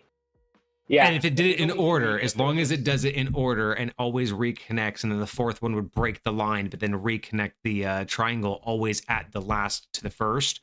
Yeah, you could technically make an ongoing triangle or any line that you wanted. Are you going to allow the lines that connect to go through terrain? Because theoretically, in game, it can. I don't know. That's where the magic coding is going to have to come in. Is it possible? Yes. Are we going to be able to accomplish it? We'll find out. Right now, I'm going to just try to make it work with the map we have, and we'll see what I get out of it. But that's a good point. If, like, what kind of terrain would it be able to go over? Like that, like, okay, so let's, like, the map that we have, there's a well. That's technically not walkable because it's a pit, but it's not line of sight blocking because it doesn't technically go to floor to ceiling, right? So there's that, there's elevated spaces, and then there's line of sight blocking like walls. So the question would be, would any of those justify you being able to connect a line? I would say, here's my thought. I think that it should be able to connect regardless of if there's impassable things between them, but characters aren't going to get affected in those spaces because they can't move there, right? So imagine it goes through an impassable wall. On one side of the wall, when you're over here, like there'll be a line connecting from one cluster to the next cluster, but I'm only able to move in certain spaces. And so I think that being next to that line in those spaces, yes, I'm going to take the damage that I should take, but I still am restricted to movement as I normally would be able to. So the only thing it's doing is just creating this line of damage, or this area of damage, where if I'm standing there, I have to take whatever. I'll see what I can play with, because I still don't know how the logic's going to work with straight lines on a hex. I still haven't figured out exactly how it's going to play with that and which hex considers being crossed. So yeah, that will also be a good thing. So once I figure that out, I will see whether or not terrain is really going to be a factor. Because The way that you're describing it, I don't think that's an issue. I really don't think there's any reason why we couldn't do that. It sounds like it's the easier option because then the player doesn't have to worry about the terrain. They can just put down the pyro prison and it'll just work. Yeah. Because I don't want to program or have to worry about, well, if something's in the way, only half of it gets bit, or only half of it connects. Yeah. Or if it only connects, but it doesn't connect when the spaces aren't like. Yeah, I think it would just either it works. It would be the easiest. I think you're right. I think it just works. Okay, cool. So I will play around with that and figure out how straight lines will work, and then I'll make it just work no matter what's in its way. That'll just ignore everything. Cool. That'll be so much easier. It's a good idea. All right, couple more. Rocket did not spawn next to BRB. Okay, Flaming Meter, Human Torch. Okay, here we go. Oh, I said that twice. Let's see. When voting to restart the game, character selection, the timer needs to reset, and so does the map with the deployables. So yeah, the map didn't reset at all when we restarted the game. Hulk shield did not give shield to ally nearby. We know that was a problem. Now, that could have been just because I was on top of the cart and it didn't recognize me on the cart, but it also could have been because it's just not doing it at all. Good point. Ally was on cart. So we'll see if that was a problem, because if the cart's considered elevated, then maybe you weren't considered within range. It shouldn't be, but that could be some weird logic in there. Now, I don't know if you have indicators between like, hey, this token is an ally, this token is an enemy, this token is a deployable, this token is the cart, this token is something completely different, So if there's like... There are identifiers, yeah. If those are identifiers like that, as long as you can basically say, hey, this is not... because I wouldn't want it giving a shield to an Ankh. You know what I'm saying? Exactly. Yeah, it knows. It's that smart to know the difference between how they're categorized. I don't know why it wouldn't have worked. Like, it shouldn't have thought the cart. It shouldn't have like looked at the cart at all. It should have just realized that hex had a player in it, and it should have ignored the cart. That's what the logic should have done. Yeah, I was thinking it said something like, oh, there's a non-player target here, so I'm gonna ignore this space. It could have done that too. The logic could have seen the cart first and then didn't have enough logic to continue looking. That's a good point. Yeah. Okay.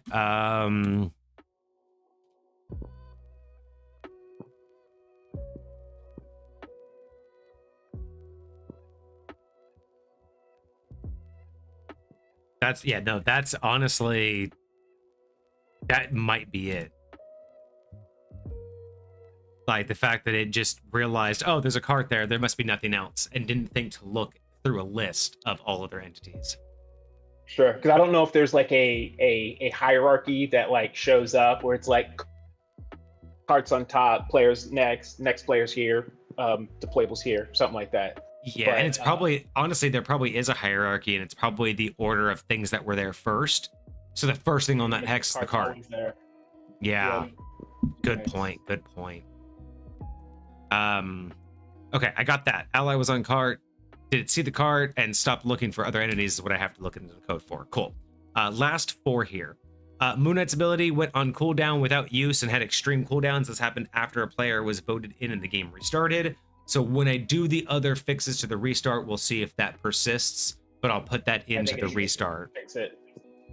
The stream map still shows characters after they were logged out. So we did notice that. Cart left and they remained on the map, but that was also during the restart. So I'm actually going to take that one out because that should be fixed with the restart reset. The admin narration needs attackers win or defenders win text because I didn't get that on my side. Yours said attackers win or defenders win, but my narration didn't. Yeah. I also, if it's not super difficult, it would be awesome to like, when somebody does officially win, like the game almost like automatically ends. It doesn't like return thank you to that was select what you're doing next. It just says, hey, game's over. blue team wins or whatever.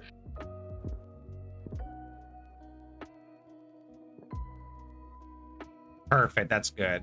That's exactly what I needed. I forgot to write that one. And then the last one, during resolve rolls are still dice equals, or dice number equals number versus AC instead of dice number versus AC or dice crit. Like it should have had better visuals for that one. All right, let me go kick this cat out real quick. I think we're pretty much done, but if you can think of anything else, let me know. I'll be right back. Come on. Okay. Come here. Let me see.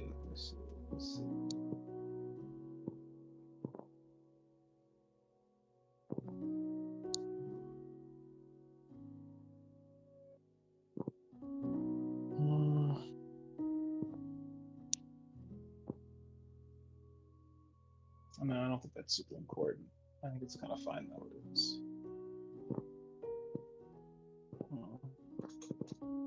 I should have tested that. But I still no. All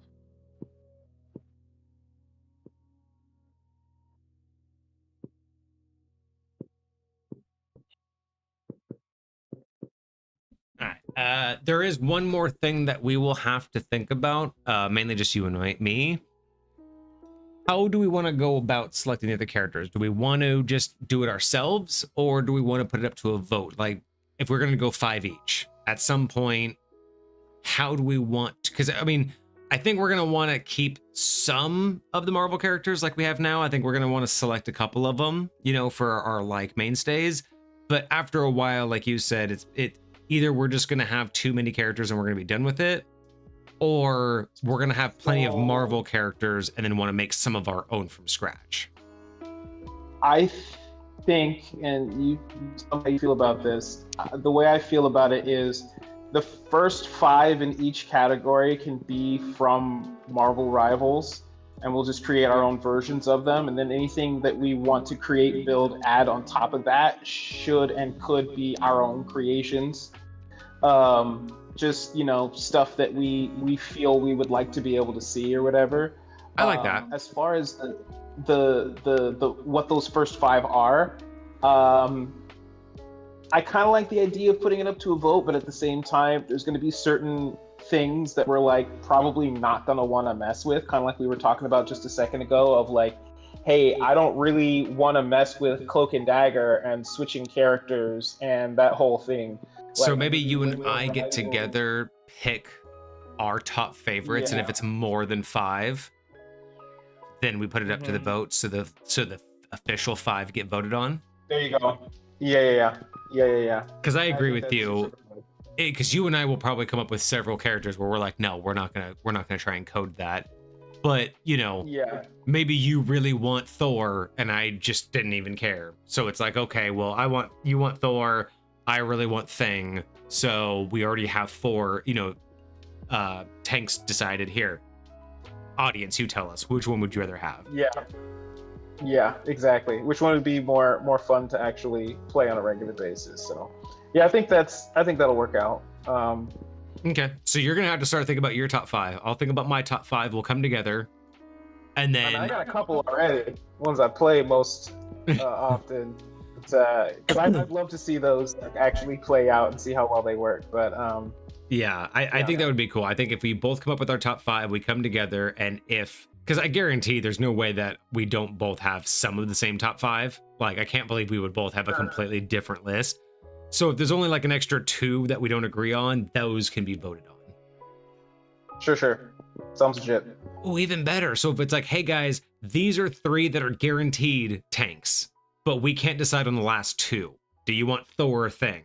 But where you're gonna get Groot, you're gonna get Rogue, you're gonna get, you know, Venom, like you know, just as examples. Like, we could tell them what they are gonna get, and then let them know what the final vote is, because then they could like kind of round out the selections.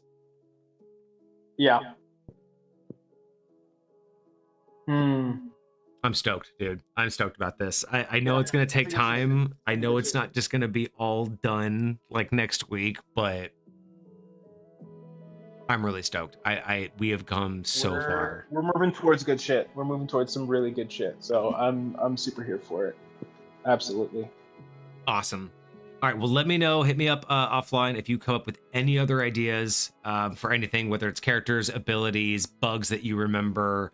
Oh, I have to. Did you hit me up on Discord about having to grab the video from Twitch after stream or tomorrow? I'll do that. I did not, but I can send it into your DMs real quick. Yeah, just remind me for tomorrow, and then I'll log in and I'll download that so we at least have, because that was the blade of the duality, blade of duality. Yeah. So I just want to make sure I upload that to YouTube tomorrow. All right, cool. We did it. We did a beta test. We have a game. We made a game. We made a game. Heck yeah, we did. Heck yeah, we did. And we played that game. I don't know. Oh my god, this is crazy. Okay, this is cool. This is cool. I'm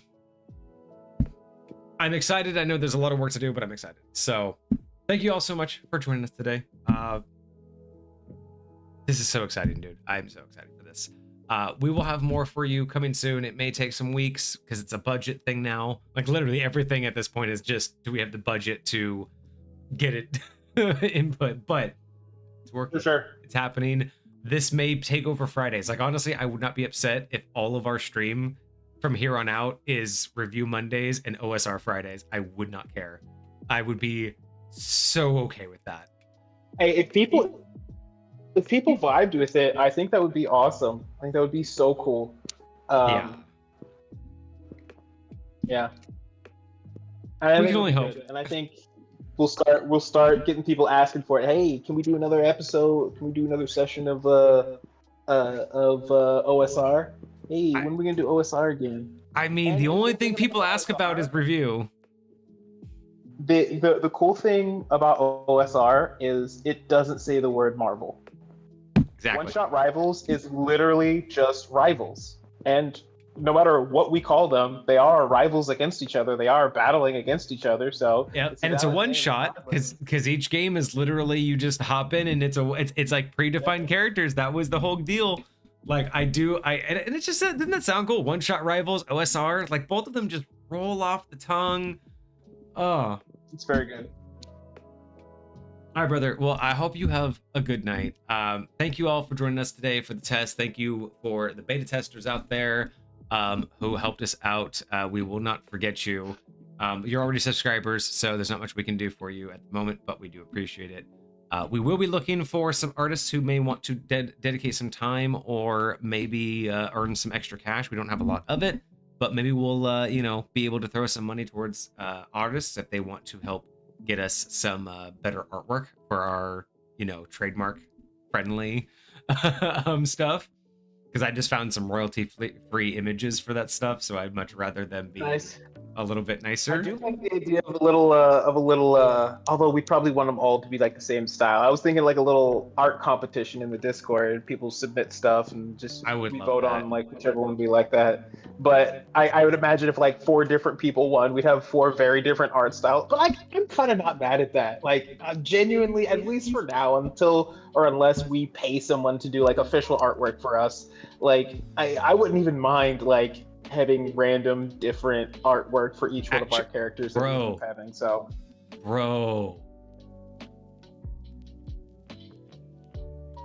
what we could do is we could do that competition, and we could have like a variety of things, right? To where it's like, depending on how we wanted to run it, we could do it where the big winner, right, the main winner, whatever the prize is, they get their prize, but the main winner becomes the default, right? That just becomes the image that you see during character selection. Oh. But what if, because we're going to have logins, what if you're going to have logins? What if when you log in, you can go to the character profile pages, then the other artwork is skins. And you, whenever you log in to go to character selection, you can choose what default skin you see. So there's always going to be the default skin for new players. Like the Moon Knight skin, whoever wins the Moon Knight, whenever you log in, boom, that's Moon Knight. But once you create a profile and you go into the character profiles, you can select a skin, and that's the skin that you always see, but it will always default to the winner. So there's benefit to this contest idea, because we could just collect all the skins and literally just have it be that way. Cool shit. That would be cool shit. I love And they'd that. be all free, but the default, the winner would always be the first thing people see, right? That would be like the namestay, the one that they're known for, just like anything else, right? When you think of Moon Knight and Marvel Rivals, you think of the white, you know, you think of like his white suit. You don't think of like the dark suit. Yeah. All right, cool. I like this idea. I think skins are you know what? Let me put that down before we end. I'm gonna put that down to the future ideas. Art contest for main character design and skins. All right, so I think we're gonna end it there before we have to continue because we'll stay here all night. Just constantly talking. Too easy. Too easy. Hi, bro. Well, again, thank you all for joining us. I hope you guys had a great week. I hope you have a fantastic weekend ahead of you. This has been Misfit Gamer Studios with Marvel Rivals, the very first of its kind. We will be back with more soon. But thank you so much. We will be back on Monday with another review. Good morning, Hoylepa. You missed it all. If you are interested in our brand new game, rewatch this stream because we just did a beta test and it was awesome. But thank you for showing up. We appreciate you. Have a great morning. We'll see you guys on Monday. Cheers. Deuces, my friends.